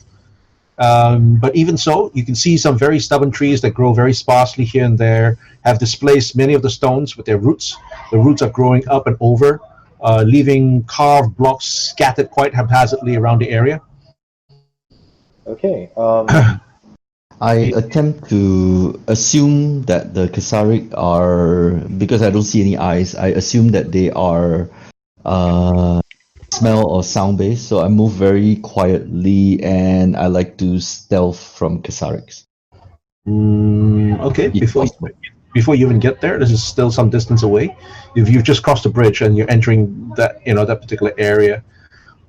Make a perception check, Anton.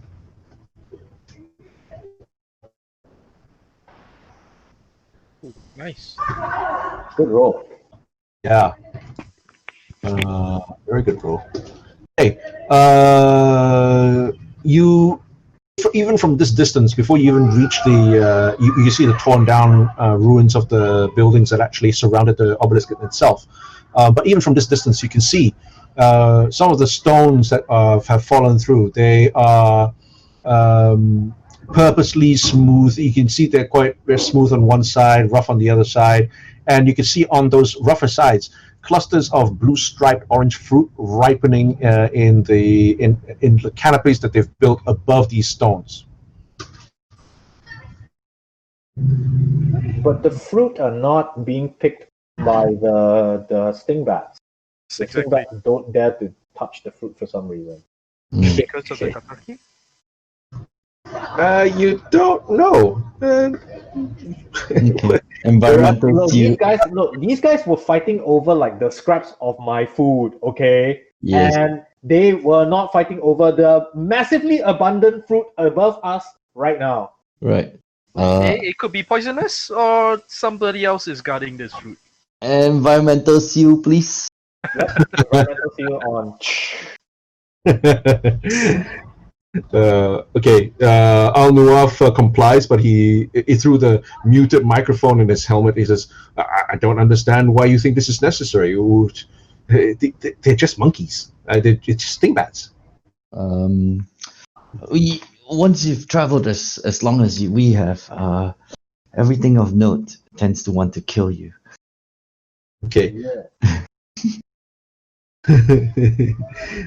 Yeah, Okay. we don't like picking fights, but you know, people Okay, like picking fights with us. you can see from the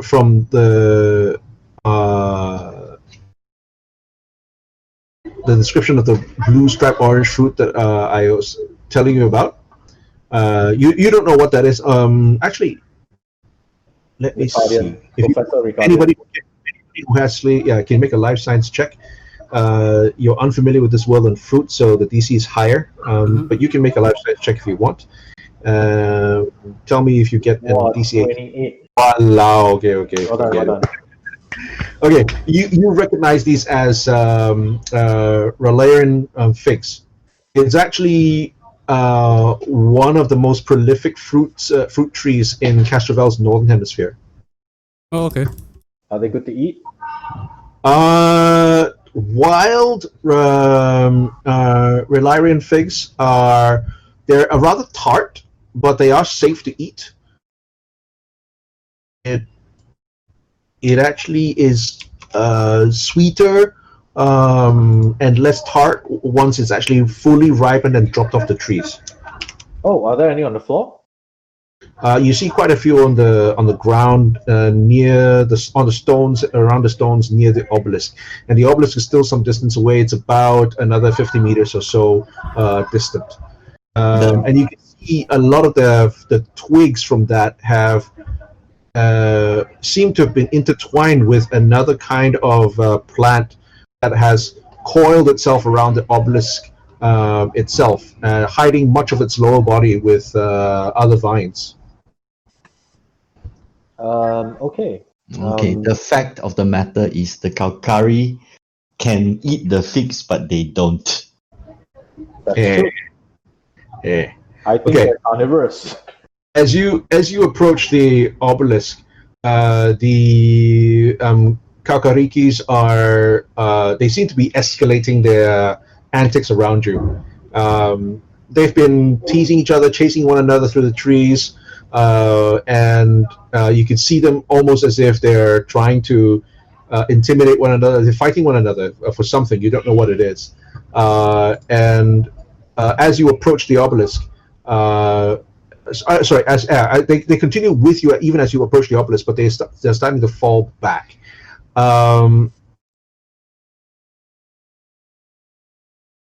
Okay. You've maintained your march order, right? Yeah. I have peeled off to the side, but can I show where's my march order thing? Let me party sheet order. We Yes. can pull our own token out, right? Yeah. Yeah. Okay. I'll pull to the side. No, I can't pull my own token out. There you go. By the way, you are moving ahead, Rin, correct? Yep, I am.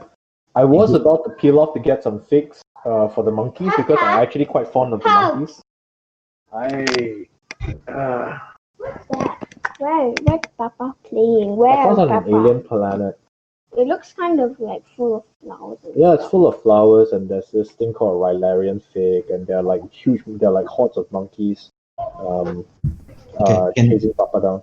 Can we set up the party so that How do they? Can you tell me how do they look like later? Okay, sure. I'll show you. I'll show you right now. Come, Mimi, come. They look like a monkey back vampire. Yeah, they do look like a monkey. we need skeeve here? Let's add a They skeeve. look like an elephant, triceratops in front. Okay, go on, go and change up. Go and change up. Sorry about that. My particular sting bite just came home. The 5 is the skeeve, I think, right? Yeah. And then the rest of your guys just form up. Does that sound about right? Give or take. Where are we? Where are we? I'm looking at the party sheet for marking formation. Okay, sure. We'll just use that for skeeve. So, like, Oh, cool. Cool. Who is the ferret in the center? That's skeeve. Oh, that's Steve. Okay. Temporary Since he belongs to a ferret. Okay. I resent Sure. that. That's your marching order? Yeah, pretty much. Now that we're left the bridge already, right? Yeah. Yeah. Okay. So yeah. Okay. So as you're getting there, So can I start my stealth now? Huh? Stealth from the Kasarik is what I'm attempting to do. no. Okay. You're not at the obelisk yet.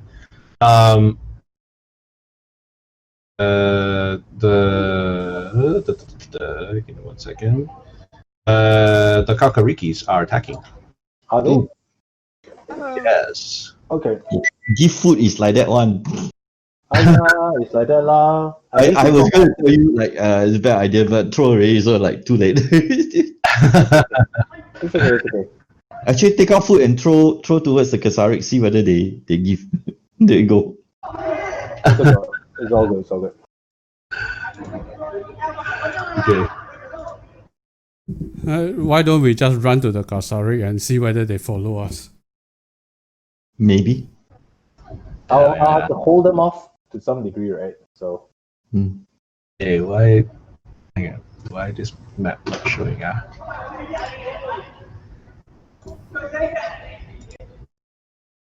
Okay. Call up.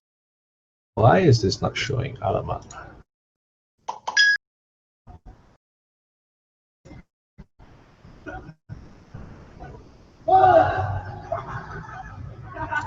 I got the wrong map. Hang on a second. Hold on.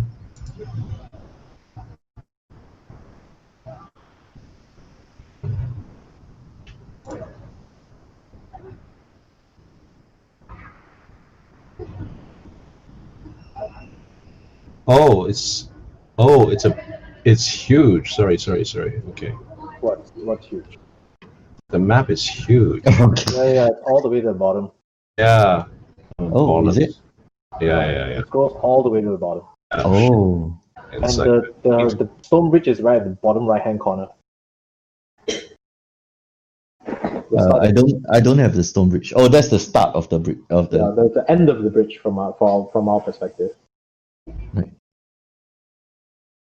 okay, so I need to broaden this out. Okay. Map is called Rune Obelisk, right? Yep, that's the one. It's called Rune Obelisk. Yeah, it's a bloody huge map. So I apologize for that. Okay, so as you approach the sorry, I'm just gonna make this map smaller. I simply cannot see shit. it's freaking huge.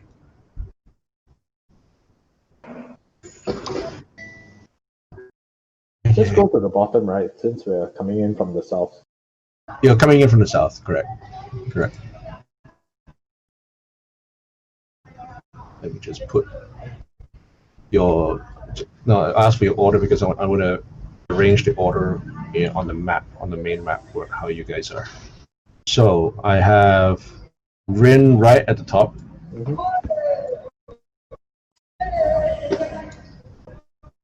There we go. Like that. Skeeve to his right. Anton to the far right. Jarun to his back and left. Ricardian, one back to the right. That's a big token. Oops, that's a bit too big. Let me put that back and put a new token. Who is that? Al Nuaf, where is he? Nuaf. Okay, Al Nuaf is there. Oh no, Al Nuaf is there. And then I've got Uchi behind. Oh no, sorry, I've got it wrong. He's one up. He's one down. Is that correct? Yeah, that's about right. Okay. Okay, so that's about correct. You get attacked.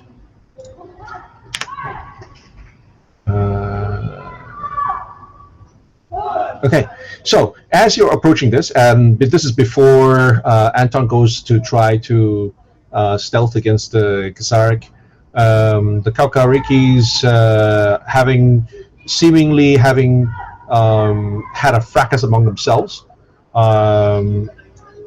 as you approach the obelisk. They Just 4 of them Peel off. start to peel off and start to attack. Now, as the other, there's a whole group of them. There was more than a dozen of them, seemingly surrounding, following you, playing the fool around you, and so on. Before these 4 attack. Okay, so let me just do initiative for everybody. There we go.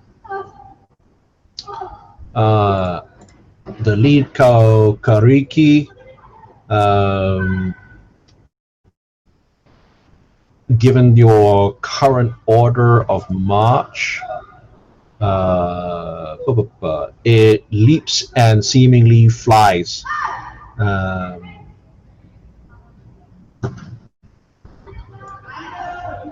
second. Right there. And it targets Gucci. Wow, wow, wow, wow, with a sting.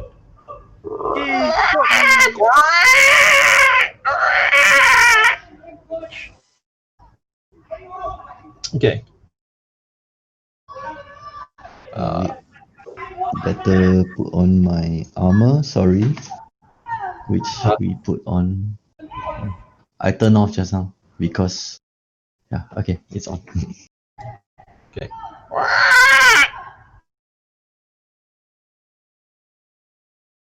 The second one scrambles along this fallen tree trunk and also attacks Muchi. Muchi.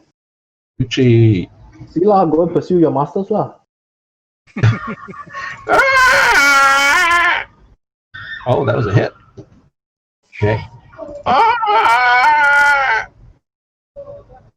Why is your armor so low? using You free. didn't upgrade. Oh, you didn't upgrade, okay. And the third monkey attacks Ricardian.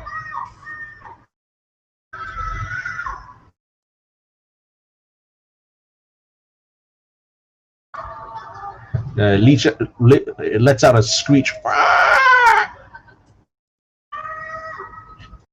Plunges its clawed stinger into Ricardian. Oops, hang it. No damage.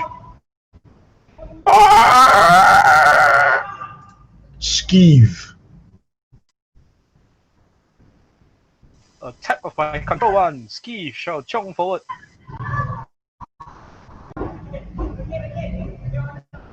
Support me.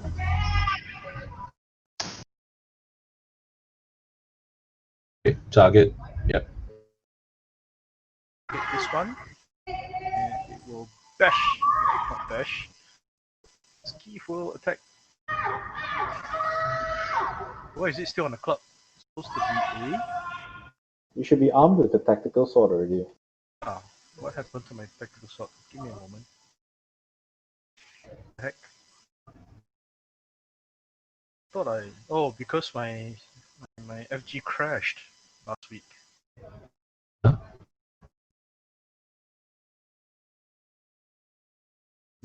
One moment. Ah!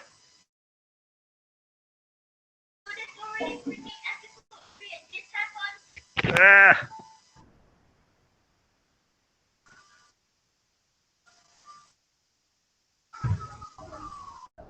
So basic melee weapons.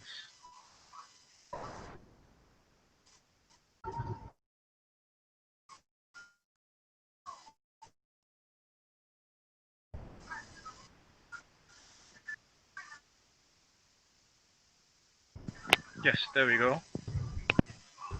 Sorry about that. And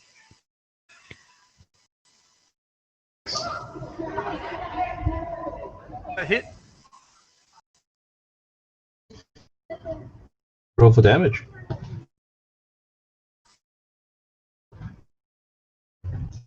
Okay. Ricardian. Okay. I'm going to take a 5-foot step away from the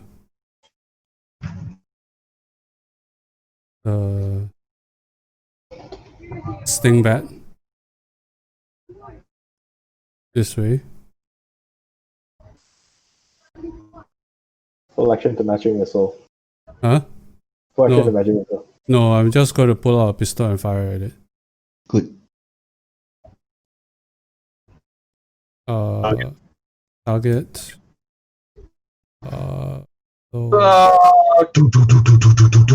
Using a hail pistol. Whoa. Hail Caesar. Hail Caesar. Oh, Mary! And the Mussolini. I can fire a full.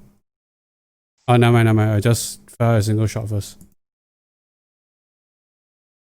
That hits. A hit.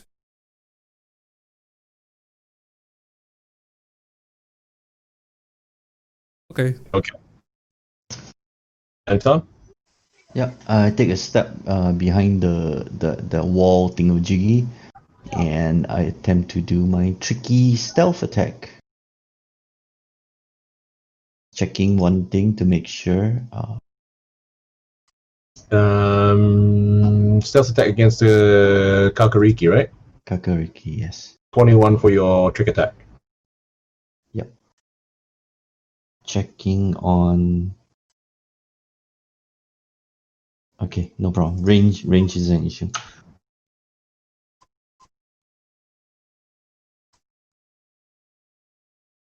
Trick attack, class level 3. Okay. Roll for trick attack. Success. Mm-hmm. Flat-footed. Mm-hmm. And then damage up pistol. Oh, wait, roll to hit. Sorry. It's already flat-footed. I don't need to apply anything, right? It's already self-applied, right? I'll assume. Let's try. You just, you need to click the FF button. It's already FF. Huh? Click the Defensive FF button. effects minus Yeah, defensive effect. Oh, okay, got it. Yeah, I see it. Okay. So hit, and then damage. 1. Okay. Nice. Okay. Yep. Jorun is going to grab the professor and throw him forward. Step past him. For a line of sight. She's gonna tap this little bugger right here.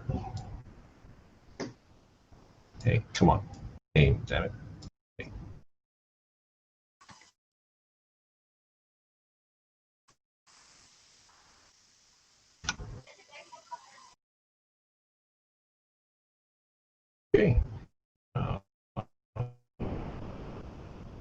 That is. Yeah, I can't believe how bad she rolls though. Every single time now. Every time it comes to. Yeah, well, good thing that thing is flat-footed then. Yeah, Still is. that's right. Dead. Hey, Play. Yuchi. She will take a good step back. That's. Oh wait, hang on. If you do, that's a 5 foot step back. 5 foot step. Guarded step does not Guarded provoke. step. Guarded step does not provoke AOP. Okay, and I shall fire my pistol. Single shot. That is. And zap you! hey. I'm done. Sting bat screeches in pain. So what happened to this guy? You missed his turn, yeah. Yeah, sorry, double clicked. I double clicked. Okay, so this guy is not engaged at all yet. All of you can make a because there's no passive perception in Pathfinder or Starfinder. All of you make a perception check.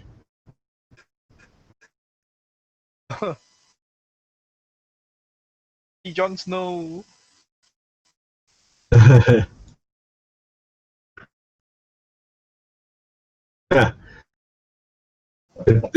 This thing leaps up into the canopy above, and comes down on the opposite of Skeeve.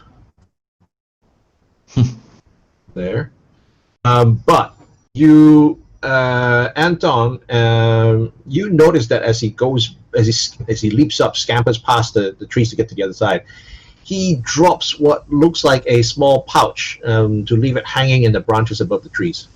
Okay. Then he attacks Skeeve. Skeeve! Skeeve! Alright, it didn't do much. Rin. I'm supposed Okay. to have. Wait. Skeeve is supposed to have damage reduction 1. Not sure if that actually. Yeah, you're supposed to reduce damage by 1. So I should actually have 3 wounds instead of 4. Yeah. Can you? Are you able to apply that on yourself? Let's see. I'll find out. Typed it into the damage reduction, but it doesn't do it automatically. So Strange. take 3, okay? I've put 3. Alright. Rin. Okay, so as part of my move action, I will manifest my solar weapon, which is no longer a power fist. It is now a lightsaber, which I can change once every level. So now it is a lightsaber. It is a light katana. Rin, grapple and toss towards the ugly guardian beast thing. You notice he had to actually give us an explanation of all of that. He was actually saying that to his camera while he was igniting it.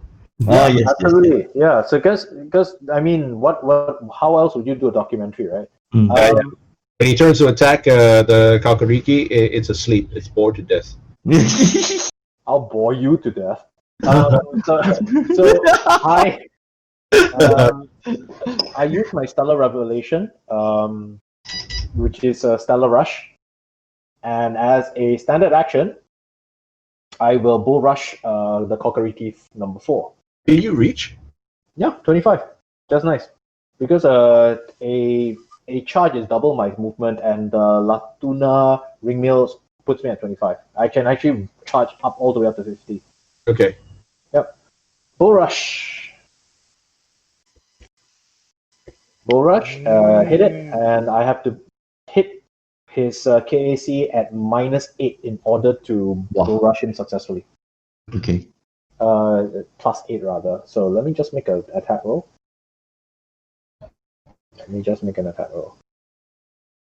I don't really care if I hit or not because okay, I miss. I don't care. He still takes 2d6 damage, save for half. Huh? Even though you miss? Yep. Stellar Rush. This is part of the Stellar Rush, yeah. Yep. Ooh, cool. That was. Hey, move your token, please, so I can see which one you. I already moved the move. So I get free move. Okay, sorry. So he's here. Huh? He's 25, right? So 25 here. Oh, okay. Okay. Yep. And take 2d6 damage take 2d6 fire damage and save for half. Okay. DC is 13. It's a fortitude check save, right? Reflex. Reflex save. Okay. Okay, makes it. Take 2d6 half. Don't care. Take 3 points of damage. 3 points of damage. Okay. Burst of flame comes out as he charges forward with his new lightsaber. And since I have a move action left, because Oh, the that charge, is your move action. no, the charge is a standard action, also part of Stellar Rush. Oh, Yep. So I align my shield to him, so I get +2. Okay. Can. There you go. It's very smelly. Okay, I read Stellar Rush differently, but we'll move on first, and then we'll talk at the end of the game. Yeah. What do you read differently about it? Sorry. You substitute a bull rush for the melee attack at the end of the charge, Yes, I know that. And read the second part. whether or not you succeed at the bull rush. Take 2d6 damage. Okay. And then reflex for half. Okay. Yep. As a standard action, you may make a charge without the penalties. Okay. When you're attuned or fully attuned, you have a bull rush for a melee attack at the end of the charge. There you go. That's the reason why it's so smelly. First, it changes the charge from a full action to a standard action. And becomes Secondly, an it changes auto hit fireball thing. Okay. Auto hit fireball. Yeah, brings me into battle very quickly. What does Jorun do? Jorun attacks. Oh.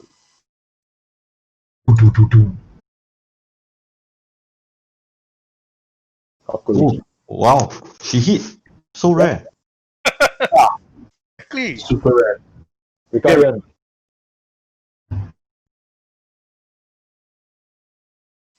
By the way, you have a +1 to hit my guy now, by the way. Because of coordinating fire. But you can totally fire at whoever the hell you want. Ricardian? Back? Rich. Okay. I'm gonna move here. And take a shot at Kariki 1. Kariki 1.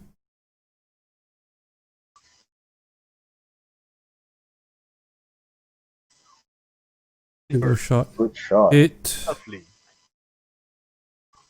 Good shot. Oh, almost dead. Okay, Nuchi. Chi. Another step alongside Ricardian. Disengage now.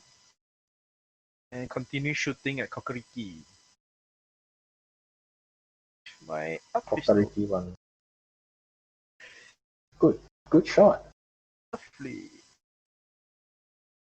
Hi. Dead. Bzzz.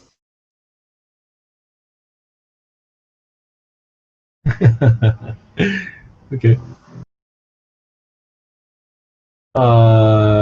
Kakariki 4 now takes note of Rin. My AC against him is 22. Yep, he doesn't know that. I don't know. He doesn't know that. He goes, "Ah! Ah!" Beats himself with the head several times, slaps his chest, and then attacks you.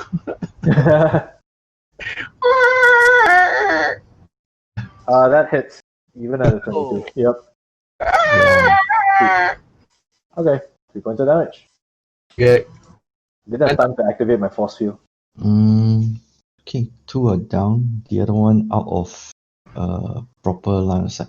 I actually can I do a running jump to collect that pouch? Acrobatics. From where you are, Hmm. That's what, almost 50 feet. Oh, 50 feet. Okay. Can I use my grappling hook to grapple onto whatever that tree thing and then use it as a climb roll to like grapple myself up and grab the pouch? You could, yeah. Okay. So do a normal attack roll because you need to hit The essentially. tree. Yeah, the tree. It's 18 to hit the tree. Grapple that particular tree. Okay. I don't know how to do that. I'll just do a BAB roll, I guess. Yeah, just roll a roll. I'll just roll a dice first to attack the tree, and my BAB probably not enough. Yeah, the tree dodged. Got it.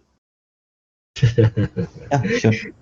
The grapple slaps uselessly against the trunk, against one of the branches, and should it be a bangs off it. Okay. I move forward then. CMD. Okay. Move. Number one is Number one is that?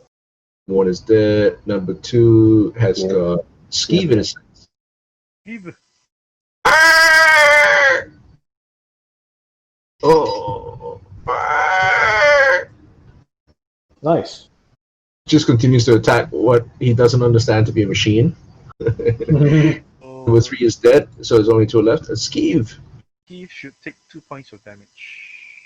Sorry, I'm here. Why? Huh? Damage reduction? No, he took it out with stamina. That's Correct. Hey, no, you were targeting Nucci, dude. That's why he took Oh! Oh! targeting Nucci. Uh, Restore 3 and apply 3 to ski. Gucci, have you already done it? No, right? I haven't. Okay, restore Restore 3. to me. Back And 18. apply 2. Apply 2 to ski. That's DR1. DR1, yes. Okay, 5.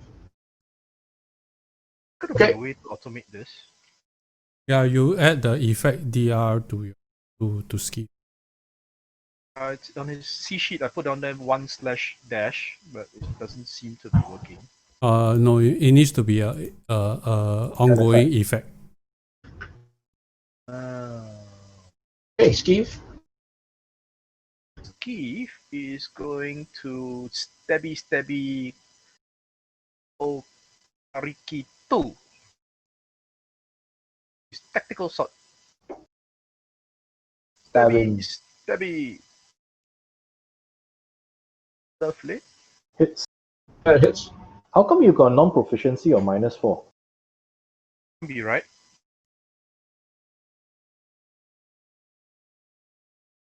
You better fix that later. Hang on. Is it dueling? No, hang on. He has only basic melee, right? Dueling sword is not basic melee. Was it? That's not what we got him. That's not what we got him, dude. It's supposed to be a tactical sword, right? Yes.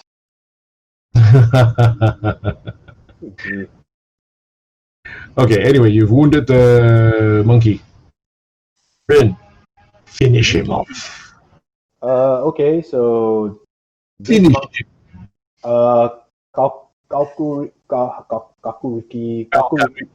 Kakuriki will get full attack. I'm at 2 points of photonic attunement. Target the right one, please. I did. Okay. Hit and hit, I think. Nope, hit and miss. No, you not target anybody, dude. I was targeting him just now, so I may have double targeted it. Anyway, 1 hit and 1 miss. Okay, he's got.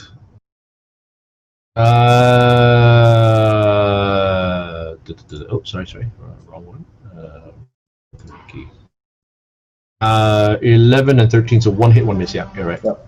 Okay, roll damage for the hit. Okay. 11 points of damage. All right. Flash him. Kill him, Ricardian. Kill him. If you swing over to the side, over to the top of him, right? You got a +1 to hit. But I am firing a missile weapon, so I will get AOP. You're not in any threatened zone. If he tries to get to the other side, he would be. Yeah. How? You have to get past him. He doesn't have to go around. 1, 2, 3, 4, 5. He's talking about here, right? Yeah, thereabouts. Yeah. Sorry. Okay. I thought you said the other side of the. Not the other side. Not to the far end. So I will turn around and then target Kakuriki 4. You get +1. Don't forget the +1. Do I get a +1? Yeah, coordinating fire. My feet.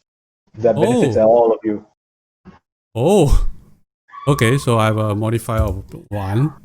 Yes. And I will attack with my hail pistol.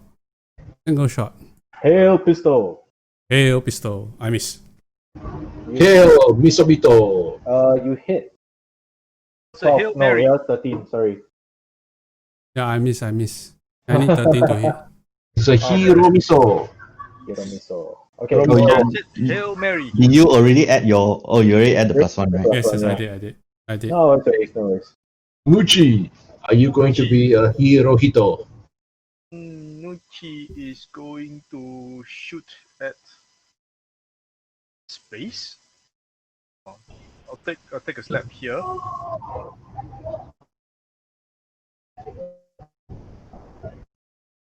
And I'm going to Get into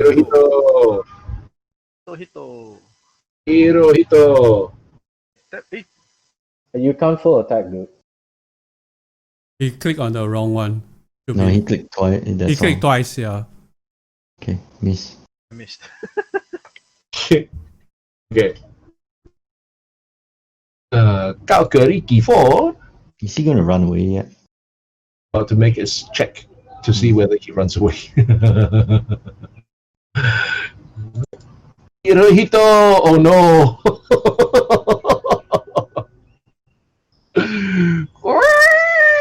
I do not AOP. Yeah. I do not AOP. Okay.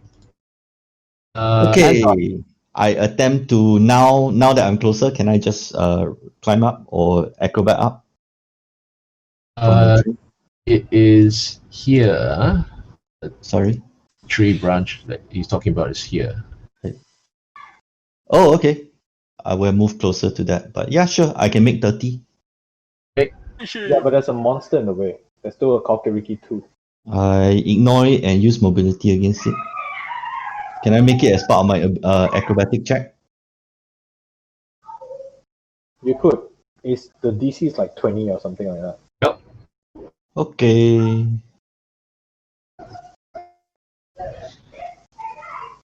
It's like 20, yeah? Okay. Acrobatics. I succeed. Oh, you think? Okay, you get up. You flip yourself up onto the tree branch where you found where you saw the sting bat leave the pouch. There are 10 stingbacks there. No. Their tails upraised and then they follow my eyes. Oh, that's hilarious. Meanwhile, the Kakariki, I got him good. That's how you make it.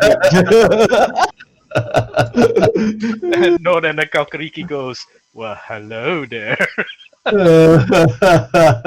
小妹妹，我有礼物送给你。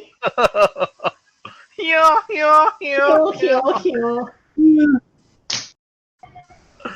Oh my goodness.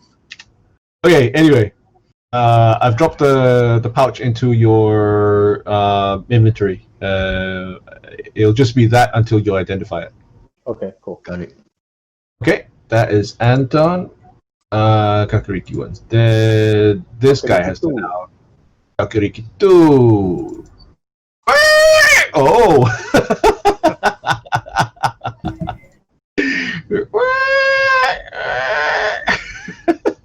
Ha! Okay. End of combat. Yeah. Does he provoke an AOP? No. Don't hit him. Don't hit him on the way out. Just don't hit him on the way out. They scramble away up the trees. They're far more nimble than you are. So. Okay. Okay. Everybody all right? Yeah, I'm fine, man. Lightsaber vanishes. Sorry for feeding the monkeys, man.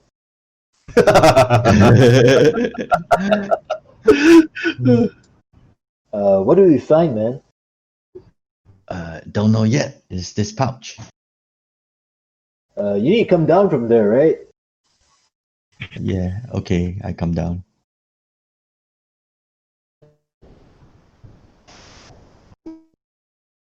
So, what did we find? I open up the pouch.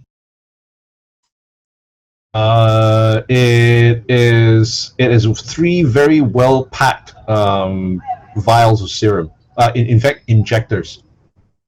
Some injectors doesn't have I don't know about this label. Ricardian. Okay. Skull and crossbones. Skulls and crossbones. Is it magical or I cast detect magic on it?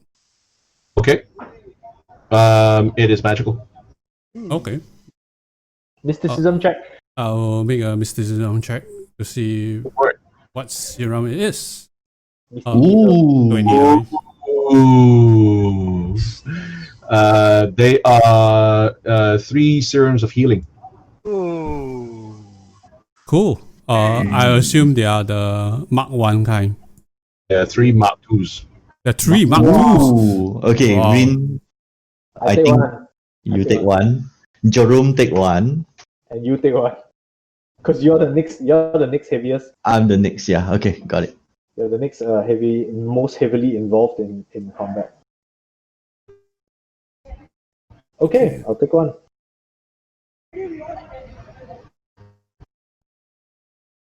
So just Eh? Cool. I take one already. No, it didn't update that what it was for me. So strange. So after the monkeys fled, right? The stingbacks, like ganging up, like what Zan said, or are they like more cautious now? They are all chittering together, and you can see the 2 that escaped have gone to lick their wounds, much to the ridicule of their compatriots. I think we don't try to stay around too long. Let's go to the obelisk, man. They're definitely all staying back. That's good. Obelisk, go obelisk. Okay, the others, after angrily scolding their compatriots, the other Kalkarikis are basically screeching angrily at you guys at a safe distance. They do remain in sight though, and you can see them trying to throw some kind of fruit at you guys. When we Okay. go to the obelisk, do we see the Kisiri, the things with the tentacles in the mouth? Yes, you do. However, you don't see all of them. You only see one. And hang on, I'm just okay. The obelisk thing the picture is still open, so that you have that. As you approach it, the rune obelisk actually rises like off the off the jungle floor, just as specified in Zan's notes. What is different is that it's an immense pillar of stone, basically, and it's approximately approximately 15 feet wide, with a X-shaped cross section, and it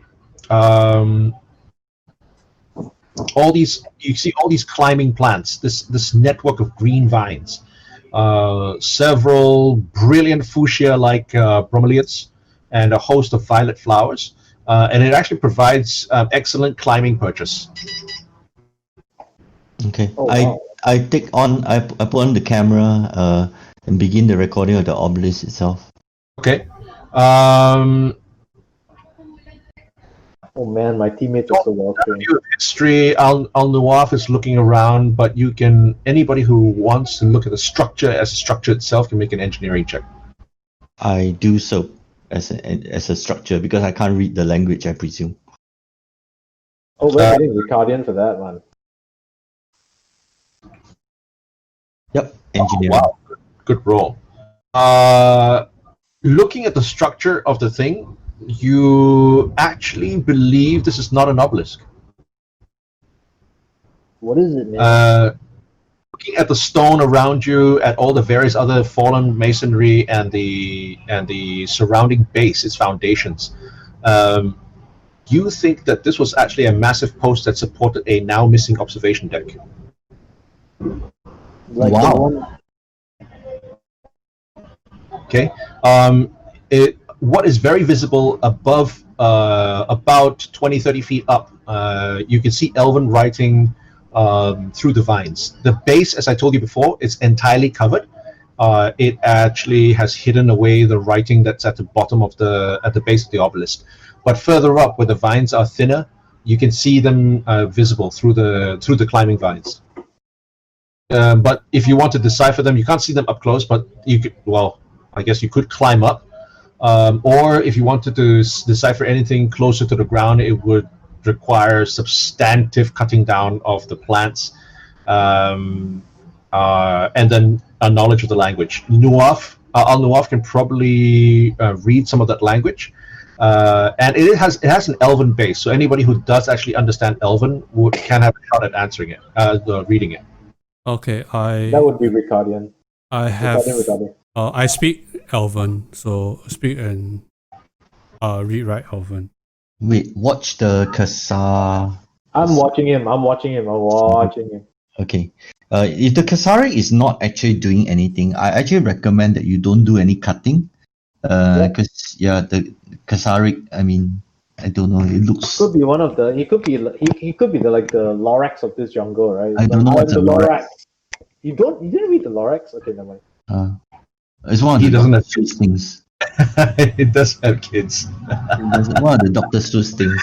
Yeah, it is one of the Dr. Seuss things. Yeah. Okay. I never liked Dr. Seuss, but yeah. Anyways, I could climb out and just give you a camera recording of the language. And then you watch the Kasariks for me. I'm watching the Kasari. Okay. I'll do the climbing. Yeah. Okay. You do the climbing? Sure. Wait a second. Can I do this without disturbing the vines? Cannot, right? It would be difficult to actually. If I throw you up? Can I take my time and grappling hook up to the top of the obelisk and then from there use that as the purchase to then not use the vines? No, it would be impossible to even avoid the vines. In fact, it's essentially the vines that actually have got this all covered up. Okay, got it. So as long as you don't destroy it or something like that, that should be fine. Well, let's find out whether that works that way. True. Up to you. You could. I give him a boost up as far as I can. Sure. Oh yeah, you're right. That's actually a good one way to actually avoid putting touching the vine. Substantial weight. Yeah, you probably have to touch the vine unless you're saying unless Rin can actually steady you on his shoulders completely. Yeah, I'm pretty sure I can do that. And I can probably acrobatically stand on his shoulders quite well. Okay.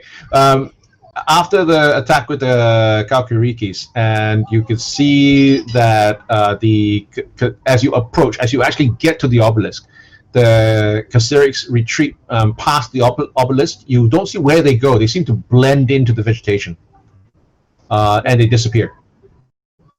Even the one that was there?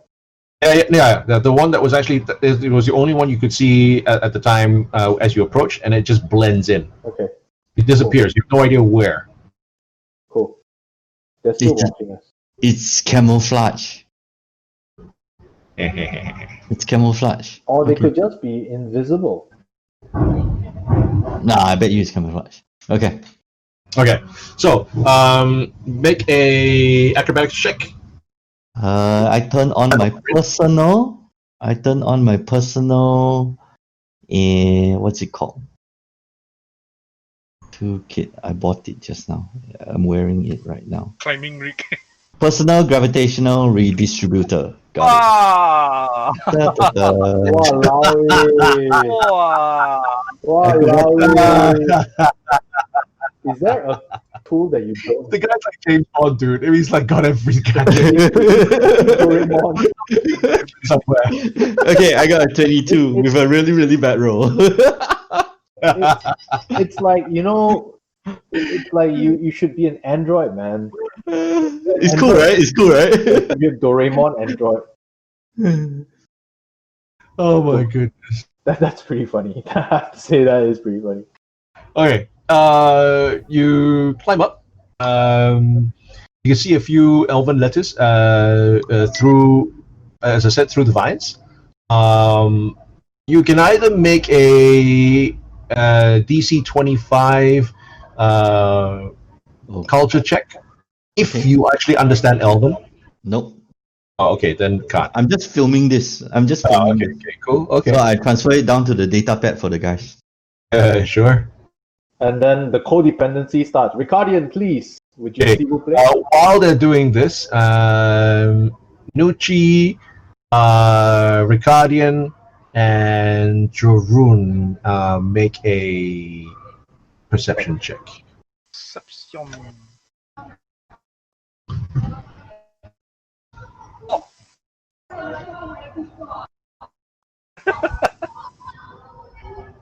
Ooh, nice. So Jon Snow sees nothing. Jorun Snow sees nothing. Yes, did our little bits. Ricardian at 24. Okay. Nothing. Okay, cool. Nothing happens. Oh, that's bad. Okay. I checked to see that the vines have not like caught me up in them. Paranoia. Wait, why is there a noose around my neck? What is this? You don't know to be paranoid because nothing has happened. You don't know it. Rin, stop touching my balls. Okay. As Anton's filming on Rin's shoulders, all of a sudden, this thing just emerges from. It doesn't even emerge. It actually is already there. You're actually standing on top of it, and it attacks. Mm-hmm. Let's see. Randomly between again 1 to 6. I'll do 1d8 because Al Nuaf is there as well. 8 is a reroll. Al Nuaf is a 7. 1, 2, 3 is Ricardian. Okay. This is gonna hurt. It's Ricardian. He recognizes you as a prey species because you're an elf. Oh my goodness. Okay. It seems to sprout. I mean, the greenery that you're standing on all suddenly seems to like a roiling ocean of vines everywhere, and it starts to like snap out these vinyl tentacles to reach out and to slap and to sting. And you can see this attack as it grapples a Ricardian and it attacks it with a bite. Nom nom nom nom. Nom nom nom nom nom. Wow, plus 12 there. Yeah. Nom nom nom nom nom nom nom. Yeah, that's a lot of damage, man. Nom. Oh. Okay. Ricardian gets to go. Hey, Steve got it. didn't get to go. Gets to go. Steve didn't get to go. No. It's it's Ricardian on the combat tracker next. Okay. Cool. Okay. Don't know why my mouse is dying. I gotta move a 5-foot step back. And I gotta step back and I gotta cast take a full action to cast magic missile on it. Nice. So let me target it first. And Brilliant confluence of skill and purpose. magic missile. And where's the effect? Pew pew pew. There you go. Pew, pew, pew. Oh, good shot. Good shooting, right? Pew pew pew pew pew. Nicely done. Okay. Regardless of Spag, these magical missiles fly from his fingertips. Goes by, and where's Nucci? Oh, Nucci's right at the back. Sorry, Anton, you are here on top of Rin's shoulders. As a free action, I drop Anton. You can't. You wait for me. I go first. That is true. You do go first. Nucci, what are you doing? Gucci is gonna roll off Skeef, 5-foot step back. Oh, that's Skeef, Skeef. damn it. Yeah. Bring him back. Put him back.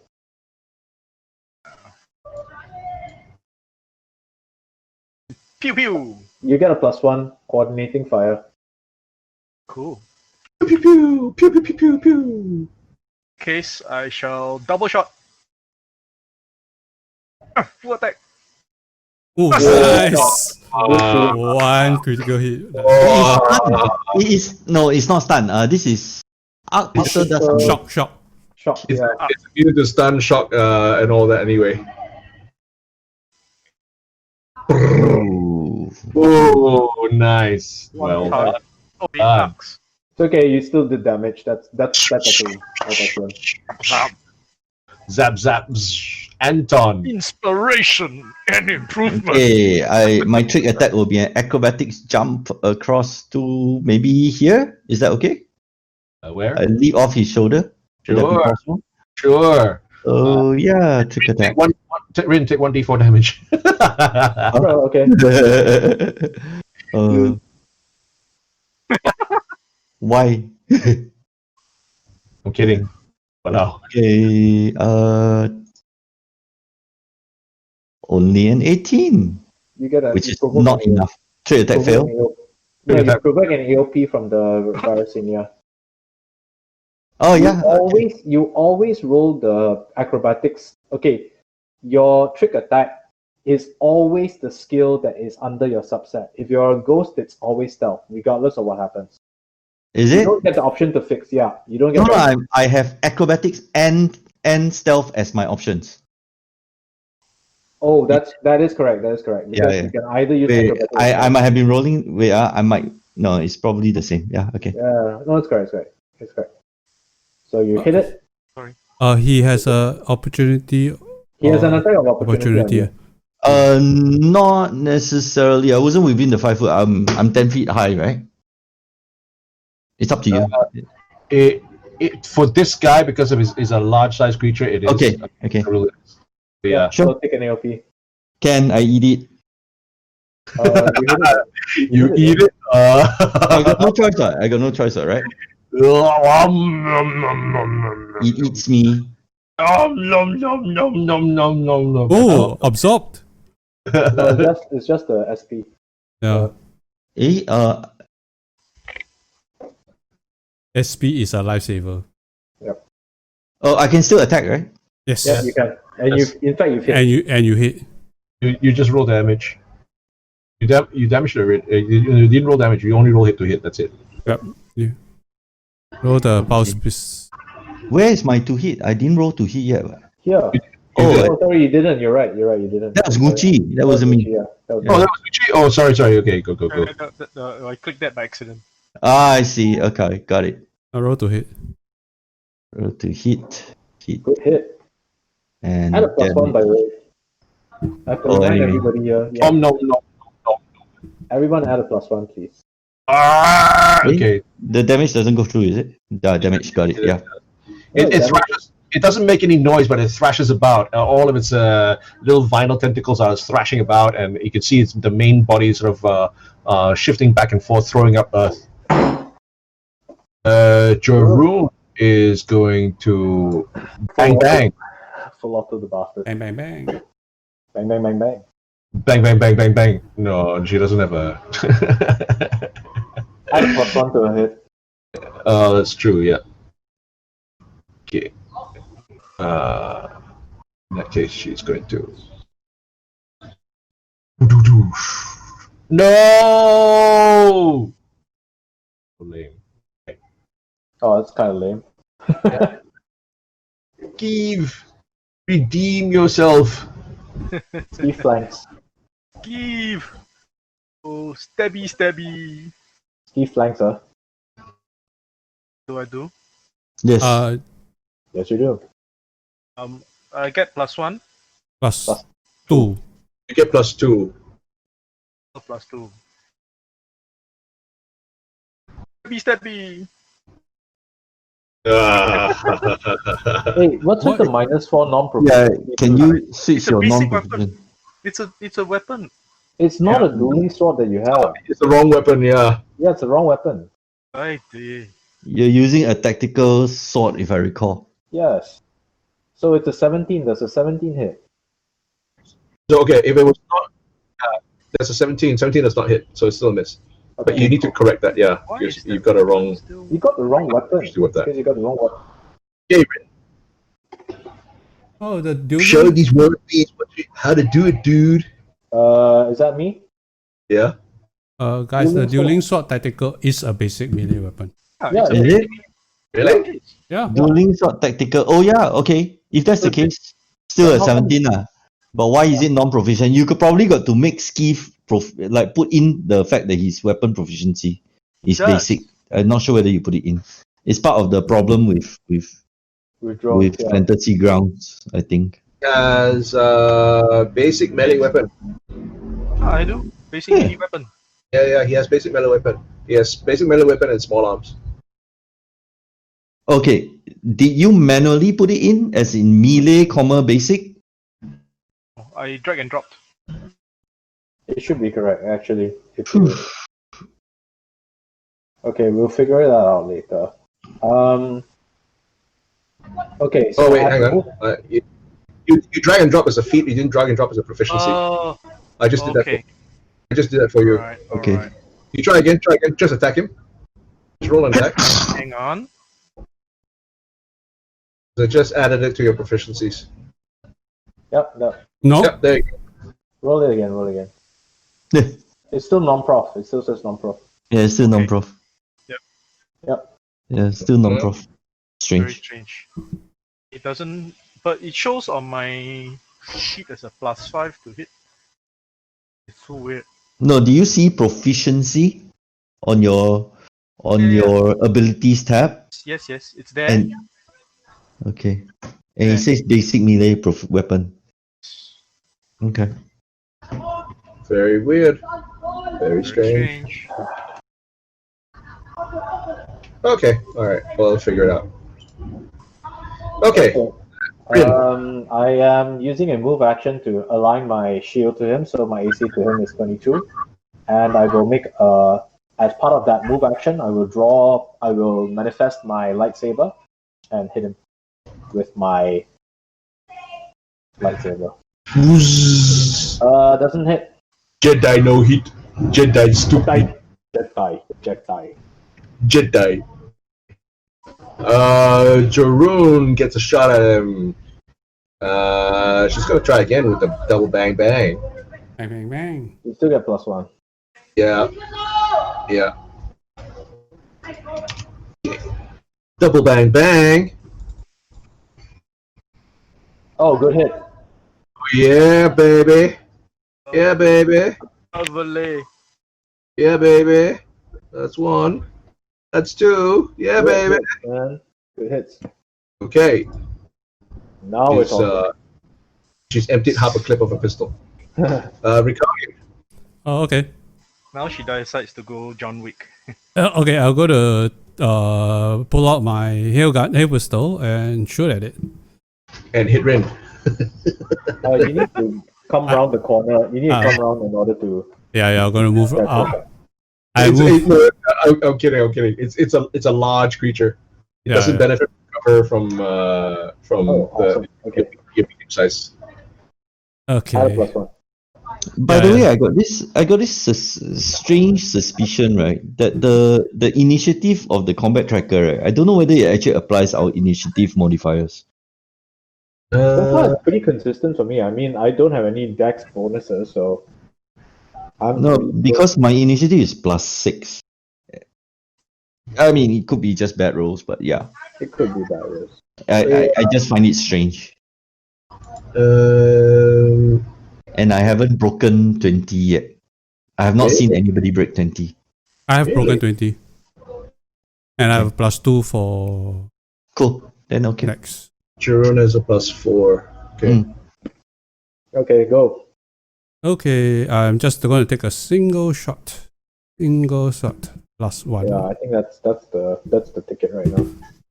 Yeah, sorry, my mouse is running out of battery. Oh, Oh, miss. Okay. Anton. yeah. Trick attack, 5-foot step. Yeah. Pew pew. Pew pew pew. 15 feet range. Come on, you can hit it. Miss. Trick attack. Oh my! Well done. That works. Effect, flat-footed. To Well hit roll, done. Well done. hit, Oh, damage. Yeah, I forgot to apply a flank Five. just now. I had a flank. No, I still missed. Okay. That's the damage. Okay. So Laui. Lovely. Almost killed it. Okay, Nuchi, you're up. Nuchi continues firing. That's because of the flat-footed. flat-footed. Yeah. Yeah.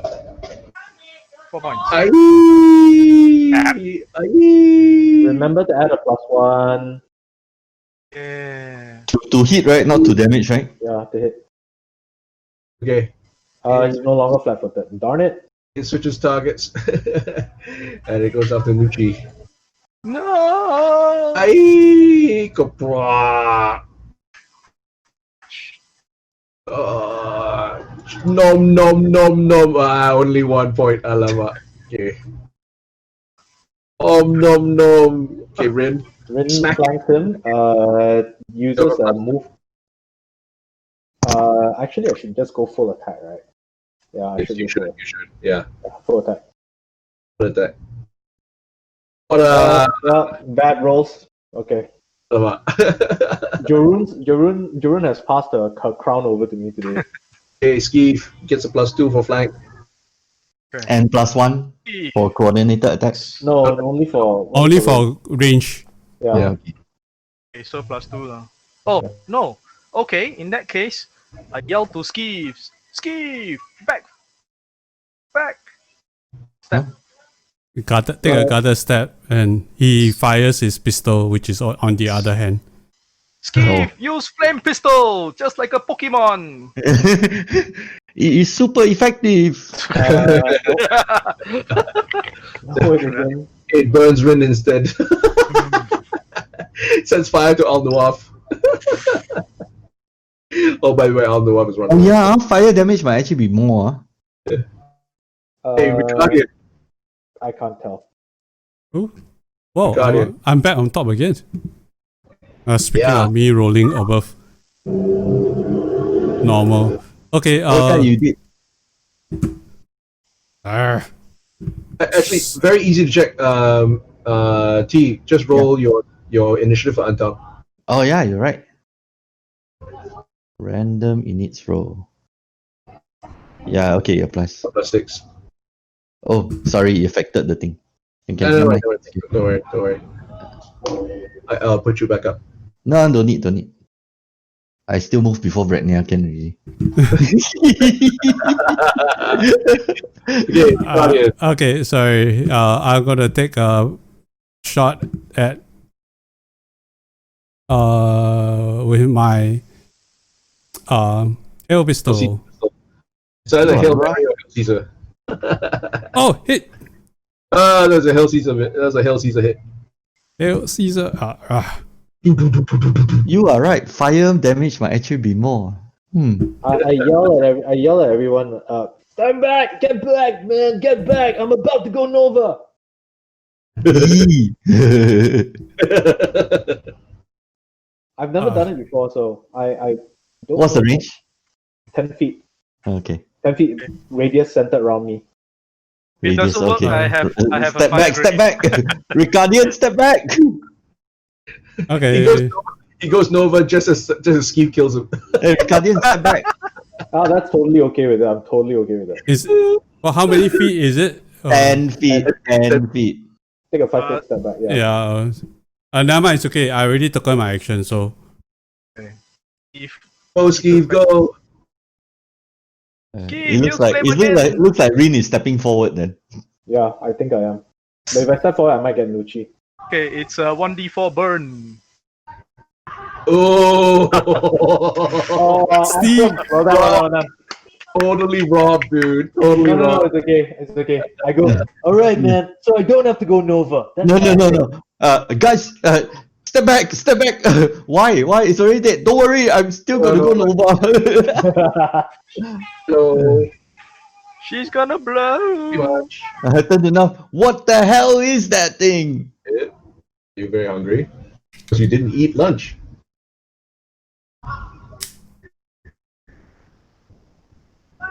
Are you talking to Jared? I recognize the parental. Okay, I'll just need to like get changed and stuff like that too. Gonna have to call it soon. It's 5:30. Yeah, Are you downstairs? let's call it. Okay. Okie doke. All right. Oh, plant died. Totally robbed Rin. No, I'm okay. Anything that kills, I'm okay. Hey, Ricardian man, what can you harvest from its corpse, man? You're right. You were robbed, dude. no, you need to we need to take the samples out. Okay, so where you guys are spread out, where Anton is, where Nucci and Skeeve are, just around that area, especially actually we're just beyond Nucci and Anton.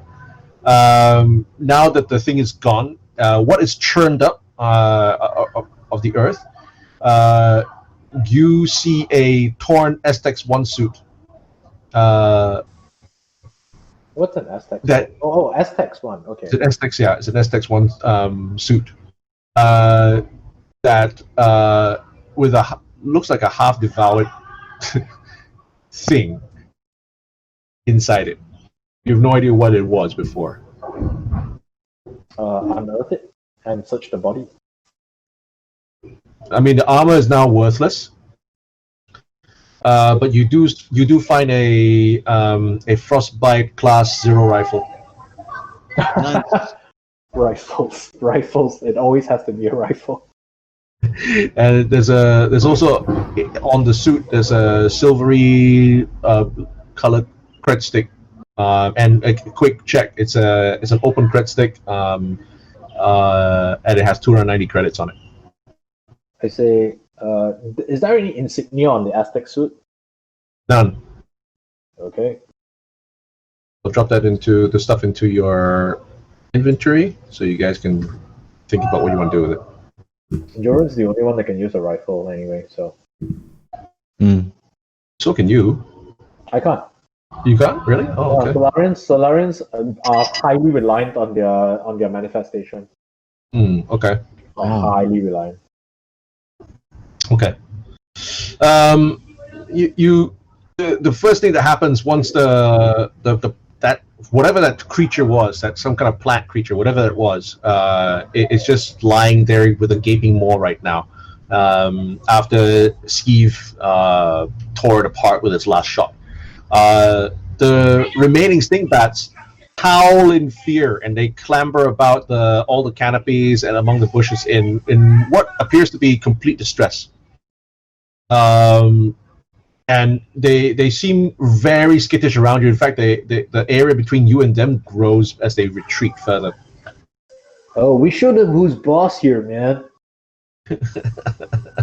I'm not too. I won't be too sure of that. I'm pretty sure we showed them who's boss here. We saw a few previously, didn't we? of these Dingbats? of the Kasa whatever thing. No, we didn't fight a Kasa. We fought something else. We Okay. fought the sting bats and we fought this thing, which is a what is this thing, man? Your Can we guess? eat it? Life science check. Okay. Can we eat it? It's vegetables. Ricardo, you have no idea. We're having salad tonight, man. What Yeah. about the obelisk? Is there any?